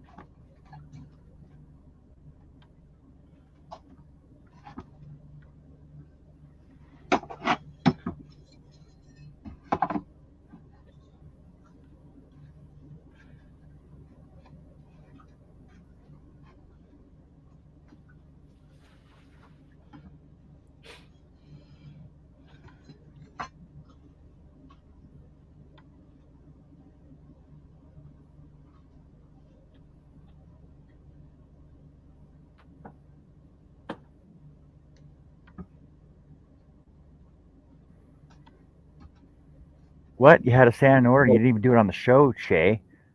Jeez, that's what we're here for. Yeah, we want to see all the process.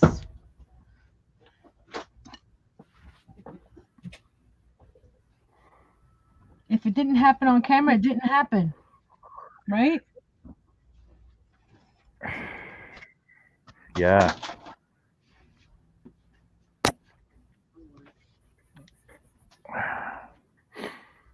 Well, my desk is nice and clean now. I don't know what to do. I don't want to cut anything because it'll make it all dirty again.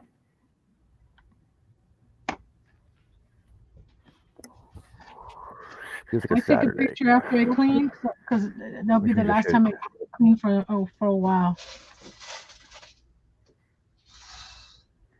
Nah, It says shit, I what do you can't watch do it this as show? given Okay. customer request. We won't tell them, Shay.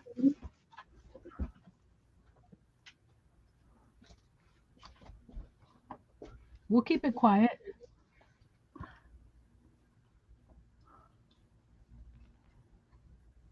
Yes. Nothing. My husband's just watching over my shoulder here. What?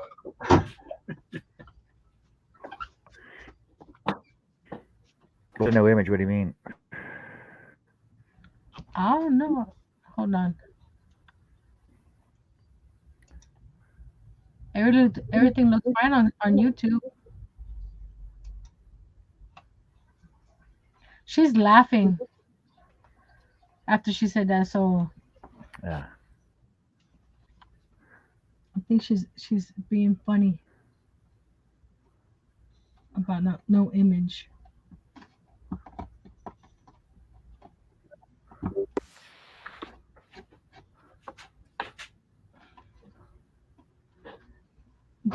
Earl Robin said, "Hey, Robin, what it is? What it is, Robin? she's in the chat. She's not on screen. Right there. Yeah. What it is? What happened? Is Shay cursing at us now? You cursing? Look at that emoji. Earl, yay! Earl, yay! Robin, yeah! Talking about this little emoji. Is that cursing? No, it's like angry, like you know, I don't know. I guess midnight hit his finger or something. Larry said, "Hey." I hope midnight didn't chop a finger off, because that would be a good reason. A good reason to what? To curse? Yeah, I would. Chop a finger off when I saw it flipping around. I'd be like cursing. She was sanding, so I don't know how she can chop off her finger sanding. What do you call that? when you defoliate. Hopefully she didn't defoliate anything. You mean exfoliate? Exfoliate. Yeah, there you go. Someone sent me a message. Did you send me a message? No.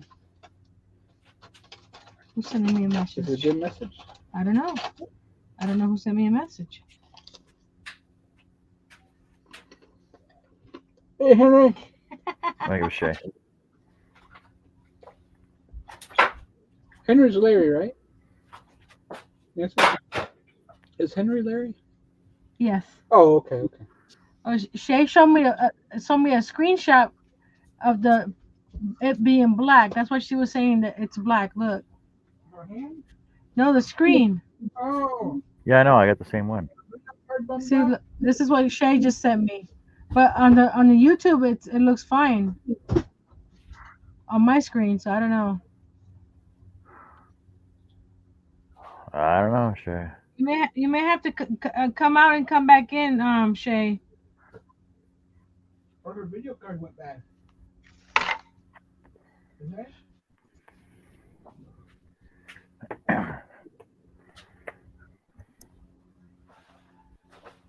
No, I went on the stream on YouTube and it looks fine. So it may be on her end. And Robert says, "I see you fine." Honey, is the AC on? Can you lower it a bit? Seriously, it's freaking winter time. What are you talking about? It's hot over here. It's what was it? It's 4 o'clock. So no, the heat from this window is coming through real bad now. Hey, Larry, Nancy's having hot flashes, man. No, I'm not. Oh, Jerry just says he got an error in chat. We have a window unit in the living room, and there's a wall of calyx right in front of me. A wall of what? A calyx unit. What's a calyx? That shelf right behind you. You mean the cute boxy unit? It's called a calyx. Boxy. Boxy.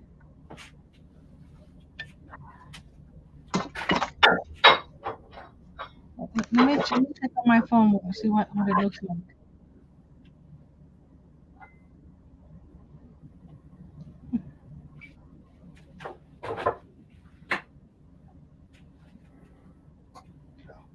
Chris, is that camera following you? Yes. Oh, that's cool. Yeah, it's an awesome camera. And spooky. You can do a lot with it. I'm still figuring it out, but I need to get a USB extension on that so I can put it off there. I don't know how far I can run a USB extension. My chat and picture on my phone are coming in fine. Okay. So it might be on you guys' end. No, it's working good, but I need to move it to the other. No, I'm talking. People are having problem with the picture and sound and chat. So I told them it's probably on their end because it's coming fine over here.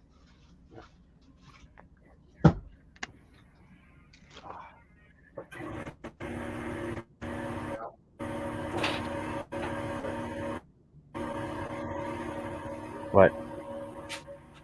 That's my air compressor. Can you hear my air compressor? Barely.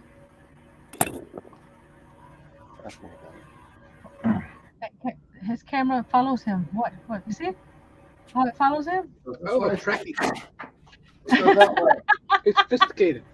It does the hokey pokey. Don't go to the restroom. And it wasn't that expensive. It's not a drone, huh? Jerry says you can do a powered repeated USB for video. He got a couple for the shop. Works great. How long can they extend? Chris's camera's pretty smooth.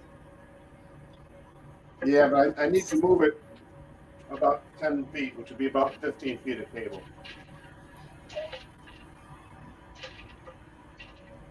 I want it to go over there so I can use it on my lathe. Was John in the Marines? Why? Huh? It got that look like a Marine. There we go. Simplify. Were you in No, the I was military? in the Canadian military. Canadian military. Was that a yes, Nancy? He said he was in the Canadian military. Ah, I knew it.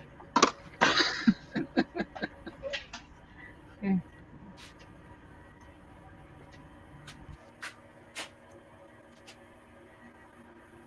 Steve says I'm running a couple hundred feet of powered USBs. No, it's Chris. I mean, Oh, Steve.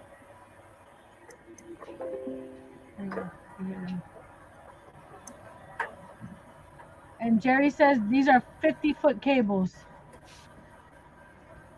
Powered USB. They sound very inexpensive, Steve. Very inexpensive, I'm sure. Yeah, they are.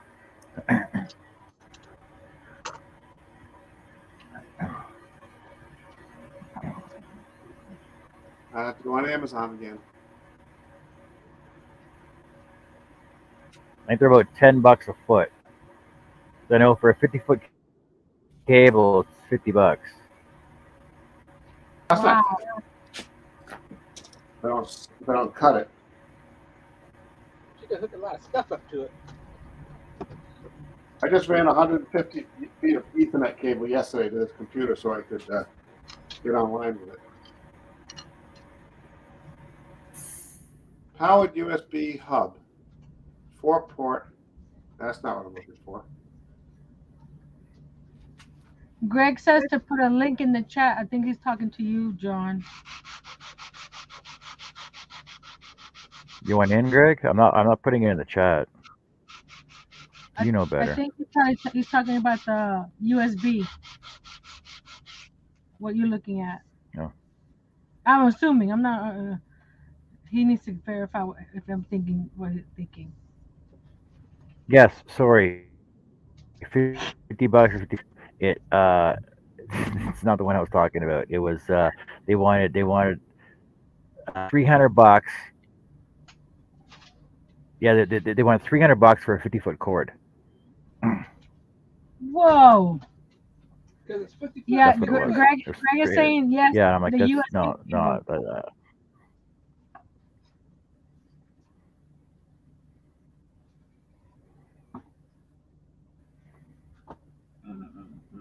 This one. I got some gold in there. You want me to put the headphones back on? Whatever you want, honey. I don't want to bother you. You don't bother me.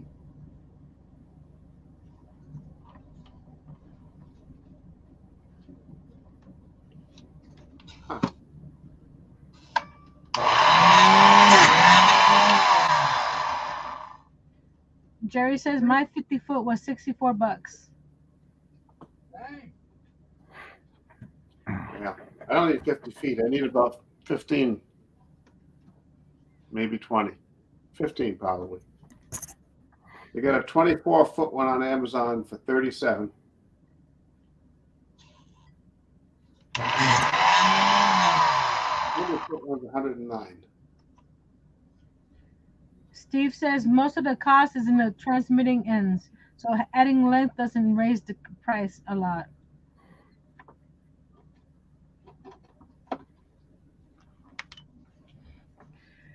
All that sounds Chinese to me, so I don't know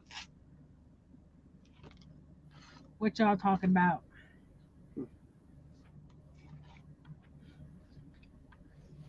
Your USB end connectors.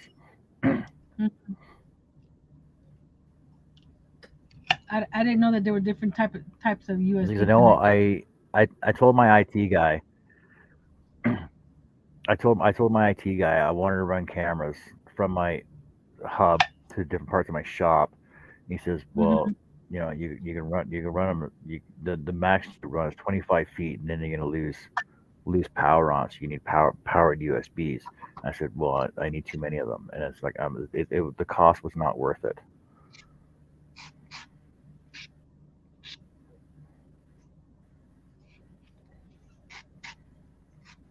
And then he said, "Well, why don't you just get one to run from your central central hub over to another hub. That way that one will be powered from there, and then you can just run them off of there. I'm like, yeah, I suppose.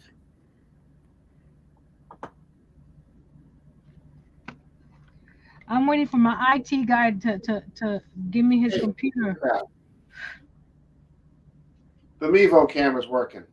I'm waiting for Uncle Sam, man. Well, and then my next my next option was, well, get your ass down to my shop, rewire it properly for me, and give me some decent cameras so I can do what I need to do.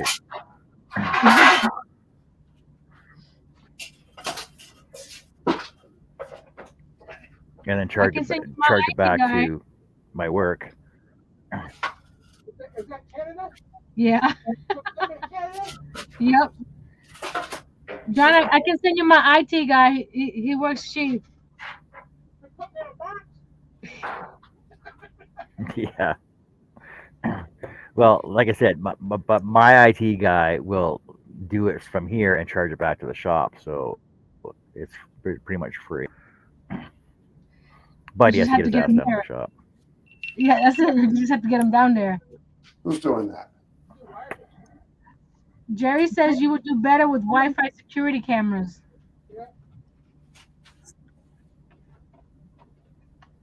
The camera that I'm on now is the Bluetooth. I got too many cameras.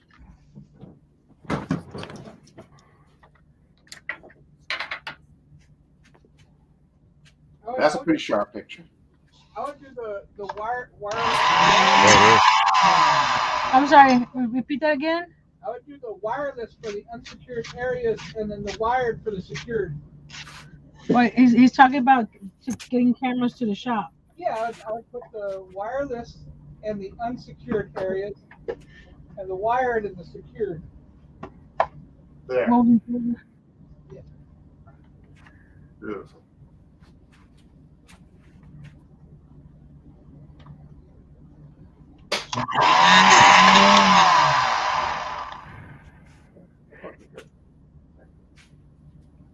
Chris, Chase is asking what kind of wood you got there. What's that? Come again? Chase is asking what kind of wood you got. That's a piece of beech.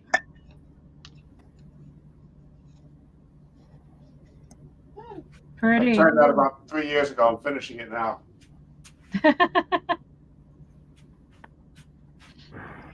Maybe. So it's nice and dry now then, right? Oh, it's going to be drier than family friend. I can't say it. Very dry. All split and sawdust and splinters.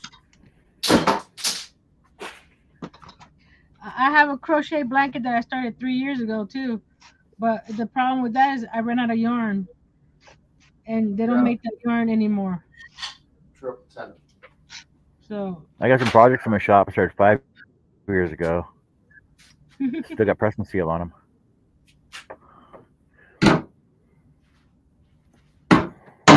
And you're not sponsored by Press and Seal yet? Hey, John. No. You know, press and seal's good for wood for food too.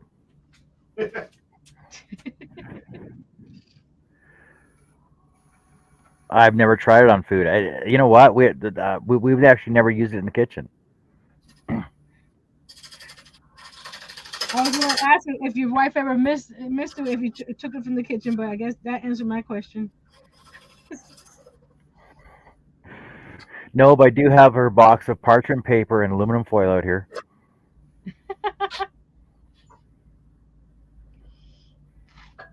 Actually, I got two boxes of aluminum foil out here because I forgot I had a box out here, so I had to buy me another one.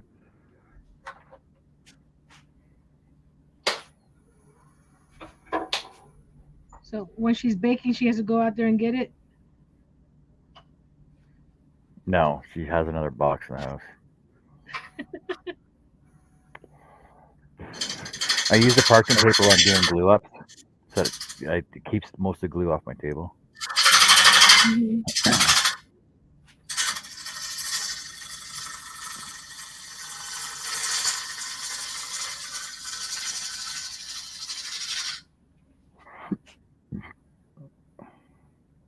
see, Chase, the noise is not that loud.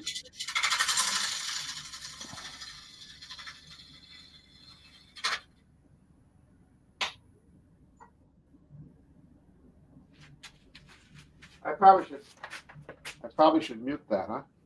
No, it wasn't loud. No, Oh, it's okay. you're fine. No. You're fine. No, yeah, you're fine.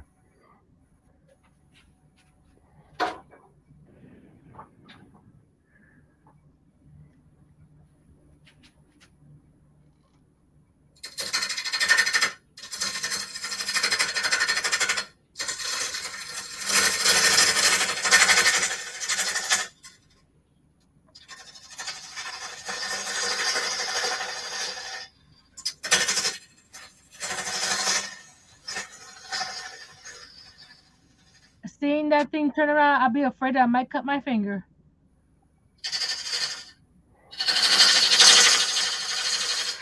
I did cut my finger with miter shears. Imagine this. I'm dangerous.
Is it a secret pattern, or you can share with us, Robin?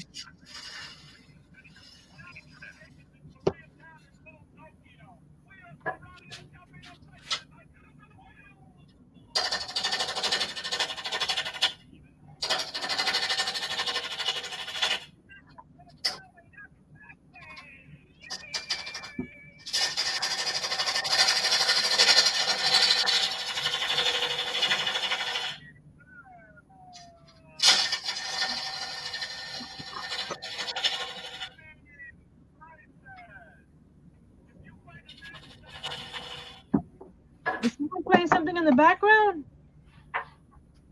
Yeah, I am. Oh, I thought I was hearing things. My hearing is messed up now, along with my eyesight.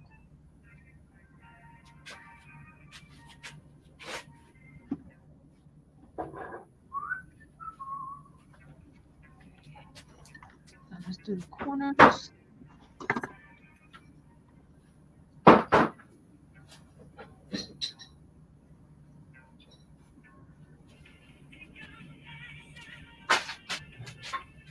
Are you gonna be scroll sawing that, Robin? Your mushroom flowers?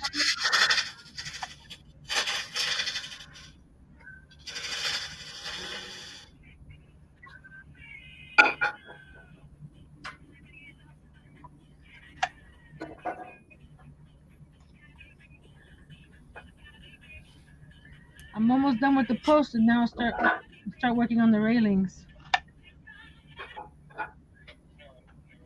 Three. I'll do the side border.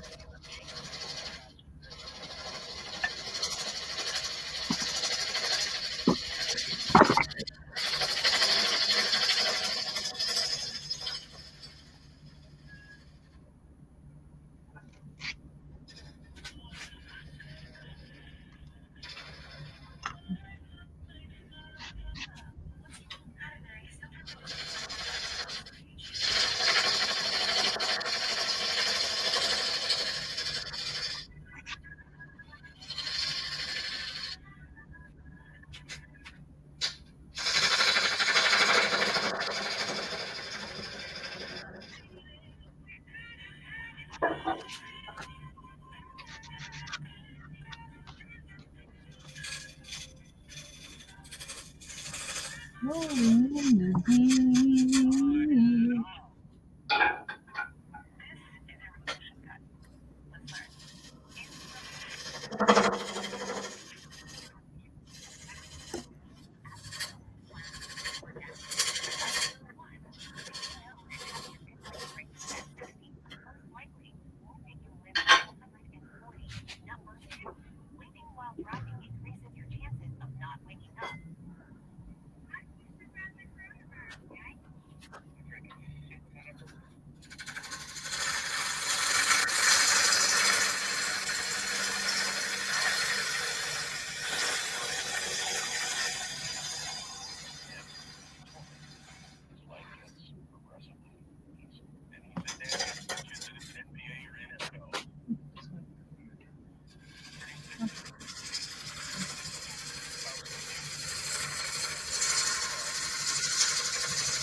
I got other posts done. Yay!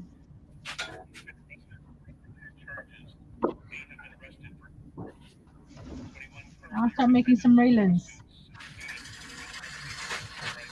I'm gonna get my.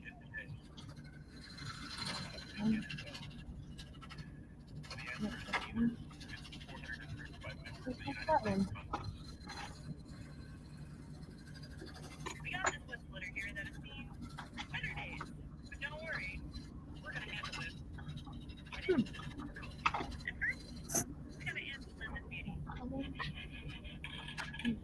Where's my flat one? I'm missing a piece. I got two.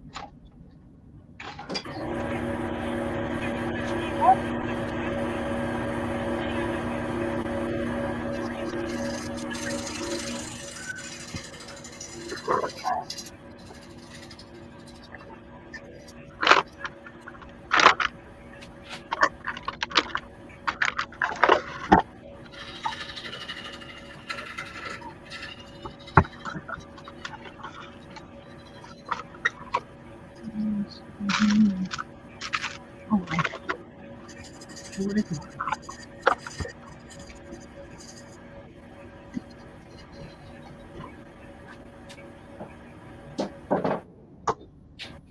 Honey, we're out of coffee. Yeah.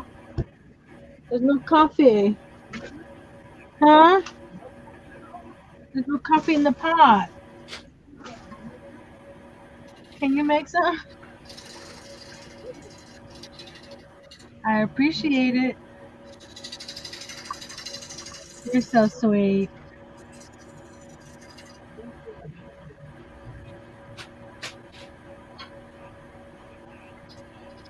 You're funny. You're hilarious. Hilarious. You should go to what's that place called? Comedy Central.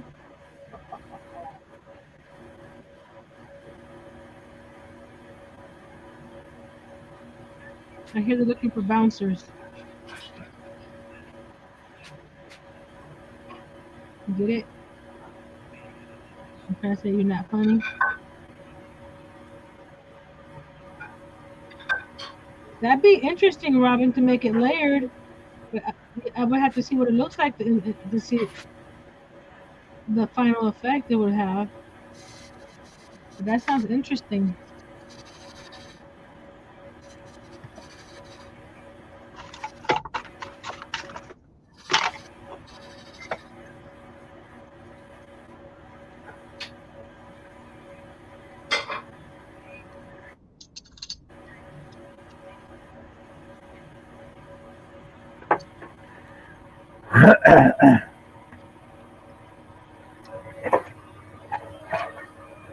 Without seeing what it looks like, Robin, I can't tell you what to do with it.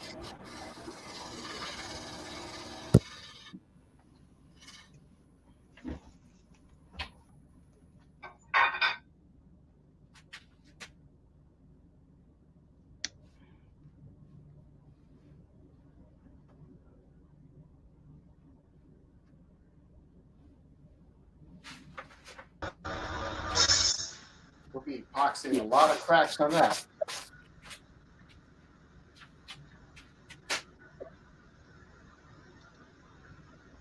I went back to Dollar Tree to find some more of that B sign, and they were out.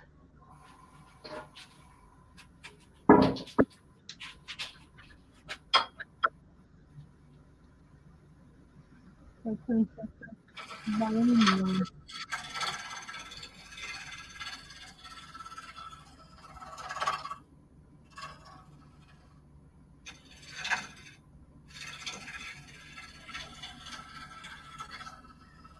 That's one of the reasons I don't do collabs right now, is because I'm not here to do what everybody else does. I'm here to do what I like. If they want to craft stuff, they can craft stuff. Why am I echoing? No, I don't have anything on. No, you're echoing because of me. Huh? You're echoing because of me. Oh, okay.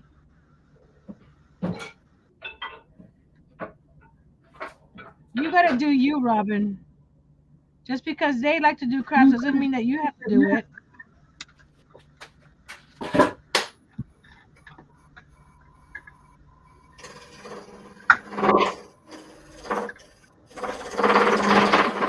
Crafty, that's up to you too.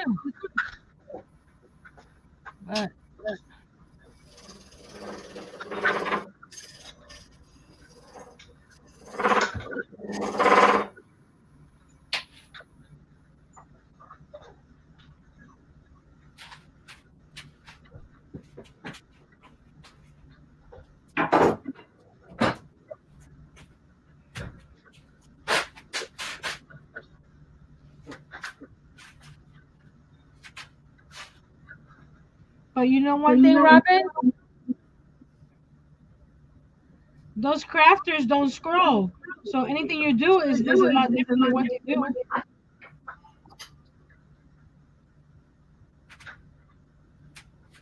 So just the scrolling is a lot different than what you do. So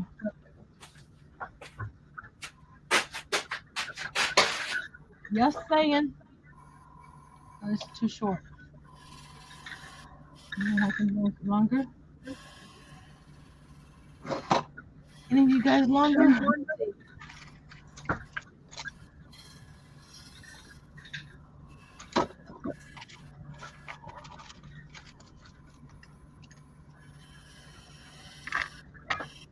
Yeah, some of them do scroll, but they don't do it constant. They do it in, every blue moon.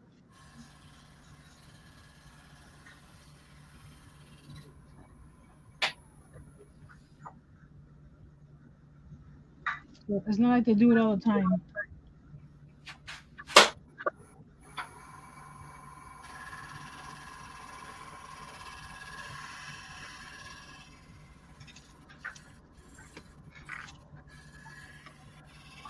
Well, stay inside where it's warm, Larry.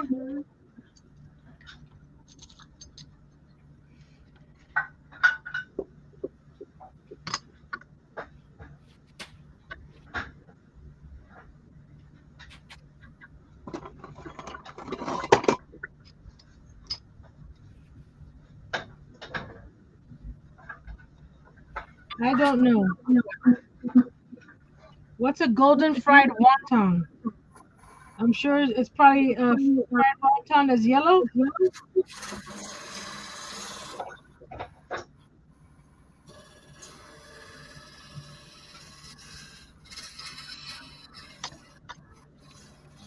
Don't you like Googling stuff?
Chase says here's a CBN wheel. What's that?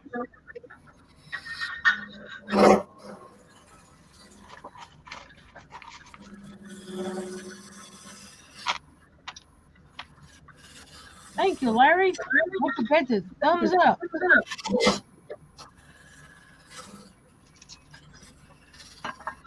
And share.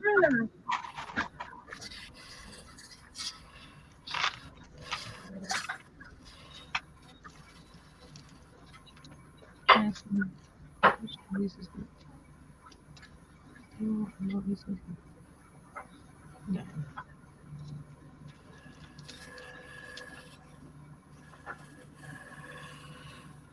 Chase wants to know if Chris sharpening a gouge.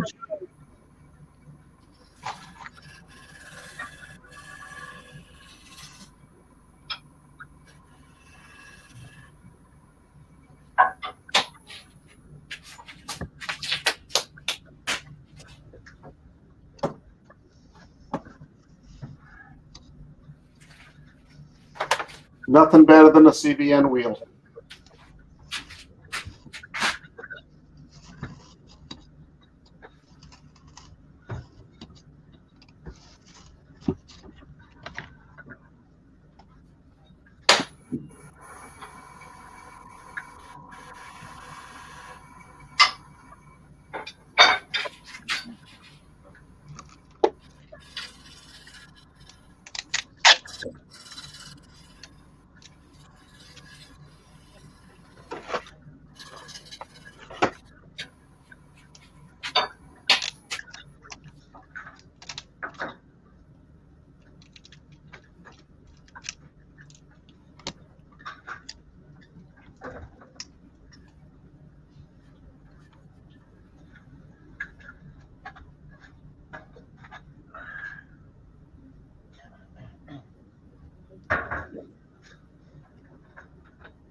Larry says, I looked at those CBN wheels that cost too much for what they are. They use them before, but I guess it's good if you can afford it.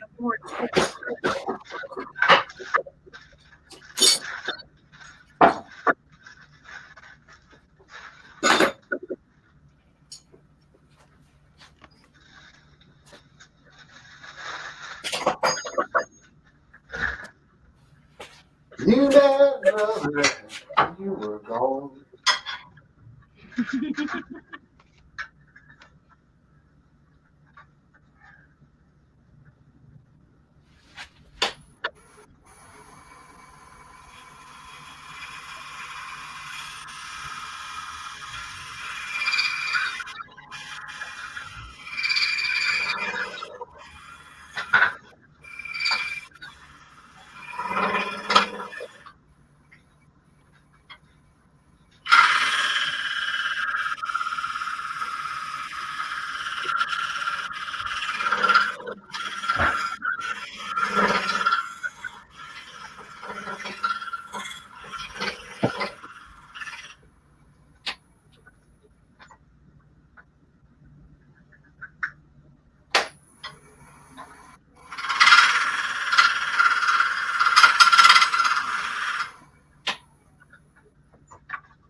Anybody have plans for Valentine's Day? I gotta work.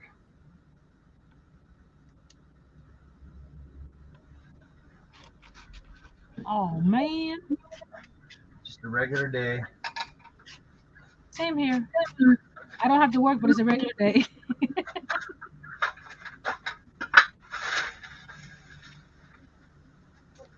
Well, I do work. I make sure my son does his schoolwork.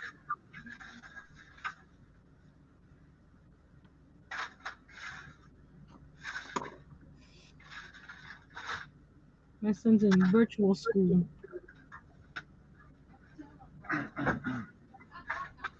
So that he keeps me busy.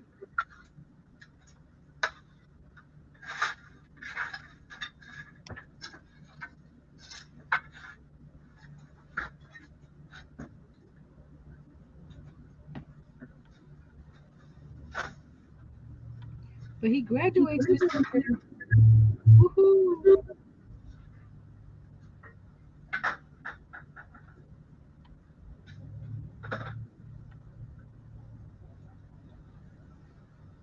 And then a month later, he turns 18. So, big milestone.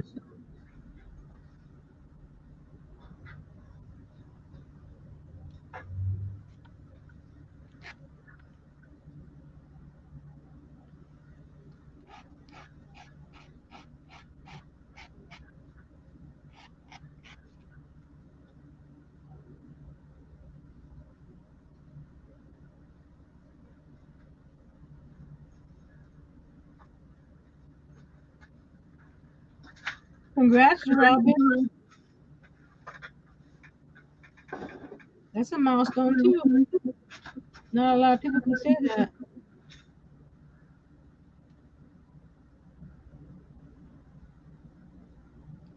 Is this even with this or no? No, it's not. Let's flip it.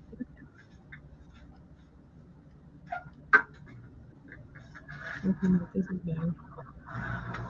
Okay.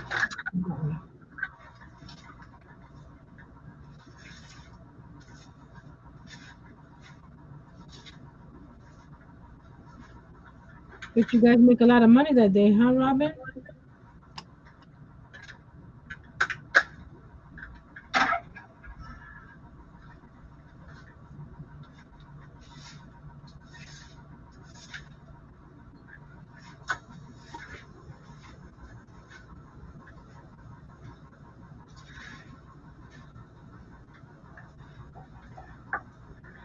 Here we go. Now we gotta install some railings on the top here.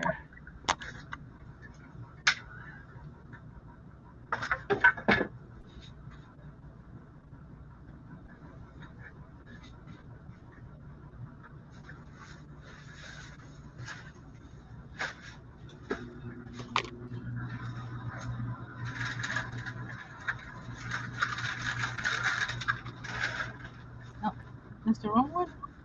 No, it should be in here. There you go.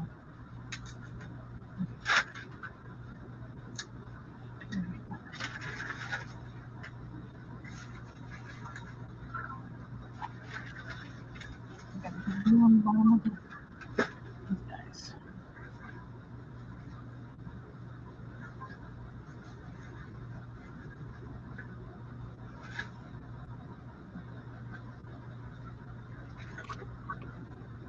Bye, Larry. Thank you for joining. You be safe out there, too.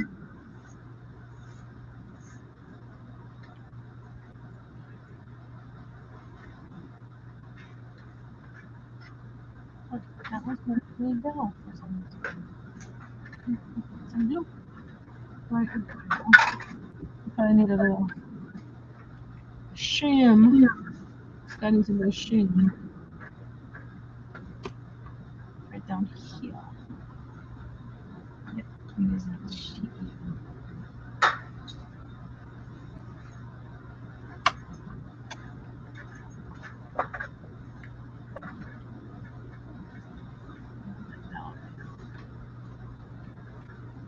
There we go.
We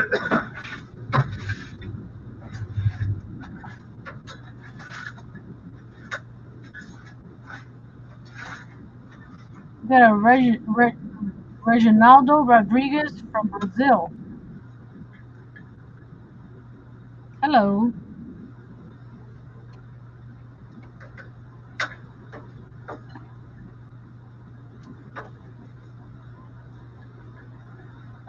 Hello, ladies.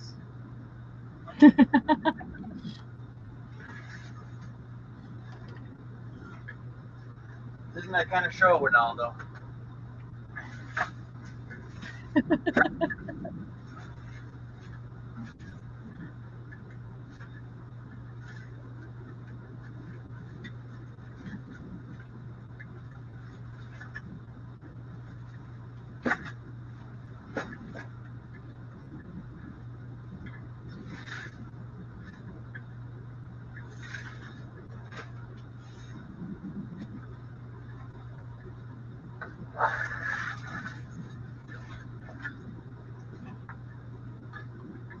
There we go. Top ratings on the top, done.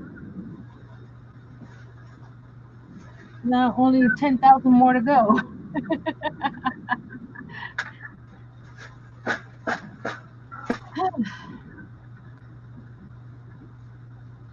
gonna skip these. These are too long. Do some on this one. These two.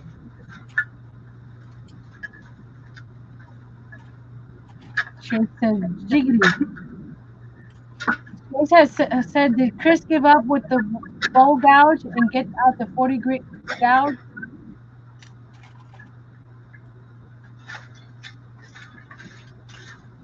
We did that a while ago. So, not sure where you are now. Let's do 2 more. That was a bit crooked. Okay.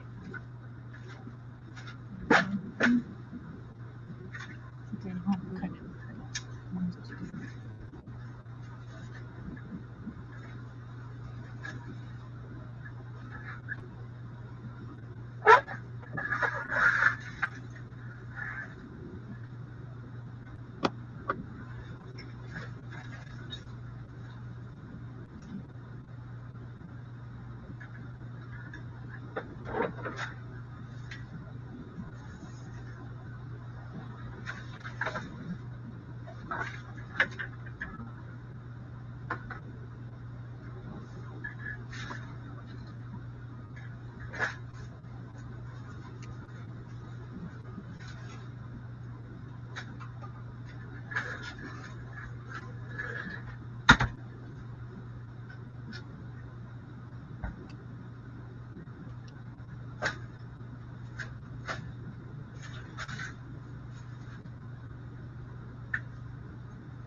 What you get, Robin?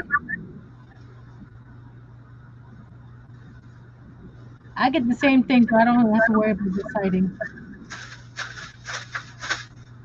I like the beef and broccoli, but I can't eat that anymore because of the beef and the broccoli. But that's what I usually get.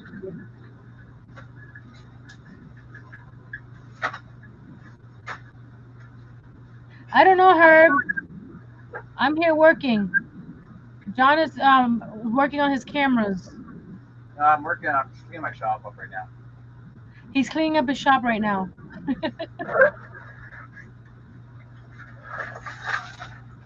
He doesn't want to see you to see his mess.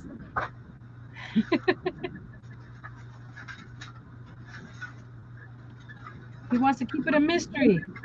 What's behind the scenes?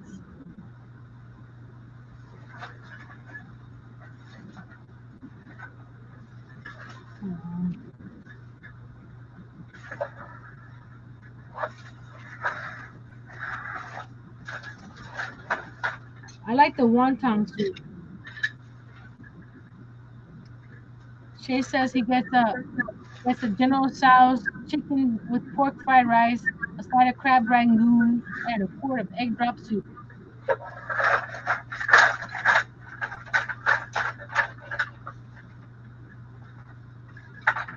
I've never heard of chicken guy ding, Robin. What is that?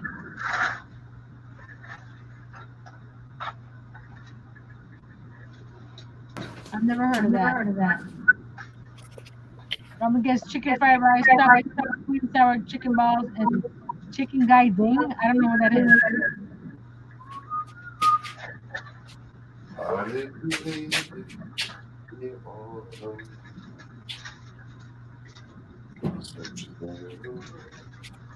At least that doesn't stay down.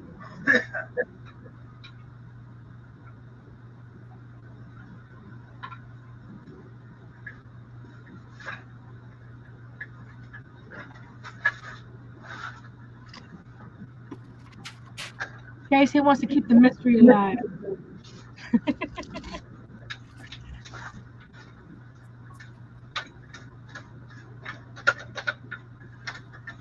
If you got a bowl of chicken, why did you get chicken balls?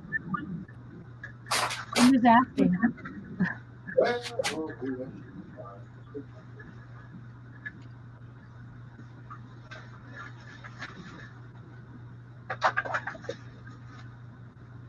And you got chicken fried rice, or you got three dishes with chicken in it?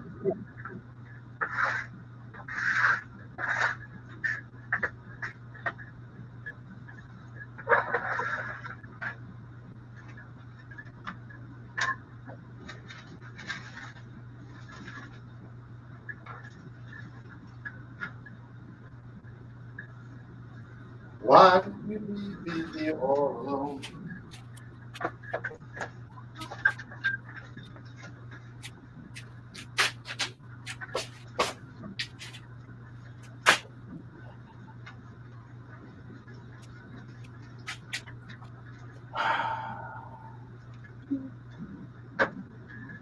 There's 4 people?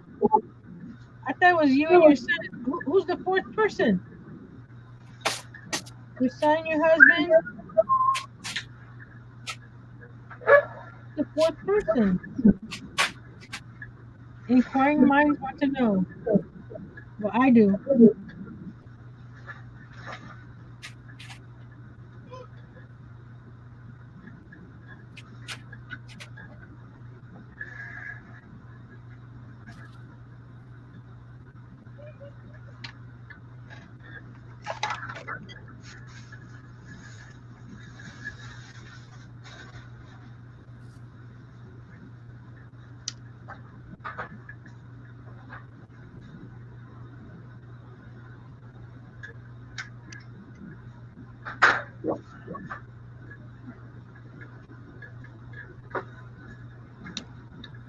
Why did you leave me all alone?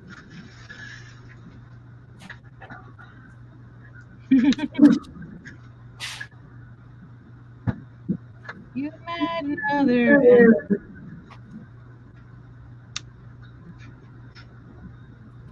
Uh-oh. Last piece.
So how many steps to sand that thing down? What's that? How many steps to sand that wood down? Oh God, I've been sanding this piece of wood for a couple of years now. It's a crotch piece. It's really, really, really stubborn. So I'm gonna go from 80 grit up to 600. Wow. I'm on 100 now, I think.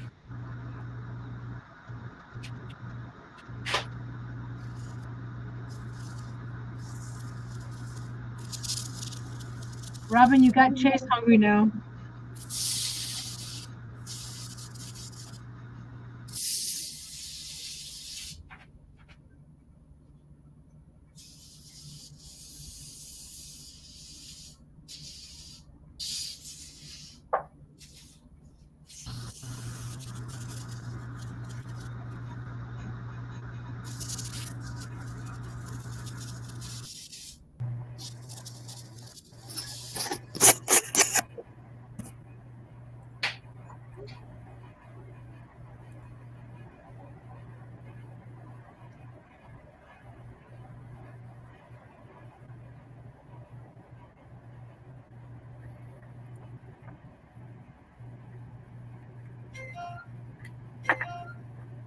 Shay says I just cut up a bunch of 18 to 22-inch diameter honey locust. No, he's Mr. Greg, John is working in his shop. He's cleaning up. Yeah, I'm here. He wanted to know if you fell asleep. No, I didn't fall asleep.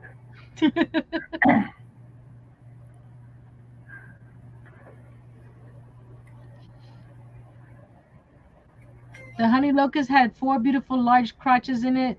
The first one I cut open had some amazing feather grain.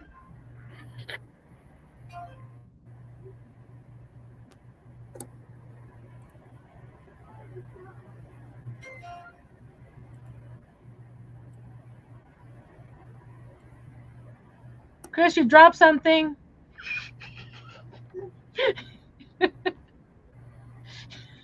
I missed that. What happened? The piece of sandpaper that he's using there fell on the floor. Oh, okay. So he bent down to get it. So I was trying to be funny.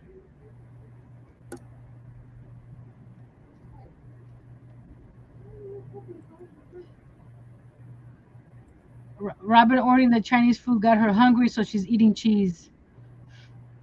What kind of cheese, Robin?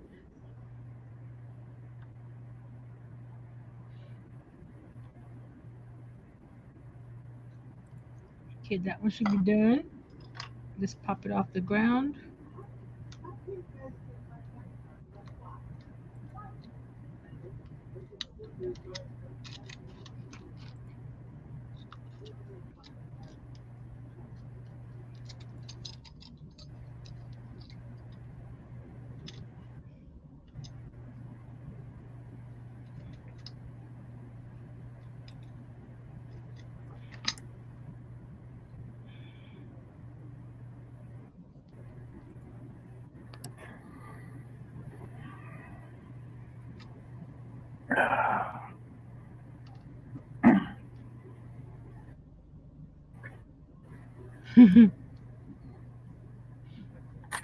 Chris says, I hate when the lathe throws my paper. Mr. Billy, what's up?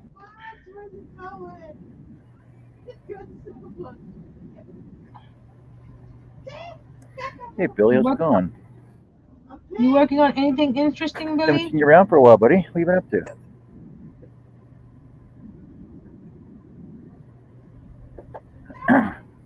If not, just anything.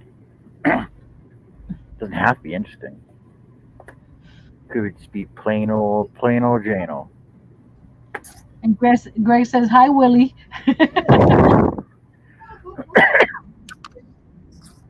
He's either being funny or his computer autocorrected.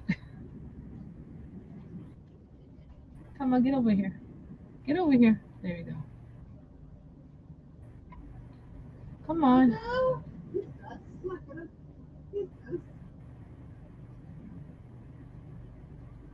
Billy says he was just turning in the shop, but today he's just resting.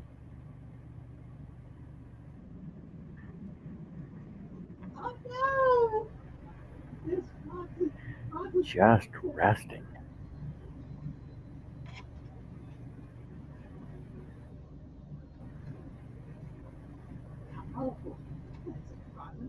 I have a channel too, Chase.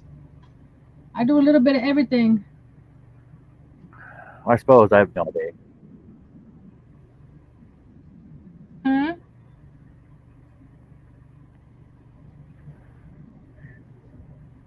I know I've done nothing all day. Actually, Chase, everybody on the list has a channel. So Billy, the Messy Scroller or the Messy Studio, Robin Buys and DIYs, Herb Scrolling Station. I think he's got 3 videos on there. But if you go to herbhooper.com, you can get scroll saw patterns from him over there. Cool. Let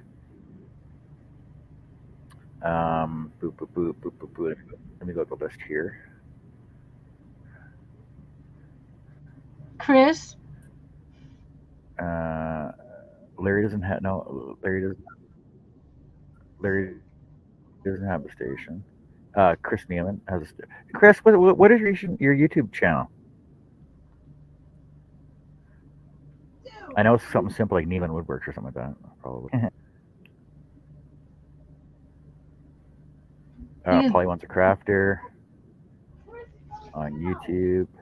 Midnight Scroller on YouTube.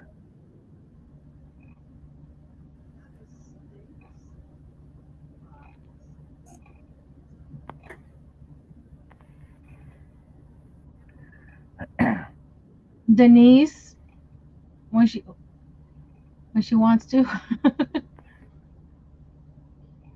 She's got a few channel videos up on there.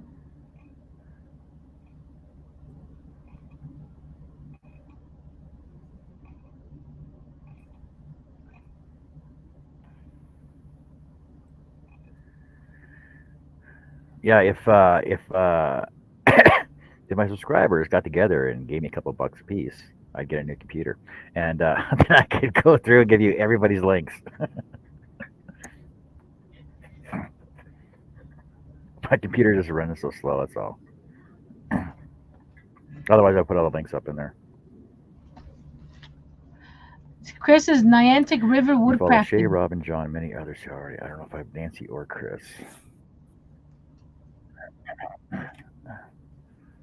Chris is Niantic Wood. And Nancy is Little Treasures by Nancy. Yes. Little Treasures by Nancy on Instagram, Facebook, YouTube, and TikTok. And now littletreasuresbynancy.com. Yep, and like we said, Billy's is. And Billy's got a couple. He's got the Messy Studio, the Messy Scroller. Which good one? He changed one to the miscellaneous. I'm not sure which one that one was changed from. Robin's dropping some links. Thank you, Robin. Gosh, she's quick. Thank you, Robin. Well, yeah, because she's probably got all the tabs open for him already.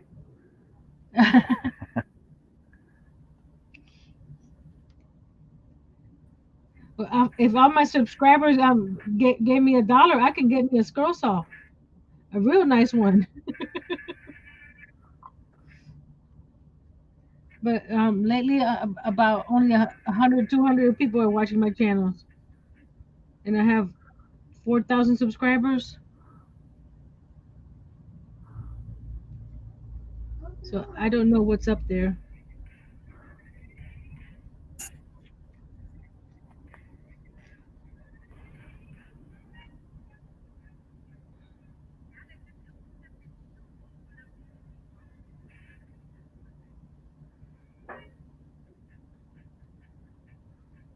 But I guess the 100 or so are my loyal subscribers.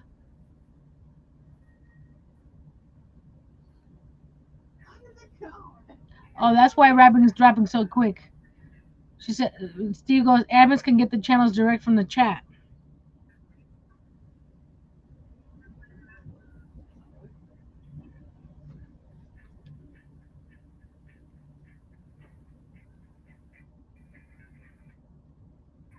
Steve has been quiet. Yeah, I suppose. I guess everybody's just working and lurking, listening. Well,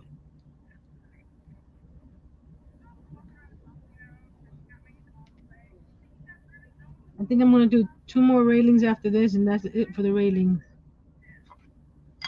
I don't want to put too many railings. Come on.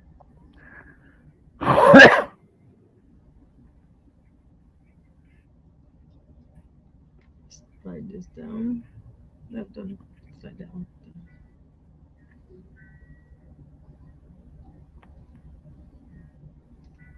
There we go.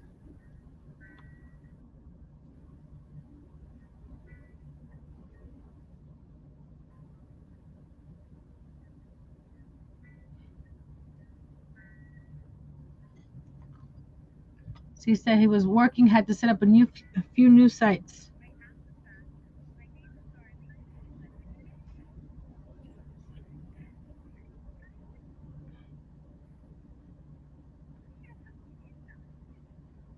I had him working yesterday.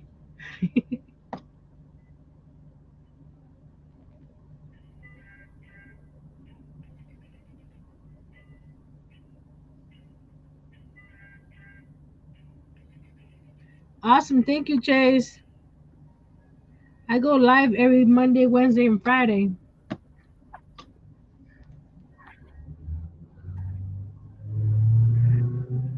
On my own channel. And then I go live on other people's channels whenever they let me in. I've been going on a couple YouTube crochet groups the last few weeks, so that's been fun.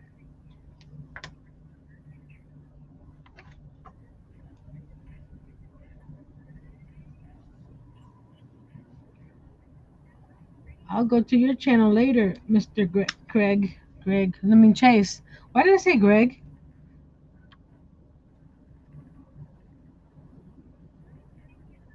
I don't know. I don't know why I said that. Because there's no Craig on here, right?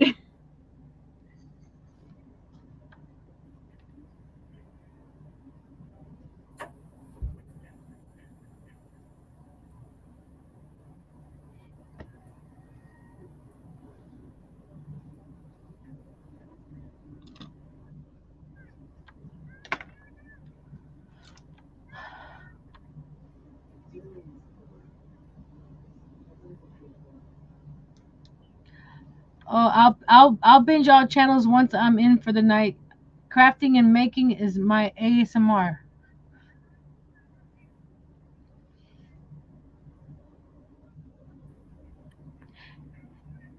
Yes, she did, but Denise, you were one of the first ones.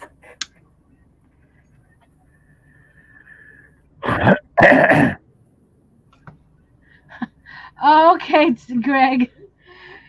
Billy called me Craig because I called him Willie. That's where I got the Craig from.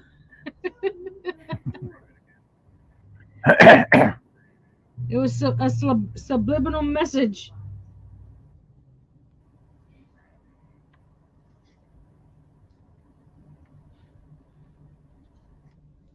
Here, let me go before I forget.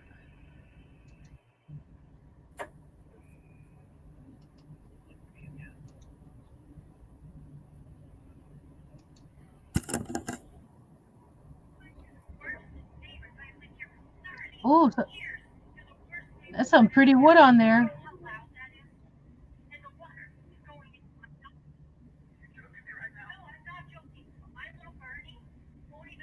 Cool. I like that heart. You posted that 5 hours ago.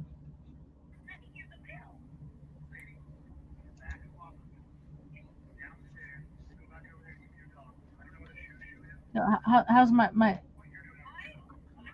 There we go. It's hard to tell with the other stuff behind it. But I was thinking of getting a piece of plywood to back this on and making a frame around it.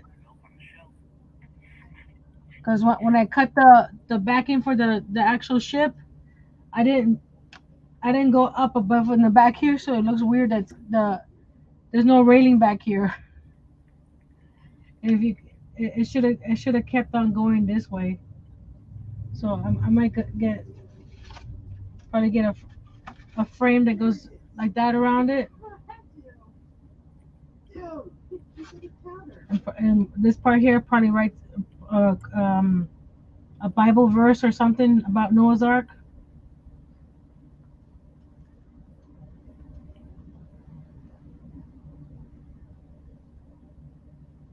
So that way he could put it up in his church.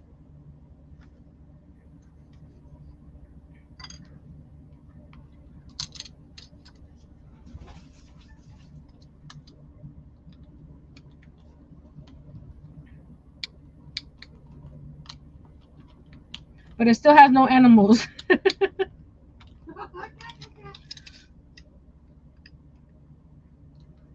it's just because of me. I'm being picky.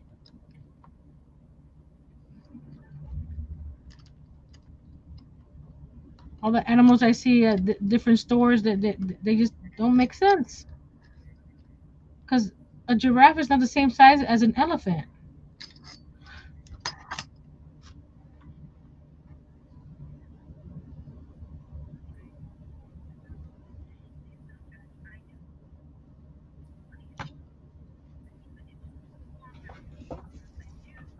Can I put this over here? I could put this one over here. It's the same size. There we go.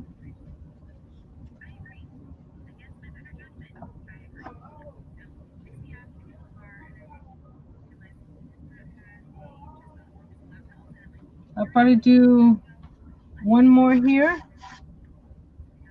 and one more up here.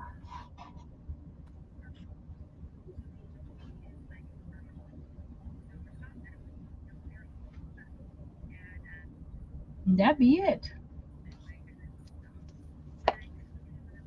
Thing is huge. What was I thinking?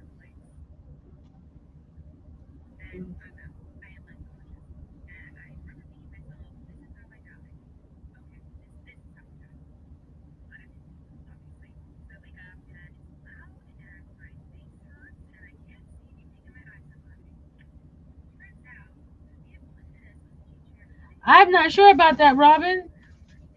They mentioned that they were gonna send stuff, but I'm not one to ask for things. If someone wants to send it, they can, but I'm not gonna.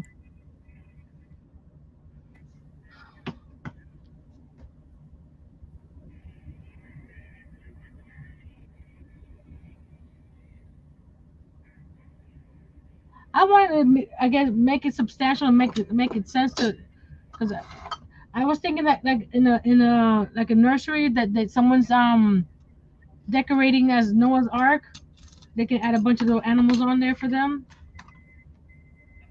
or plushies, or because where is she? Here she goes. Like my little Cinderella, she fits on the shelf. You see? So you can get a bunch of little plushies in there, and when they're older, you can give them the plushie.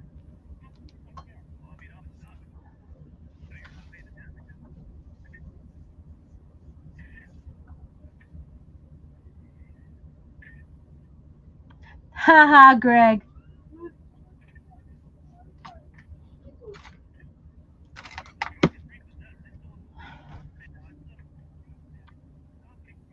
This is tiring. It's not a lot of work, but it's just tedious.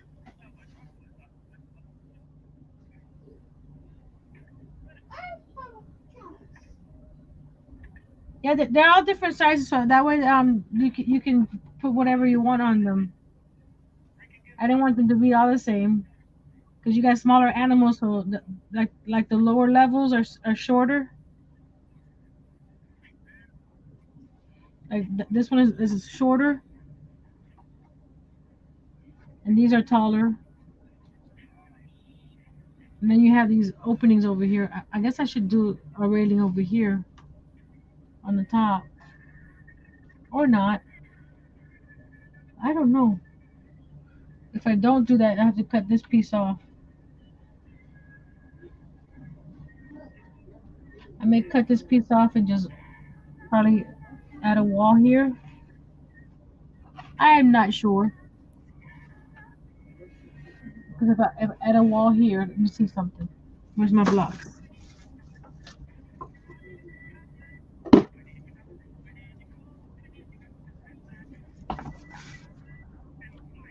You're peeling paper off a canvas? What for, Robin?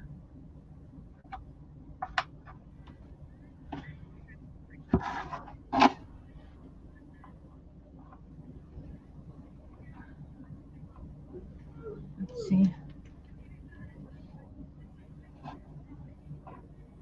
You don't like what underneath? The actual paper or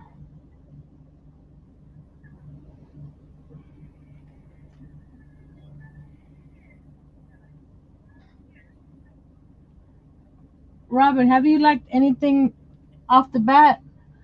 Or it takes you a while to like something?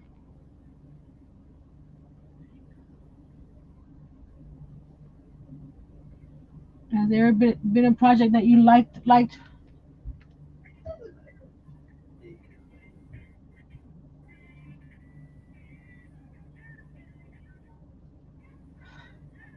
What do you mean if it's late for groceries? You can go shopping anytime you want.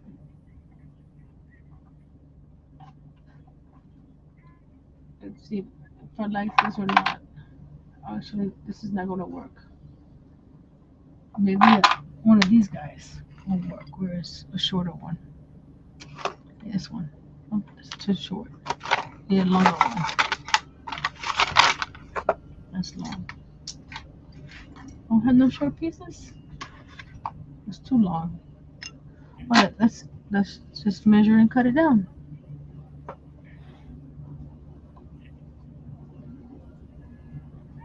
Yeah, she's in the same time zone too, Chase. Me too.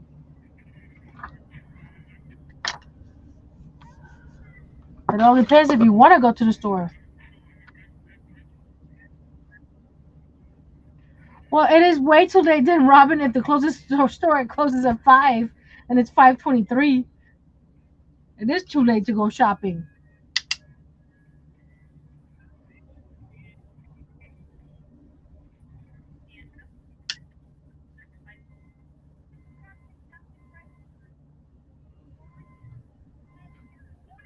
That's true, Steve. If she does love it, you see her changing it halfway down the.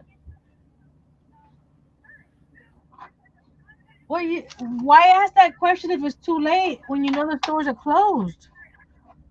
Or you talk about something else?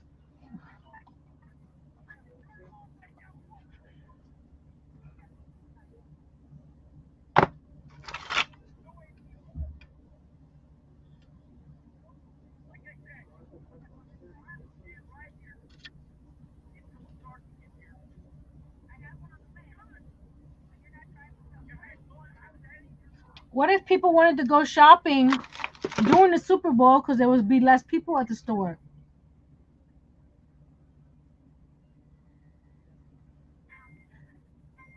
Chase lives about 40 minutes. What was So that? Chase, do me a favor. Go pick up a doggy and bring it down to Florida.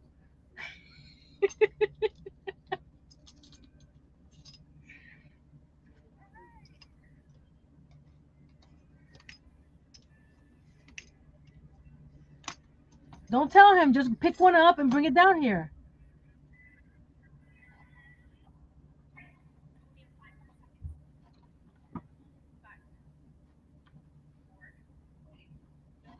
Nobody'll know. And nobody over here will tell anybody. So that looks good there. Let me see. Are these guys fit here? Close enough for government work. Okay. So we're going to cut glue how many of these together?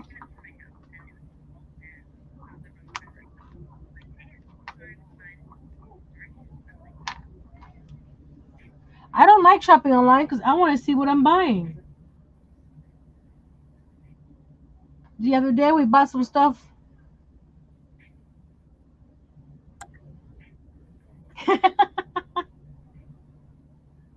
Well, you can take the other ones. Just bring me one. That's not. I just want one. They're adorable. Well, Robin, we did shopping online, and the package said family size.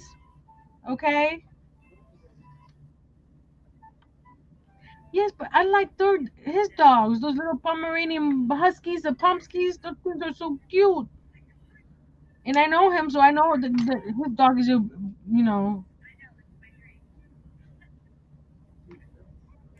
are taken care of and not puppy milled.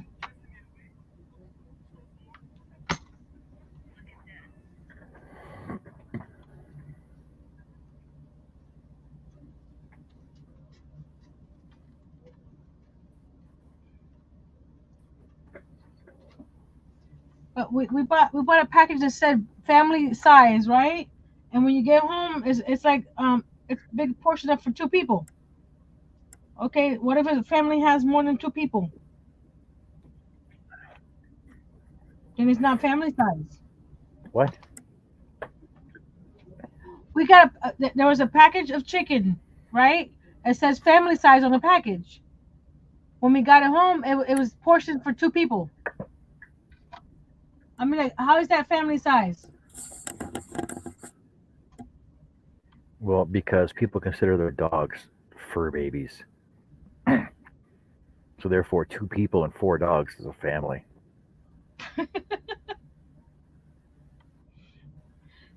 So the doggies don't require to eat from that package?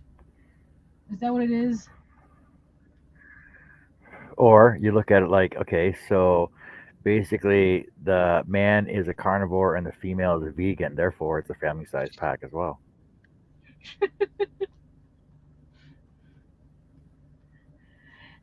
Gary said it was a family of chickens.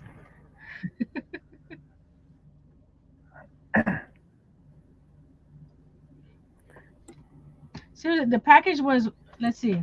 And what if they don't eat food? It was this size, a lasagna, and it says a family package. I mean, that's if you eat like an ounce or something a piece.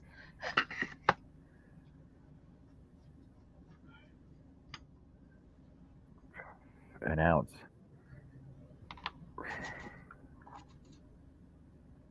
I know that's probably the I'm right sorry. portion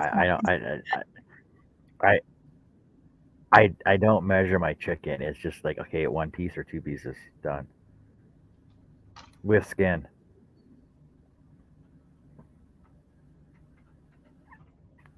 Oh, I want to see that, Chase. It's got the largest tulip festival in the world. That'd be cool to see. Larger When than does that Holland. when does that Your tulip happen? festival is larger than the tulip festival in Holland. Okay. Nancy does not Now, doesn't know how to build because there's a big old gap in here, and this piece here has a big old hole. So we're gonna have to get you out of there. largest tulip I didn't festival realize it. in the world. John's gonna fact check you.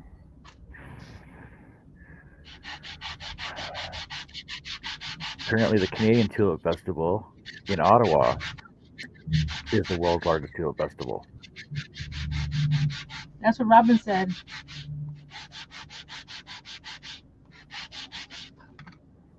And And then then it says uh,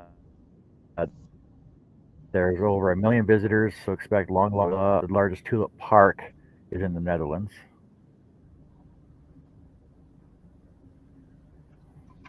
It's the biggest tulip garden in the world.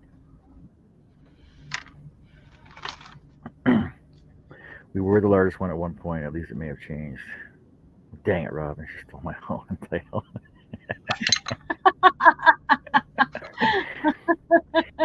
8 greatest tulip festivals in the world.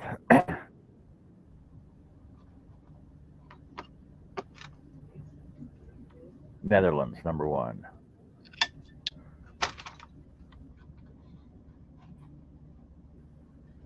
Turkey, number 2.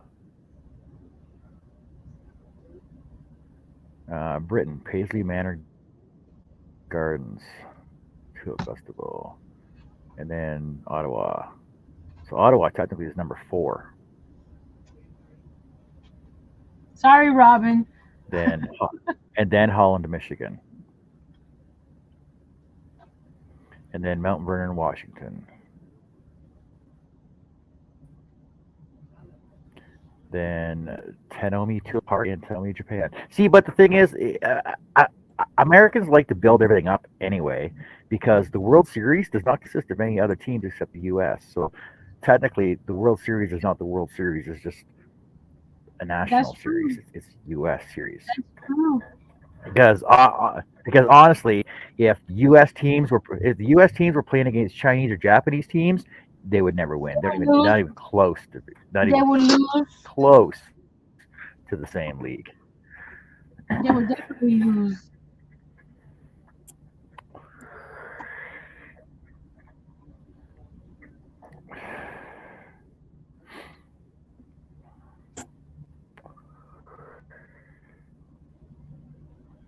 There we go. We'll have to fill in those gaps there. Why did you move? You need to go back out. Come on. Is this what happens when you build with Jengas? I'll show you what.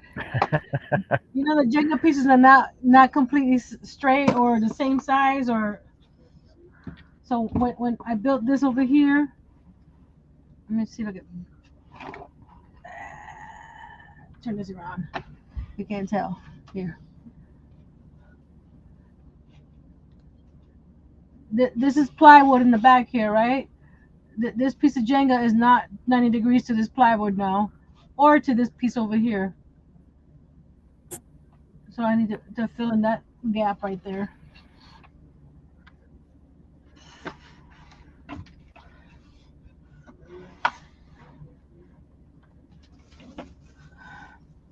I might have to graduate to real wood if I want to build more stuff like this. You know what I mean? So what do you do when you can't get the top off. Break it off. Channel locks. I don't want to crush the threads. I got to take a heat gun to it. Hot water.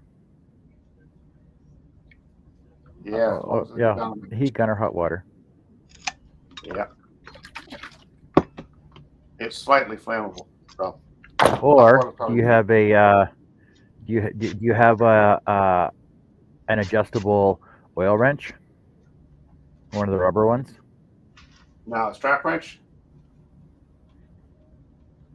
Yeah. I just have my mitts. I don't have a hard time cutting them with my little what's that called? My cutoff saw, and gluing it up is no big problem with me either. I use this the super glue wood glue from Dollar Tree, and it's perfect. Yeah, we're gonna try the hot water first. Am I watching the football? No, Robin, I'm not watching the football. I don't care about the football. That would be soccer. The only the football I would watch would be the Grey Cup. Shay says, I come back into a black screen again. You got a problem on your end, Miss Shay. And Shay says, can I redeem myself by saying I work for the largest wooden bowl manufacturer in the world? That will help. Unless John fact checks you and finds out you're not. I'm going to Google that next, right?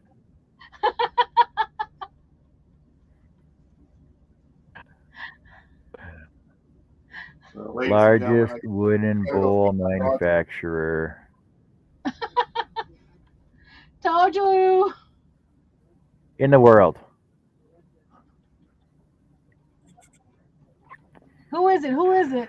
The Holland Bowl Mill is now the best and largest solid wood bowl. No, the Holland Bowl Mill is now the best and largest solid wood bowl production facility in the world. Look at that. Where is that? When did they get that title, though? See you later, people. You leaving? Gotta go feed the dogs and cook the dinner for us. Yeah. Have a good one. All right, Chris. Take care.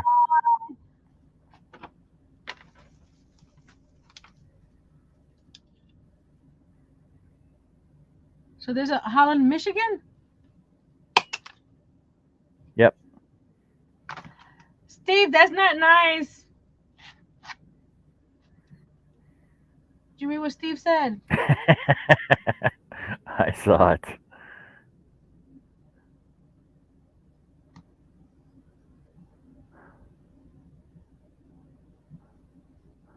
So the Holland Bowl Mill was originally started as the wooden shoe factory in 1926 by Chester Van Tongeren, and to this day is still owned and operated by Chester's relatives. Wow. In '84, the Holland Bowl Mill became a separate company whose current president is owner Dave Geer, Chester's grandson. The Bowl Mill is located in Holland, Michigan, near the shores of beautiful Lake Michigan. Cool. Because of increasing demand, blah, blah, blah, to expand the Bowl Mill in summer 2000, with over a year planning, moving, designing to a new Bowl Mill for production facility in March 2002 or 2002. The Holland Bowl Mill is now the best and largest solid wood bowl manufacturer facility in the world, making the same way for over 150 years. Wow, that's pretty awesome. So I guess he redeemed himself. Yeah, we'll give that one to you, Chase.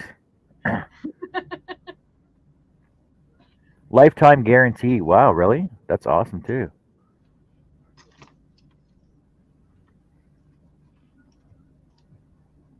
I wonder if someone has a bowl from the beginning when they first started.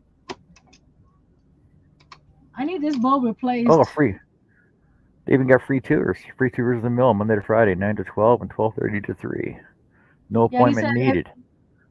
He said if anyone is ever in the area, stop by the mill and take a tour. Stop and say hi. Yeah. Oh, they're on Facebook, Instagram, YouTube. Follow them.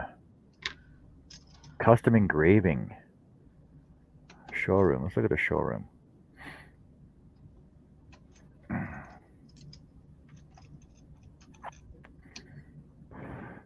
Showroom hours, gallery. Cool. Yeah, see, I always wondered. I always wondered if you could turn a bowl into a lamp, and that just makes the most common sense. And there they have them, right in the showroom. A bowl into a lamp. Yep, just turn the bowl upside down, and they got extra holes in it too, and then the one hanging down. Christmas trees, salad bowls, platters, plates. Cool. Candlesticks. Cool. Lifetime guarantee, yeah.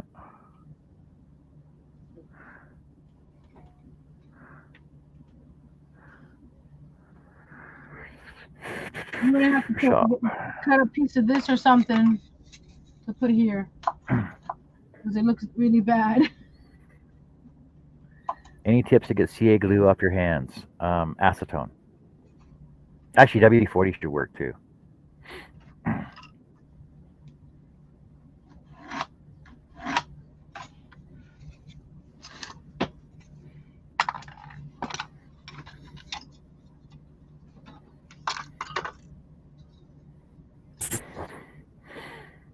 A 15-inch beach bowl set.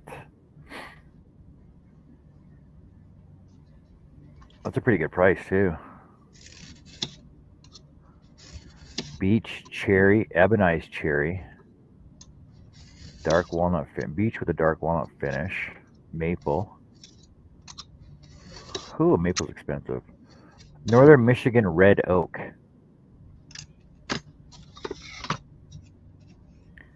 Ebonized red oak. Well, that looks pretty nice. That was nice.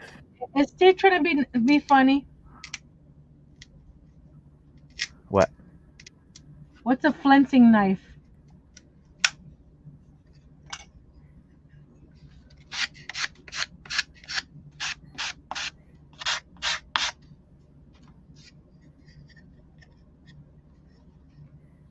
Shay says they make them up to 20-inch. That's a big bowl.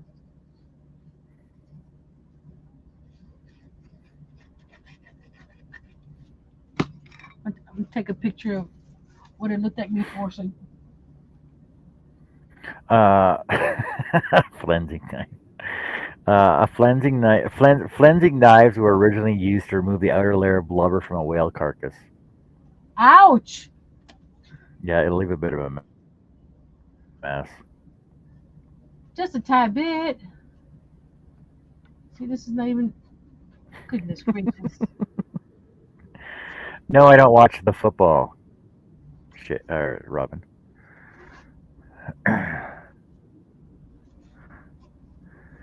What's the current score? Actually, when it's not even on yet. It starts in an hour.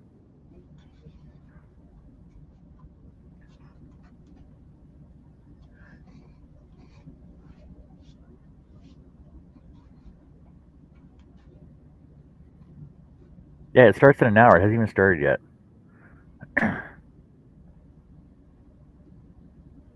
No, Wedge. His name is Chase. No, Shay. His name is Chase.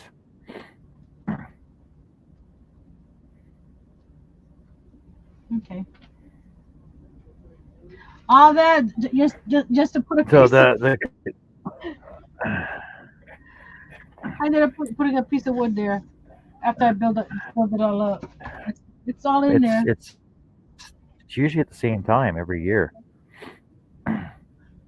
So how are you making your animals?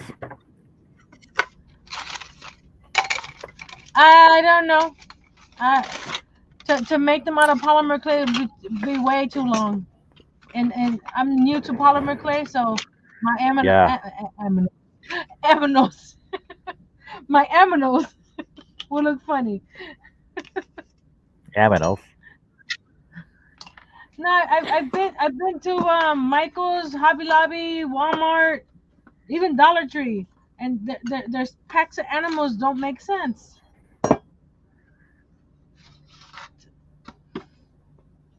Well, okay. So why don't you,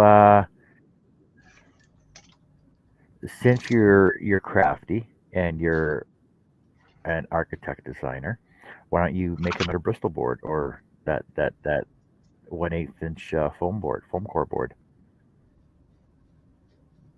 more work. Well, yeah, but basically you just cut out the stencils of them. But actually, print the stencils off of them, right? And then just slot their legs so they can stand up.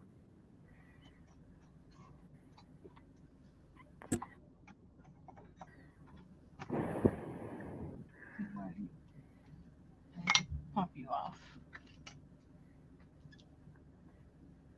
So how many animals are you looking for? For now, it was just a few to start it off for my parents. But you need 2 of each, right? Not necessarily. What do you mean? Well, you can't have a whole family because you only took 2.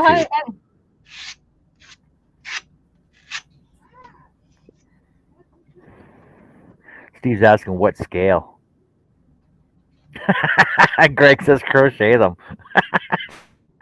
You know how much? You see the little girl right here? You see right? See how small? The animals have to be smaller than her, and this girl took me 3 hours. The smaller the crochet item, the longer it takes. Well, the longer it takes me. I got a question for you. Yes, sir.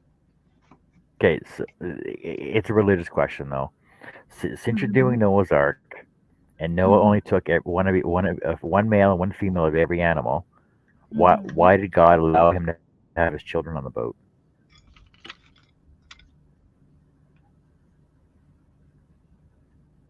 I don't know.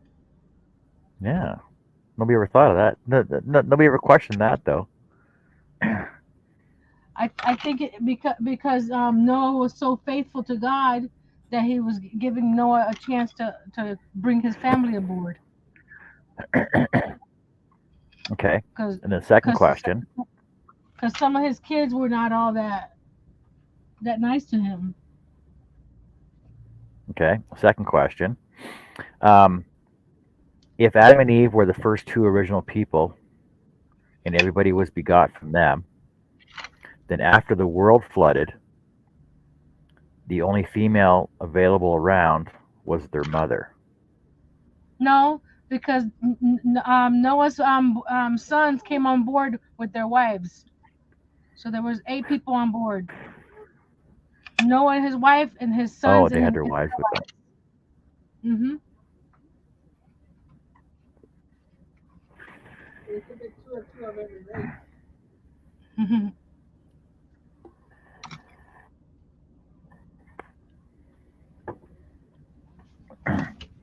But why, in all of God's infinite wisdom, did he allow all the spiders and the scorpions and the tarantulas and the cockroaches and the mosquitoes? So they can eat our bodies when we die. Eat our bodies. And how can we die if we don't get bit by a snake? Okay. And how come they didn't? And how come they left all the dinosaurs and the unicorns and dragons? Well, we probably ate the unicorns.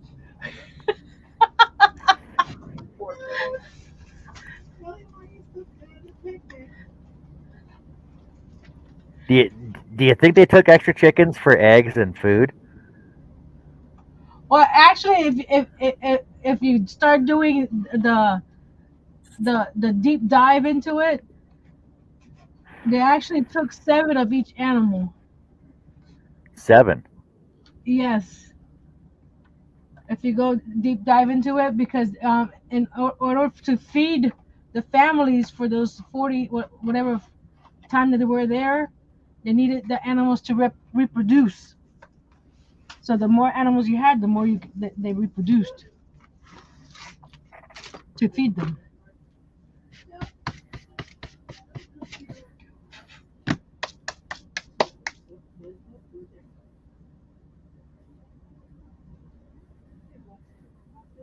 Chris Nealon says the unicorns were hiding playing silly games.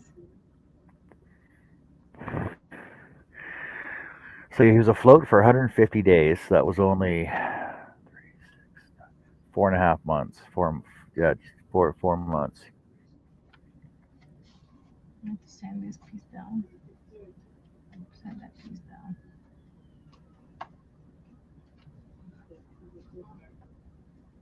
Wait, but it says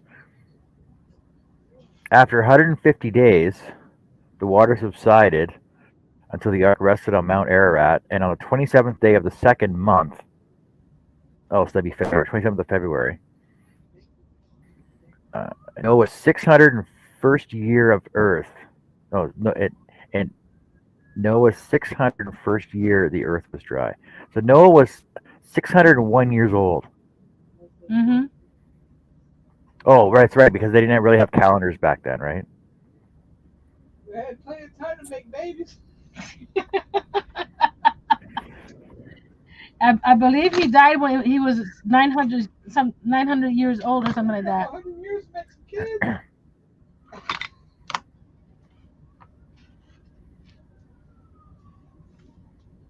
So I wonder who was the first Highlander back then. Do you think Noah was the first Highlander? Probably. Because there can only be one. No, Sean Connery. Sean Connery. He wasn't the first one though. I bet you Noah was one of the first Highlanders.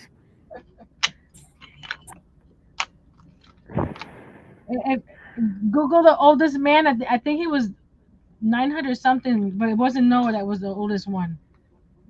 Methuselah. Methuselah was the oldest man when he died. We're just talking in the Bible, right? Mm-hmm. I'm surprised about these people that live about 119. Yeah, Methuselah was 969.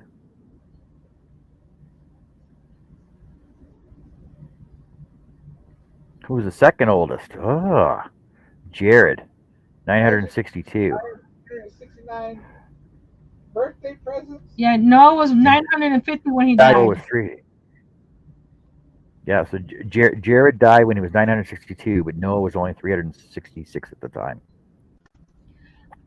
I'm here like pushing 80, 90 now. It's like, man, imagine living all those years.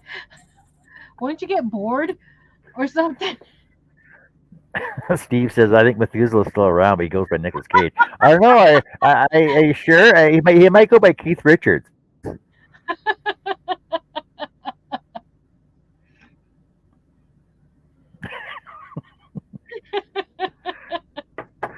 See, we can have fun talking about the Bible. Come on.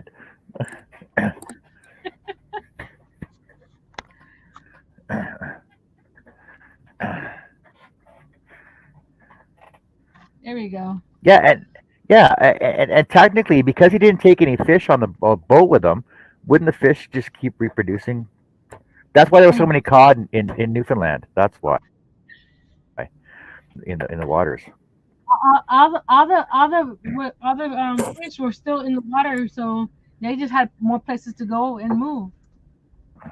Why when they show Noah's Ark did they take the alligators with them then?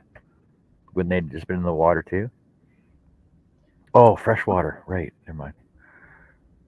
Not only that, but they don't stay underwater for that long. Can you imagine swimming for that many days? They put a leg. Yeah, you just float. You just float though. You get tired floating too.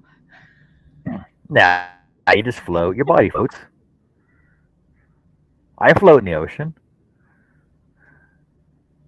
Here we go. I'm gonna do one more railing here. Chris, I thought you had to go eat. Oh, one more railing here, but I'm tired.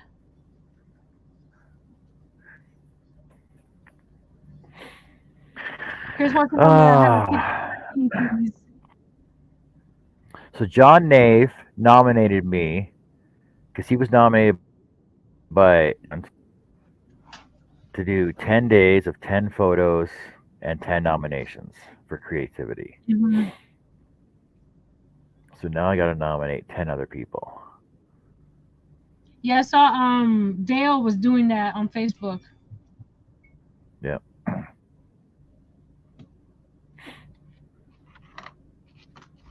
I should just post my 10 unfinished projects. That's It's creative. creative. 10 unfinished creative projects. Yeah. They didn't say they had to be finished, right? Yeah. It could be also in concept too. Chris says, I'm cooking and watching.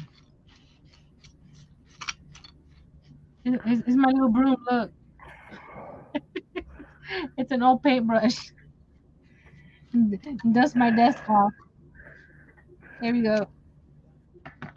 I got 2 more railings to do, and then I'm finished painting it and it's done. I'm going to cut these guys off on top here because I want this to be flat. That way there's no reason to have a railing up here on the back. So I may not do it there for is. Why? Well, because you have to picture it as 3-dimensional, and right now it's a cutaway, right? So if you have animals on the top deck with no railing, they're going to fall off into the water. But according to the pictures online, there's really no railing on top. You know, I don't think there's any actual real pictures of Noah's Ark online. I know, but the people that depicted it,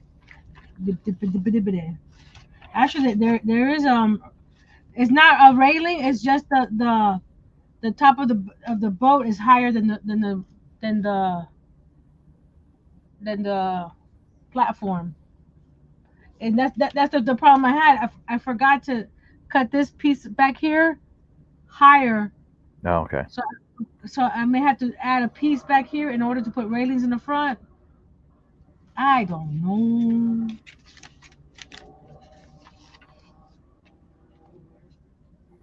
And according to this picture, they really they didn't have no top level. It was just this piece right here, and then this is just flat. So who knows what it looks like?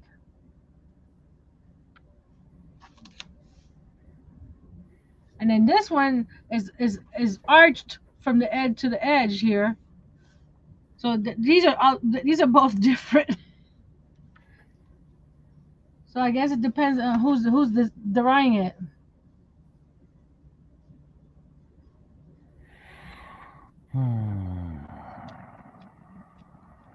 Okay, here's my next project. I'm gonna make this out of Jenga blocks. Which one? A wagon, a covered wagon. Covered wagon. Mhm. I had the wheels already that I got from a craft company. Where did I put them? They're around here somewhere. Oh, right here.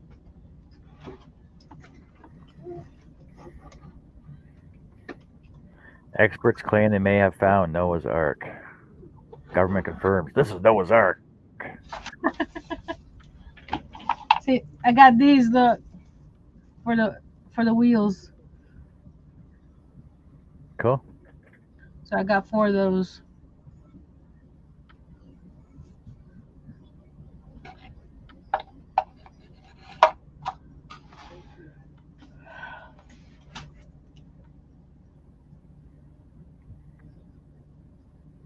It was 24-hour crafts. Oh, you want to know the trick, Robin? They didn't really sponsor me or anything. You go to their website and you sign up for their loyalty program, and for everything that you do on the loyalty list, they give you points, and for every point you get $1, right? So I did everything that was on the list, and I got $15 worth of points. So I went on their website and ordered $15 worth of stuff, and I paid the shipping. So it was not really sponsored or free or anything. It's just do what they tell you to do, and you got $15 worth of stuff. So got- it's your boat to scale is 300 cubits, right? Long. No. Before I started my video last Wednesday, I told everyone this is not to scale. This is based on the size of a Jenga. So I made 15 rows of Jengas, and that's the width I made it. Okay. If I did it to scale, this thing would be at least twice as long. The height is probably right, but it probably would have been another 1.5 feet wider if it was to scale. And I wasn't gonna go that big. Plus the plywood that I used for the backing dictated the size also, because I didn't have any more.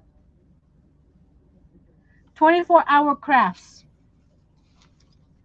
And it's with the 2-4, not the 24, the words. I don't recall, Robin, like $5 or $6. But I got this C, because I'm gonna be doing a 5th anniversary DIY video. So I want for my last initial. I got the 4 wheels. I got these cutouts. They're supposed to be pencils. So this is gonna be for a back to school DIY, along with this little glue bottle. And hold on. And for the summer, I got a few of these little. They're supposed to be watermelon wedges. And the sizes is depending on what size you want, because the wheels here, they had them for 2 inches, then they had them up to 8 inches. So you can get whatever size wheels you want. Same thing with the glue bottles and the everything else. They have different sizes.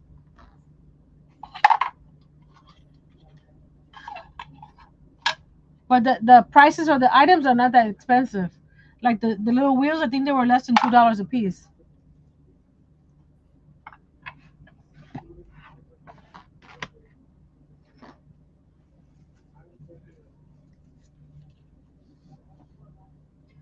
It's coming out nice once I stain the railings in the post. It'll look better, because it'll look like this over here. Did you buy actual blueprints from mine? Did I buy it? No. I'm saying you can buy actual blueprints to actually rebuild the entire boat. Oh, they have that supposedly full size replica in Kentucky of the Ark. Not sure Kentucky. what. Yeah.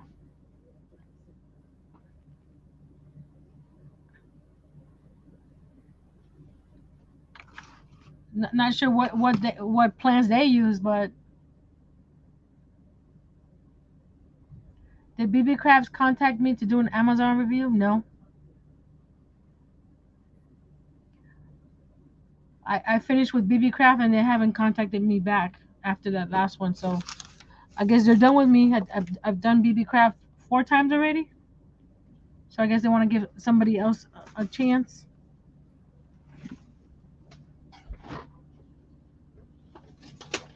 Look at the rabbit hole you made me go down. Which one? Oh, the Noah's Ark.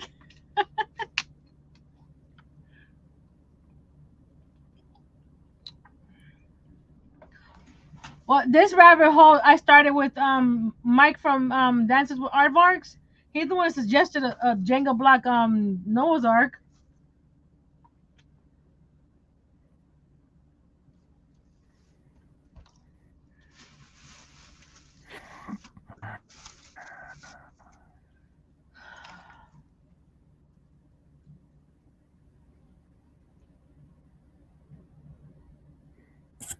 So 2 of every animal and 7 pairs. So 7 pairs of the clean animals. So that means there was 14.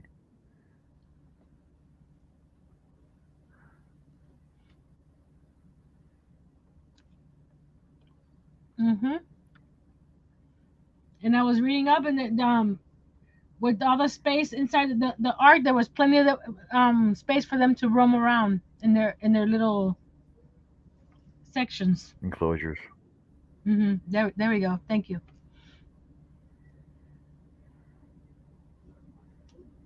So there was no fish or sea creatures.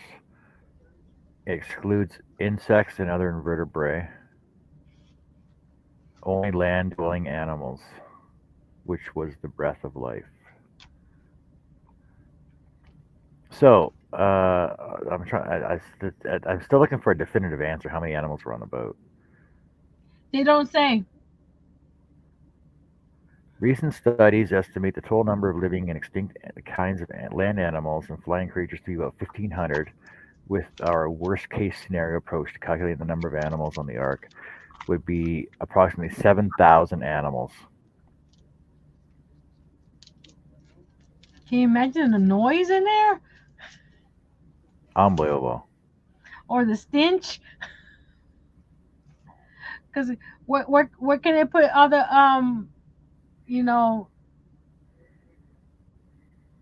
all the What portholes are for? poor sea animals?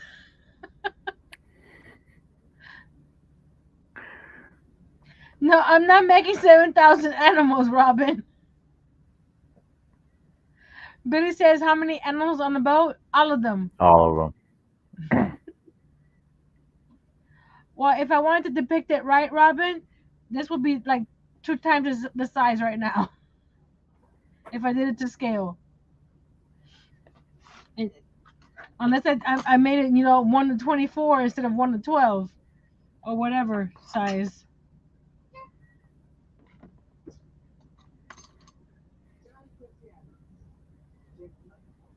No, you're right, Denise. I don't have room for 7,000 animals.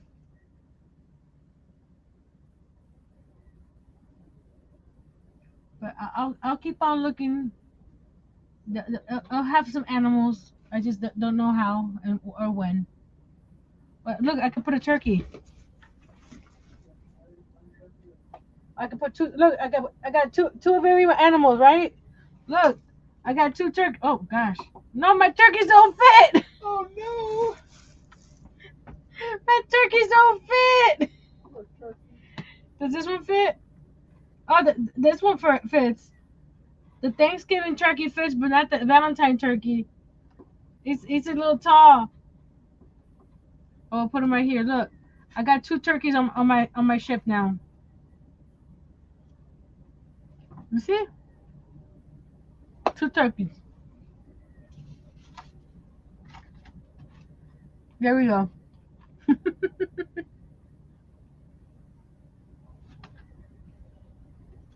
You guys keep on saying, I'm looking for something that's quick and easy to do.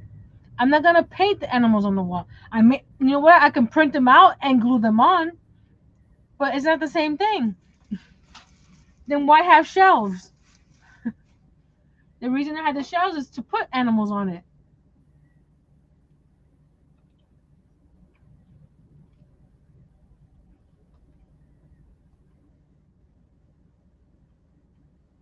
So who knows?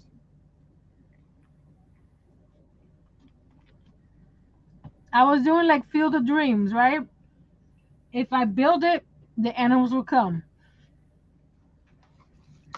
Some of my subscribers saying that they will send animals. We'll see if they send animals, but I'm not going to go out and request animals. So I say no to every unreasonable idea, Robin. Not every idea. Give me something. I'm. All right. Are you ready for this one, Nancy? What? So I'm on the site called AnswersInGenesis.org, right? Mm-hmm. Apparently, there were dinosaurs on Noah's Ark. There were about 668 names of dinosaurs at the time. There are probably 55 different kinds of dinosaurs on the Ark. Furthermore, not all dinosaurs were huge like Brachiosaurus, and even those dinosaurs on the Ark were probably teenagers or young adults. Yeah. So he did have 55 different types of dinosaurs on the ark with him. What happened to them? We ate Well, them. they died off because apparently they were around during the Flintstone age, right? But most of the animals that he did take on board with him have become extinct now. That's true. So, blue-footed booby and the dodo bird, and I don't know how many other types of freaking cats and stuff and everything else. Mr. Charles, hello. Mr. Did you Charles. wake up? I know they died, Robin. And they didn't have every type of dog on there because dogs, wolves, and coyotes are from a single canine kind. So hundreds of different dogs were not needed. They just took a couple of each one and said, okay, these are dogs. So they probably only had 9 or 10 dogs on there, different types of dogs.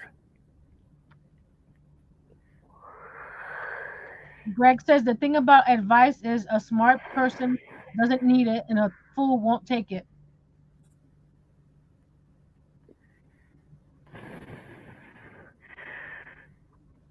They're bringing back the woolly mammoth. I read it the other day. They're bringing it back to Alaska. But what does Alaska have to do? Because considering I know that Russia is trying to redo them. And it's not a new woolly mammoth. It's the same old woolly mammoth.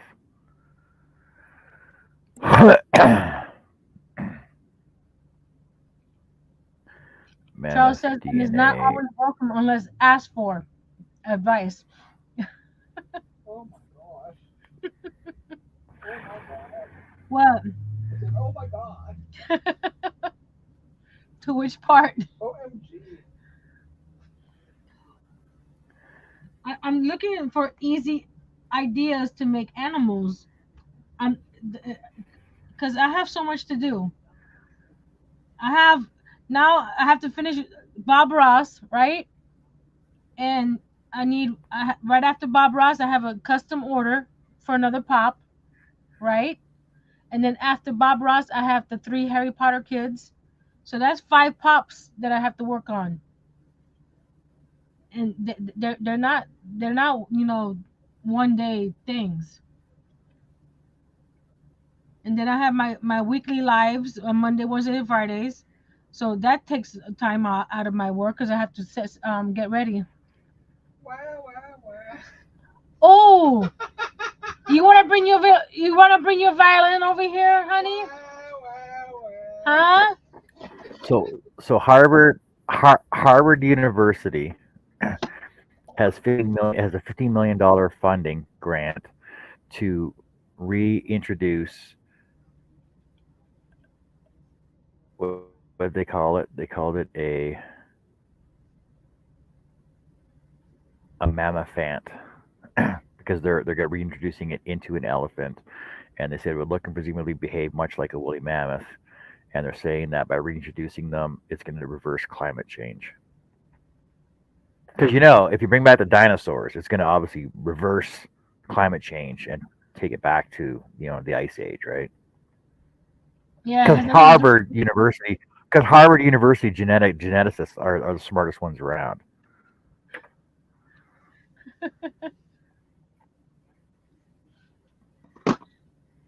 The shelves of Denise. Hold on, let me get my. Someone took my ruler. Here. So with the reintroduction of the woolly mammoth, we believe our work will restore the degraded ecosystem to a richer one, similar to the tundra that existed as recently as 10 years ago, the company says.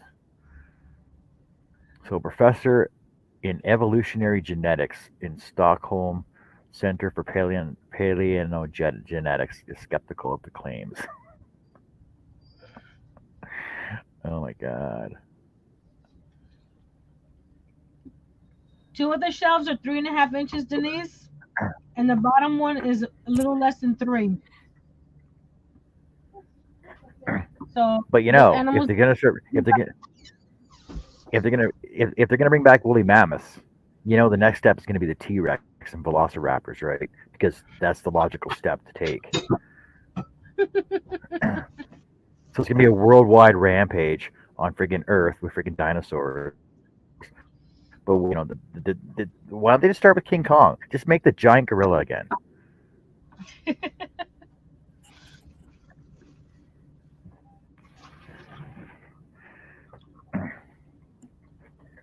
But looking back on my memories on my on Facebook and stuff, so 6 years ago, 6 up to 3 years ago, at this time it was in the minus 50s here, and now today it's +3. So just saying.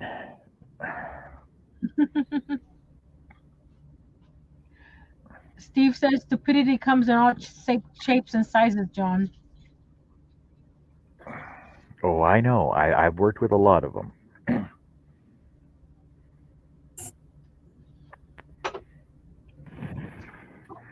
What do you mean Switzerland's doing it? Doug is doing it. Doug's got mini palms. Come on. Doug's got mini palmskis. A husky is supposed to be, 4 feet tall, not freaking a teacup husky.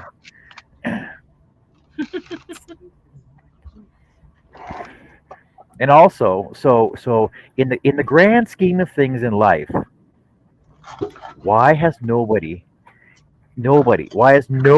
ever invented genetically produced house? Yep. Say it. You cut out. What did you say? A genetically produced house. I think. No, right? a house hippo. Oh, a hippo. You kind of like digitized on the hippo The house part. hippo. A house hippo? A little I see. mini Robin says hippo. it also. Yes, house hippo. Yeah. Hey, hippo, get my beer. Why you? No, you they're want a smaller hippo? than that. You've never seen the house I hippo? Here, hold on a sec. Teacup hippo. You got a teacup hippo. Seeing Charles is comment the 3D printed houses. I need to talk to Jerry. How much he's gonna charge me to 3D print animals? Because he's got a 3D printer. Or I can find out from the library how much they charge to 3D print animals. Or you could just roll up a ball of clay, honey. Are you gonna help me make them? No, you can do it. I have confidence in you. The making part, I'm okay. Charles says hi. Hey, Charles, what it is? The making is not no problem. It's the time. Well, make time. Time is relative. I already go to bed at 3 o'clock in the morning. Yeah, I know. Okay, there's a video.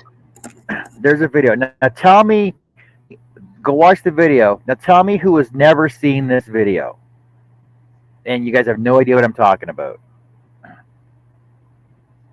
It's a done, sir. I don't know, sir. Okay. I'm not talking. A house. Try resin molds for the animals, Nancy. I can do that because I just started working with UV resin, and I poured my countertops on my kitchen counters with the 3D resin. Jerry popped up. He heard 3D print. Print. Jerry, I need animals for my ark. How much would you charge me for the animals? Okay, back to the question about this hippo. And Jerry goes, never seen any house hippo thing.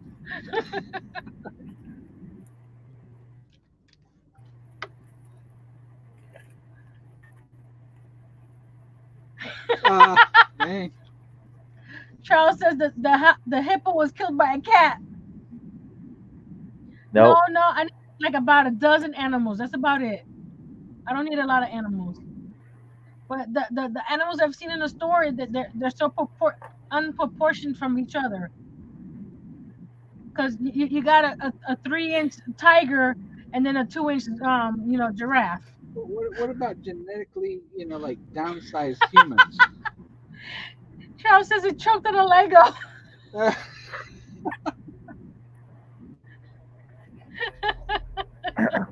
Now they actually have made miniature giraffes.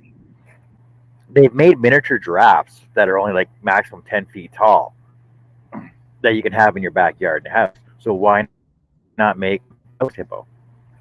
It's like who killed Kenny? How have you not seen that, Robin?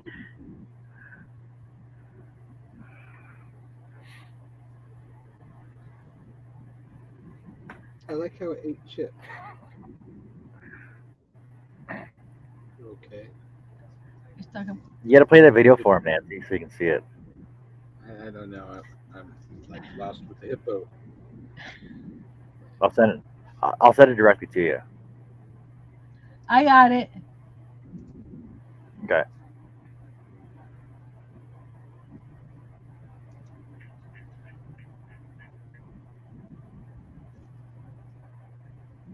Now I do know that miniature pigs actually do grow up to real pigs.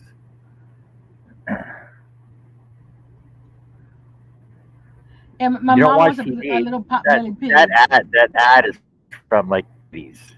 It says 99, but I'm pretty sure it's from the 80s. It's part of a Canadian heritage moment. Wow. Yeah, why not? OMG, that thing is so tiny. Nancy would love it. It's swimming in a dog Oh, bowl, house honey. hippos, right? Oh, I want one. She wants some husky. She wants some husky up north. They were talking about the Pomskis. Doug. She want me to drive 1,200 miles. I told Chase, because he lives 45 minutes from Doug, to go pick up a doggy from me, and he said that if he went, that he would have to kidnap all the doggies. The hippo meat's pretty good, right? Oh God! Did you hear him?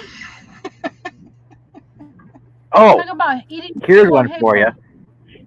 Here's one for you. Okay, so we were working at a pet store a couple weeks ago, and they have all this new raw food for pets and stuff, right? For your animals. Now, it's all natural ingredients. It's because it's real for your pets, for your cats and dogs and stuff. So they have like chicken and beef and kangaroo tail, red kangaroo tail, available in the raw food market for your pets. So one of the guys bought a couple packages, cooked it up. It's pretty good, right? And ate it and to try it, right? Now, if you've never eaten kangaroo, you can go down to your pet store and buy kangaroo tail and cook it up like any other meal. And it actually tastes really good, he said. Nancy. Now he did it up in a couple different ways. One, he made a soup. He made a soup out of some. He barbecued some, and then he did a stir fry out of some other ones, like some other meat. I'm thinking. So he had a variety of kangaroo tail meat. Just saying, and it was pretty cheap. So, like, if you're gonna feed this food to your dog, why not try it yourself? Just saying. I'm thinking hoagie, maybe mixed with some gator. There we go. Oh, that'd be awesome. Yeah. And little hippos. I never had hippo. I think it's pretty good. See, but people in North America are afraid to eat meat that they eat over there all the time. Like I'm pretty sure over in Africa they eat lions and elephant and freaking giraffes and everything else because that is their food source. Whereas over here, it's chickens and pigs and cows, right? Just saying. Food for thought. But I think they're mostly fat. The hippo. No, they're pretty muscle. I don't know. They got a lot of muscle. Hippos. There's a lot of muscle in hippos. They're pretty violent too. Same with otters. Otters are river otters. River otters are freaking so violent. I think the hippos deserve us to eat them.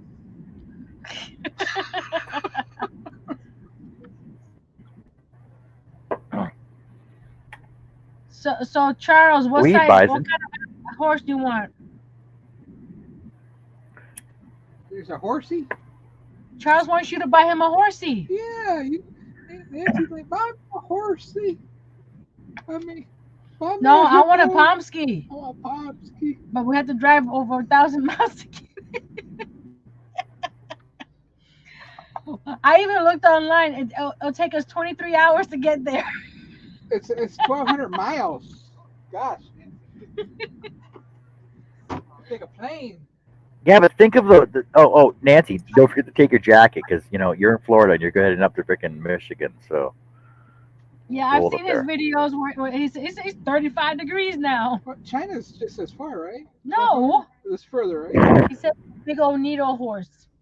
Oh, needle horse. A Clydesdale? Yeah. see, it's 30. It's 37 here right now. Let's see. It's 37 here right now. It's t-shirt weather out now right now. Wow. It's 70. It's actually 70 today. That's low for us. Oh, it just dropped to 69. Oh, it did. It dropped to 69. That's nice, right? Oh, yes. Greg, yes, I saw that. That's hilarious too.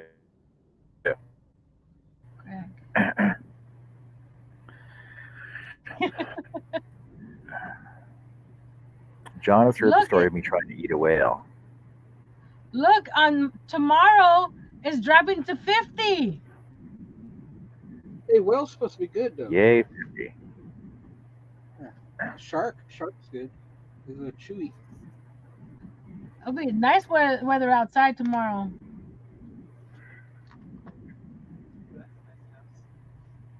I'm sorry, Denise. You can eat moose, right? Yeah, moose. No, it's meese. Moose. Deer's good. That's another thing. If a goose is a geese, how come a moose is not a meese? It's not a family story. You have to go offline for that one. Driving home now, but I'm back.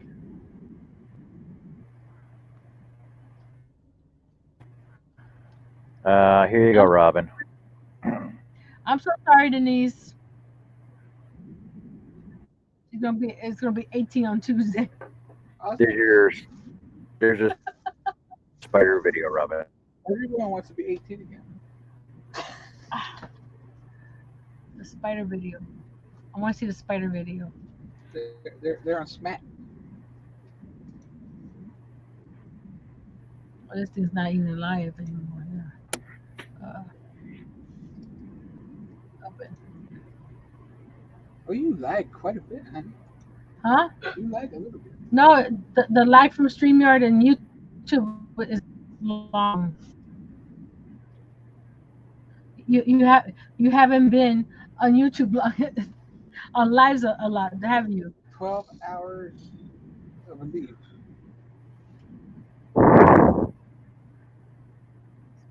Spiders on drugs. I don't like spiders. No, just watch it. It's funny. They're crunchy. I'm looking.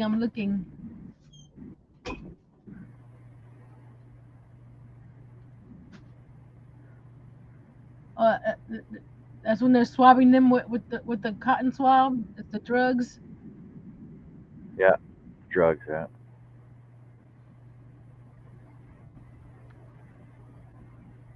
That's not nice. Oh my goodness gracious. They're shaking like crazy. Poor spider. What did they ever do to anybody? Oh my goodness. A what?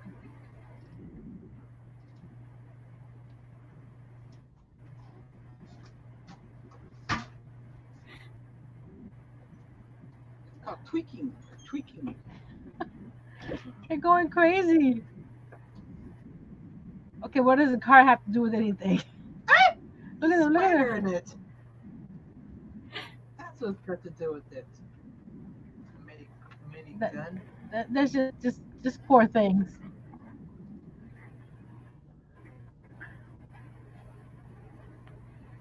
Well, they're testing effects on drugs on animals. Yeah, their webs aren't as organized when they're on the stuff.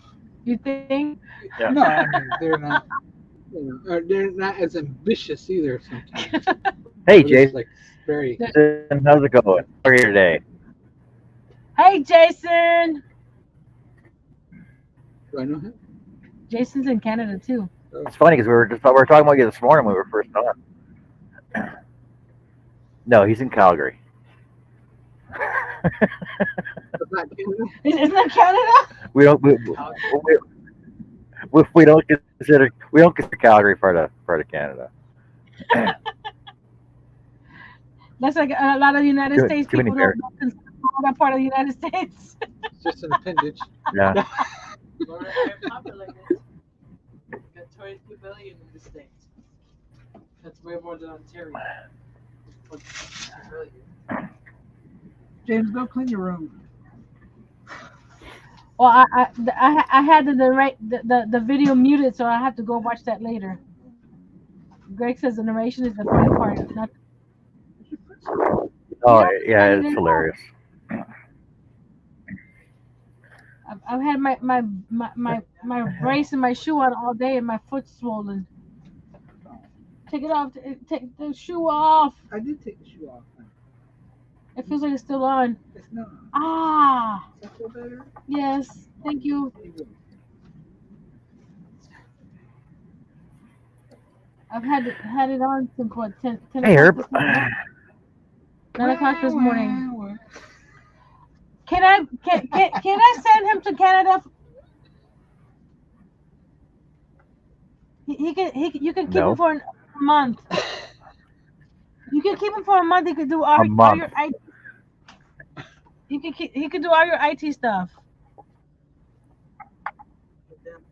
Oh, okay. Any computer games? He's got to rebuild the downstairs the basement bathroom first though. That's it. Oh, he could do that. He's done ours from scratch. You have a Home Depot over there? I got everything for it. You don't mind that orange? I have everything. I have everything I need. I got subfloor. I got waterproofing. I got the walls. I got the walls. I got all the fixtures. I got the tub surround. I got everything.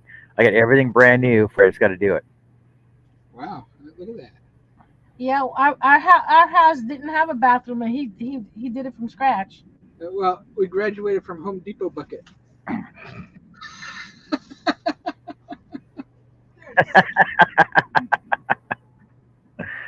Robin. I got everything for it. Just got to do it. A vacation, honey. We only been married 5 years. I was without him before that. See you in a week. A vacation. Look, my son knows where you live, John. What? Why don't you Google where I live first? It sounds like a stalker. Yeah. Grand Prairie. No, he's saying John lives in Grand Prairie, Canada. James is a stalker. Yeah. Yeah, Grande Prairie. Okay. Yes.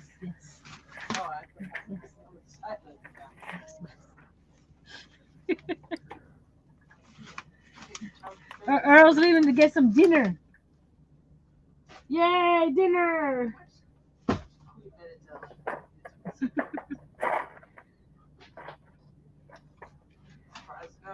Robin, he's not a saint. You don't know the half of it.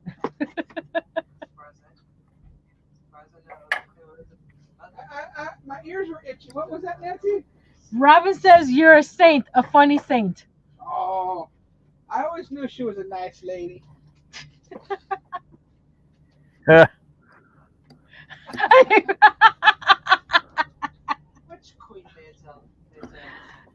I believe he's getting some pizza, Denise.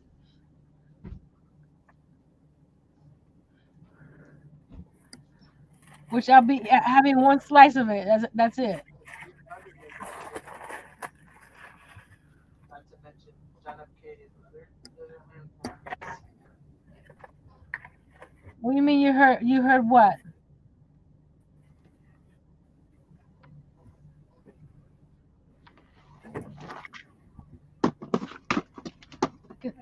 I could start. That's none of your business.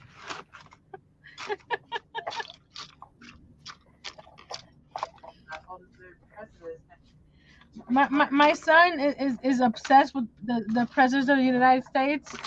So when he hears somebody's age or how tall they are or how much they weigh, oh, so and so was that tall, the president or whatever. John F. Kennedy was 6'1".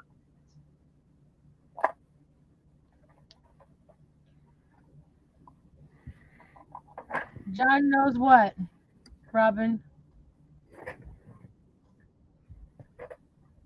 Oh, that I laughed that she was a nice lady. John F. Kennedy was sadly. Yeah, Jeff, we're still here. Apparently, I haven't gotten hungry yet. And I got tired of working on this. There it is. I think it's gonna look cool once I get it all painted.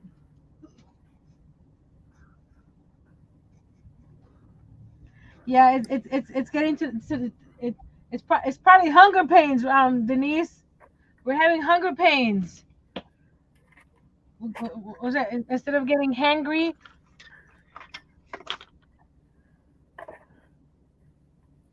I could care less if it's pre Super Bowl, after Super Bowl, whatever Super Bowl. I don't care. So that they can keep all that stuff. John F. Kennedy was known as the youngest. There, I cut the top off. That's how easy that was. Cut this top piece off. There we go. There we go. He says, I wish I was in my shop. I'd join ya. Minimum age for president. Actually, I can do this right now. Hold on. Where's my... Jay, can you give me the brush from the sink, please? Brush from the sink, please. Mm-hmm.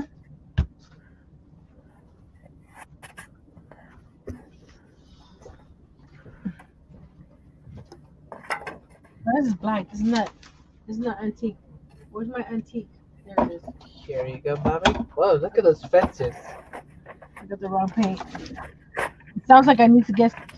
I had to throw out my white chalk paint yesterday because it was like a big glob of paint. It was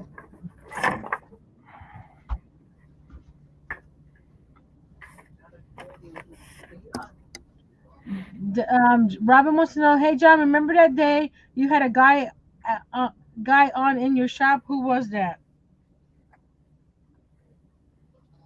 I've had lots of guys under my shop. Probably Jeff Murray, though. Is that what you're talking about? I was going to ask that too. Like, you've always had other people there. I'm guessing Jeff Murray from J&J Woodworks.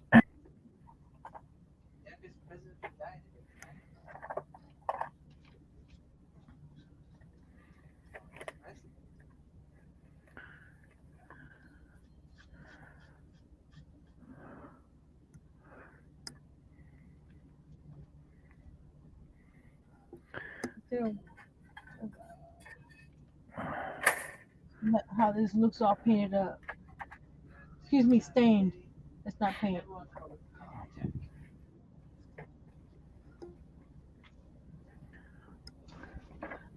John, would you consider Jenga blocks real wood? Jenga are real wood. They're made of wood. Yeah. But they're so misproportioned. You would think if a machine's cutting them that they would be more uniform, but they're not. Yeah. because I was showing this on my live on Wednesday. These three shelves are 15 rows of Jengos, right? But when I lined them Yep. up on one side over there, this bottom row is a Jenga size shorter than the other two. So I was like, that's really off.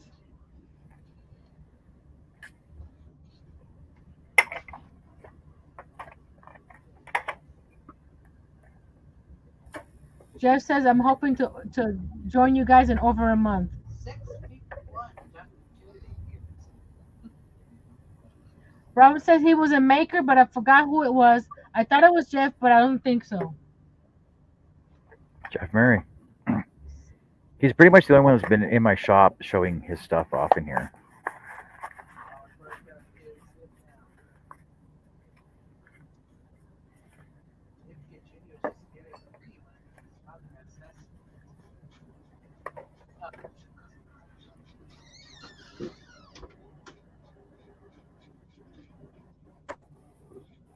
If anybody asks why I'm not doing railings on all of it, it's because when you put the railings on, it's hard to put the animals in and out.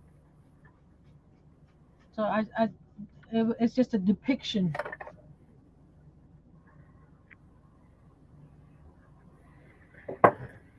He says I've got to get a bunch of good wood to do scroll stuff.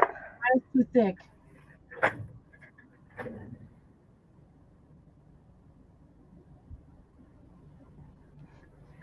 How thick is too thick? Because you only need 1/4 inch.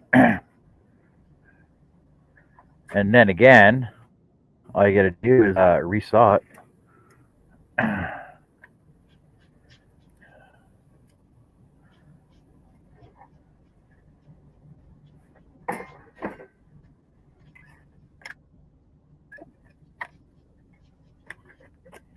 You know, I've been looking for my ribbon for freaking now. I just found it all. Sitting on my desk. In a nice little container. Yeah.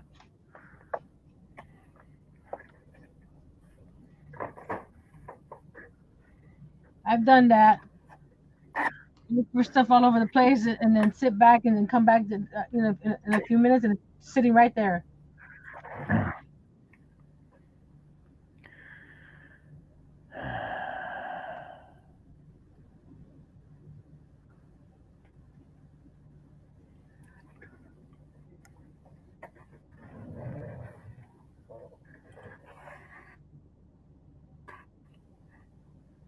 Chase says, I'm not going to make it live tonight with John. I'm sorry.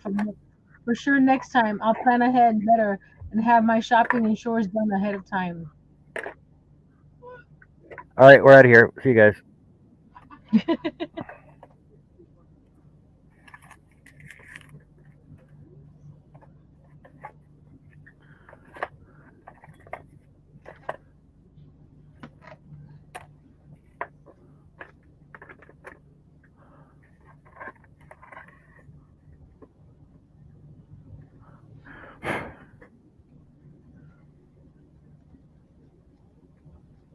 Does it really matter how people look, Robin? Can't you just be happy to know them?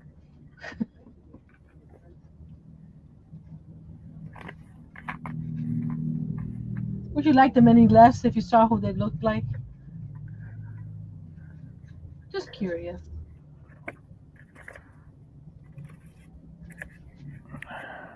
Because I know a lot of makers on YouTube that nobody knows what they look like because they've never shown their faces. Like the She's So Crafty. I only know her face because she came on a live with another channel, but she's never shown her face on her channel.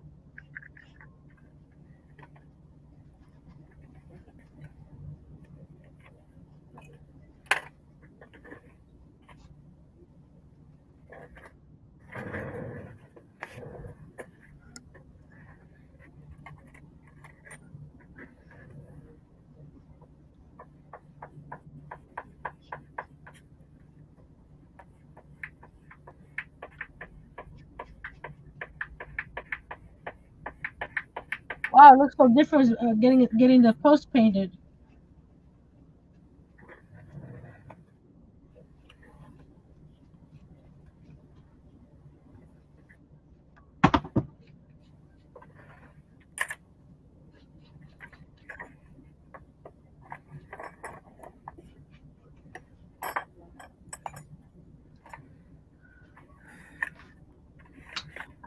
I didn't show my face until sometime last month. I mean last year. Until you're on my show.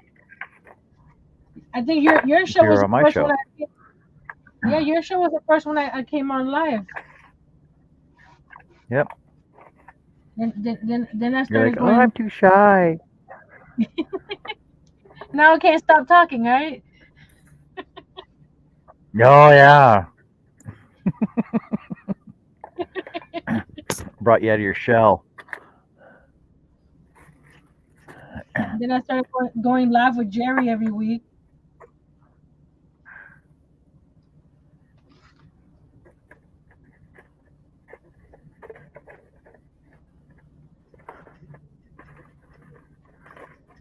I think it's easier if someone wants to start live to go on somebody else's channel. That way, the host does all the work, and you just go along for the ride.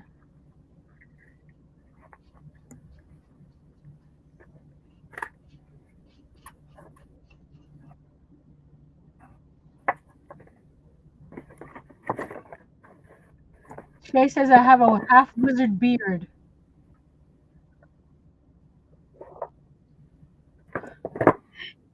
It would scare the ladies off.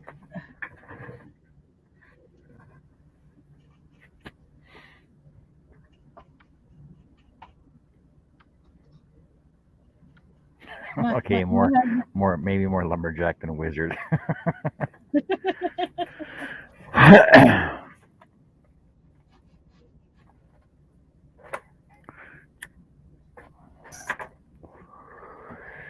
All right. Well, I think I got a lot accomplished today. Actually, it may not look like I did, but at least my floor is clean. I can move my I can look on I can move my chair all the way around my floor now. Hey, all that stuff, it works out better in the long run. When I clean my desk, it's great. It's like, oh, I can move, I can work, I can do more projects. Yeah. I found projects I Here goes need to work all on. my quotes are painted. 3, 4, 5, 6. I got 6 projects handy that I have to 7 projects handy that I have to work on. Robin says to show under your desk again. Show under my desk. I actually cleaned under my desk this week, Robin. I can actually there's under my desk now. Look, the floor So I is still clean. got my wood pile. I still got my wood pile, but that's okay because I still sort through that all the time. But my floor is clean now. And my desk is clean now. To the projects I just pulled out. I had to clean under my desk because it was getting so bad that I couldn't slide my chair under it. So I had to clean it.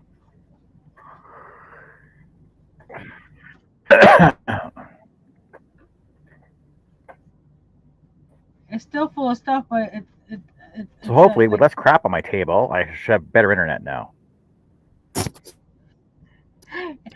You're claiming your stuff was blocking the internet? Yeah, I had to have been. Since I cleaned it up, my camera hasn't gone out, and yeah. But I still, it's not to mention the rest of my shop.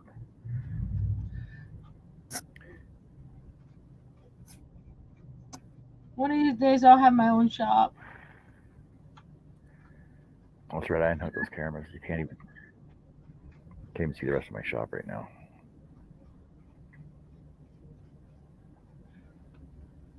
it's looking nicer with the railings painted and everything.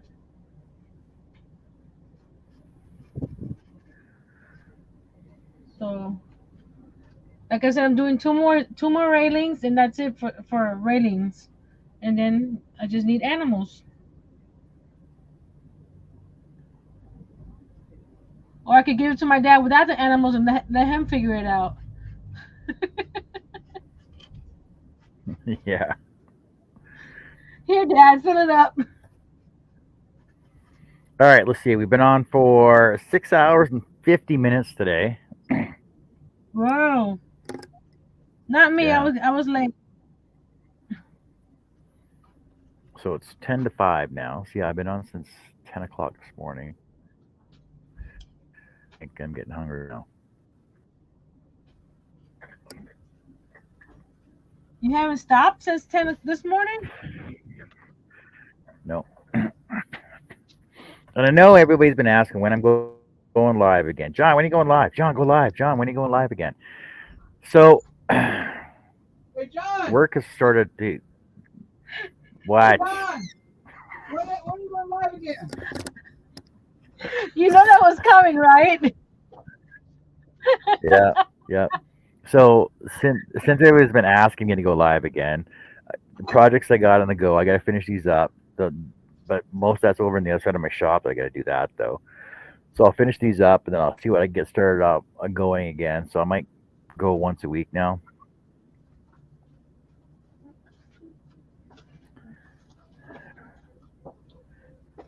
So we'll start going live again. I'm just not sure when. So we'll do that, and we'll see Just how not, everything goes from there. just not Monday, Wednesdays, and Fridays at 6. What's that? Yeah, I know. That way, there I can come. Well, see, but Nancy, your 6 o'clock is my 3 o'clock. So I'm still at work. Oh, okay. So we're good. Yeah, because my 7 o'clock is your 10 o'clock. That's when I'd be going on. Oh, that's fine then. I'm off by then. Yeah. So I heard there's Yeah. Little Caesars in Canada. There's what? Where did you hear that? Because I was looking and they have Little Caesars in Canada. And We have something Yeah, in we common. got there's Little Caesars across town. Yeah, we got Home Depot and Lowe's and IKEA. Pizza Hut? You got Yeah, a we got Pizza Pizza Hut? Hut. Pizza Hut, not Pizza Hut and Wing Street Wings. We got there you 7-Elevens. go. Well, he'll be right at home when he goes up there for the month. It'll only take a week. See, we only have one. We have one 7-Eleven in town because they closed the other one down, and it's all the way across the city. Oh no, No Slurpees. we like their slushies. They have a sugar-free slushy. It's a vitamin water one, What's an icy? but it's still vitamin. Herb, you don't have to come out of retirement because I'm pretty much good to do my shows quietly. Where's Herb? Oh, there's Herb. Yeah. See, we Sorry, actually they got don't. the I actually don't like the Little Caesars up here because everything they get the Little Caesars up here comes shipped in on the truck, frozen already. And because I asked them, I said, "Can I get stuffed crust crazy bread, pepperoni stuffed crazy bread?" And they're like, "No, we can't do that." Well, why not? They do it for me in Okotoks. Like, if it's not on the menu, you can't order it. I'm like, they do it in Okotoks. They just charge me extra for pepperoni, and then they make it like they just make stuffed crazy bread with pepperoni in it. We can't do that. If it's not on the menu, we can't do that here. Like, how can you not do that? How can you not make pepperoni stuffed crazy bread? Like, seriously. What about a It's Hungry just Howie? freaking. I don't even know what that is. It's a pizza place. No, See, yeah, Hungry see- pizza too. Yeah. See, because the thing is like with Subway, because I went into Subway a couple months ago when we were out of town, and they had all these brand new subs on. And so I'm like, okay, well, give me a Great Canadian, right? So I order a Great Canadian, and we go to the hotel room, and then there's a brand new Subway commercial on TV from the States, and they weren't even the exact same subs. They were total different subs, but it was the exact same sub, just had a different name to it. I think it was called the All American down there, but up here it's called the Great Canadian. Oh, that's cool. The exact same sub, different name. That's pretty cool. Well, would you want to eat a Great American in Canada? Or more people would buy the Canadian if it was named the Canadian. Just call it a freaking sub. What does it matter? What does it matter what the name of it is? The coconut. The only thing that matters is what's on it. I like going different places because it's like you're on sliders. What? Oh, the show sliders. I thought he meant the food sliders. Quantum Leap. Quantum Leap, maybe. Quantum Leap is pretty cool. The Twilight Zone. Okay.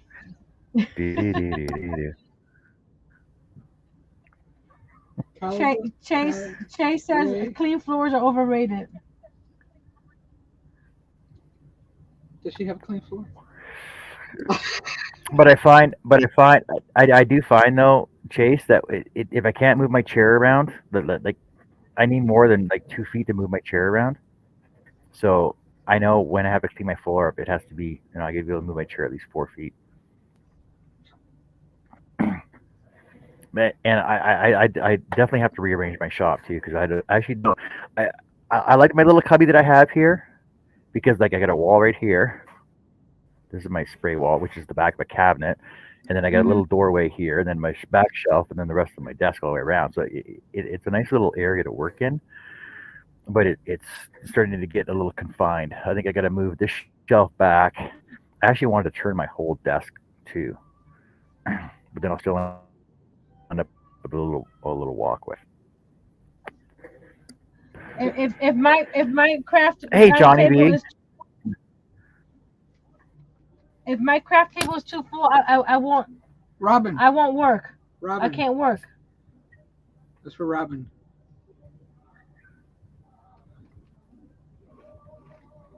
That does not look like a good pizza. Well, it's Little Caesars, the Looks one like you don't DiGiorno. like.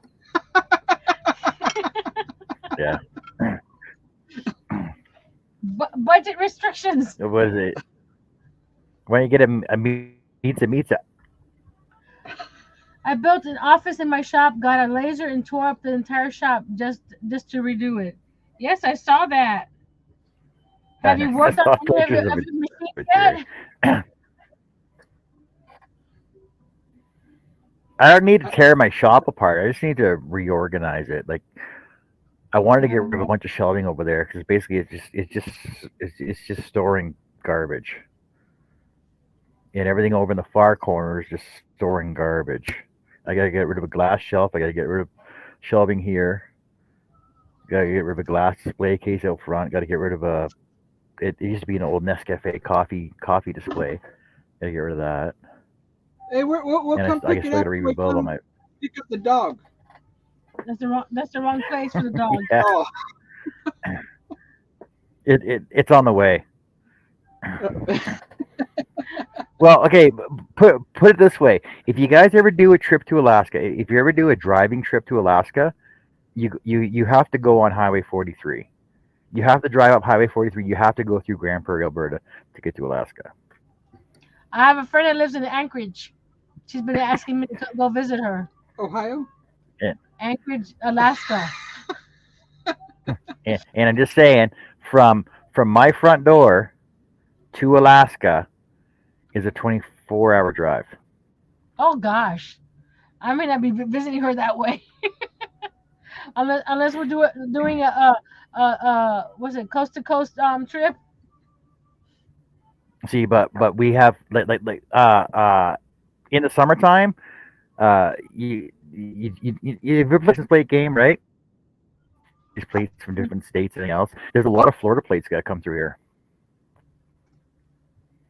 Really? Florida, see some Florida with the big with the oranges on it. Yeah. Look, Mike. Florida. It's almost I see a lot of Michigan plates up here. Oregon plates. We've seen Texas plates through here. California. A lot of California plates go through here up to Alaska.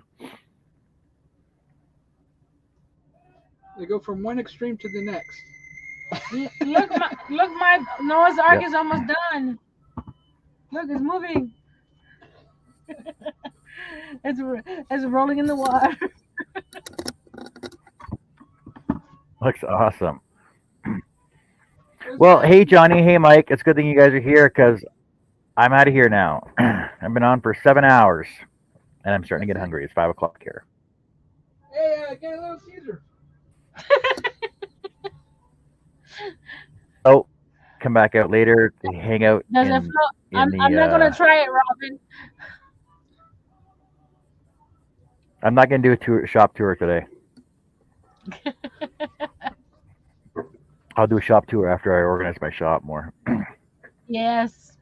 All right. So take care, have fun, and we'll see y'all later. And I'm not sure when they do that, when I'm going to be back on live. Just hit the notification button to all. Yeah, exactly. And you'll know when he goes live. But I will be going live more often now because it's like I said, it's mid-February, and I told people I would start going live more mid-February. All right, so therefore, we'll see y'all later. Have fun and take care. See ya. Goodbye. You want to say the last word, Nancy? What was that? No, you gotta say last word. Oh, Yes, you have to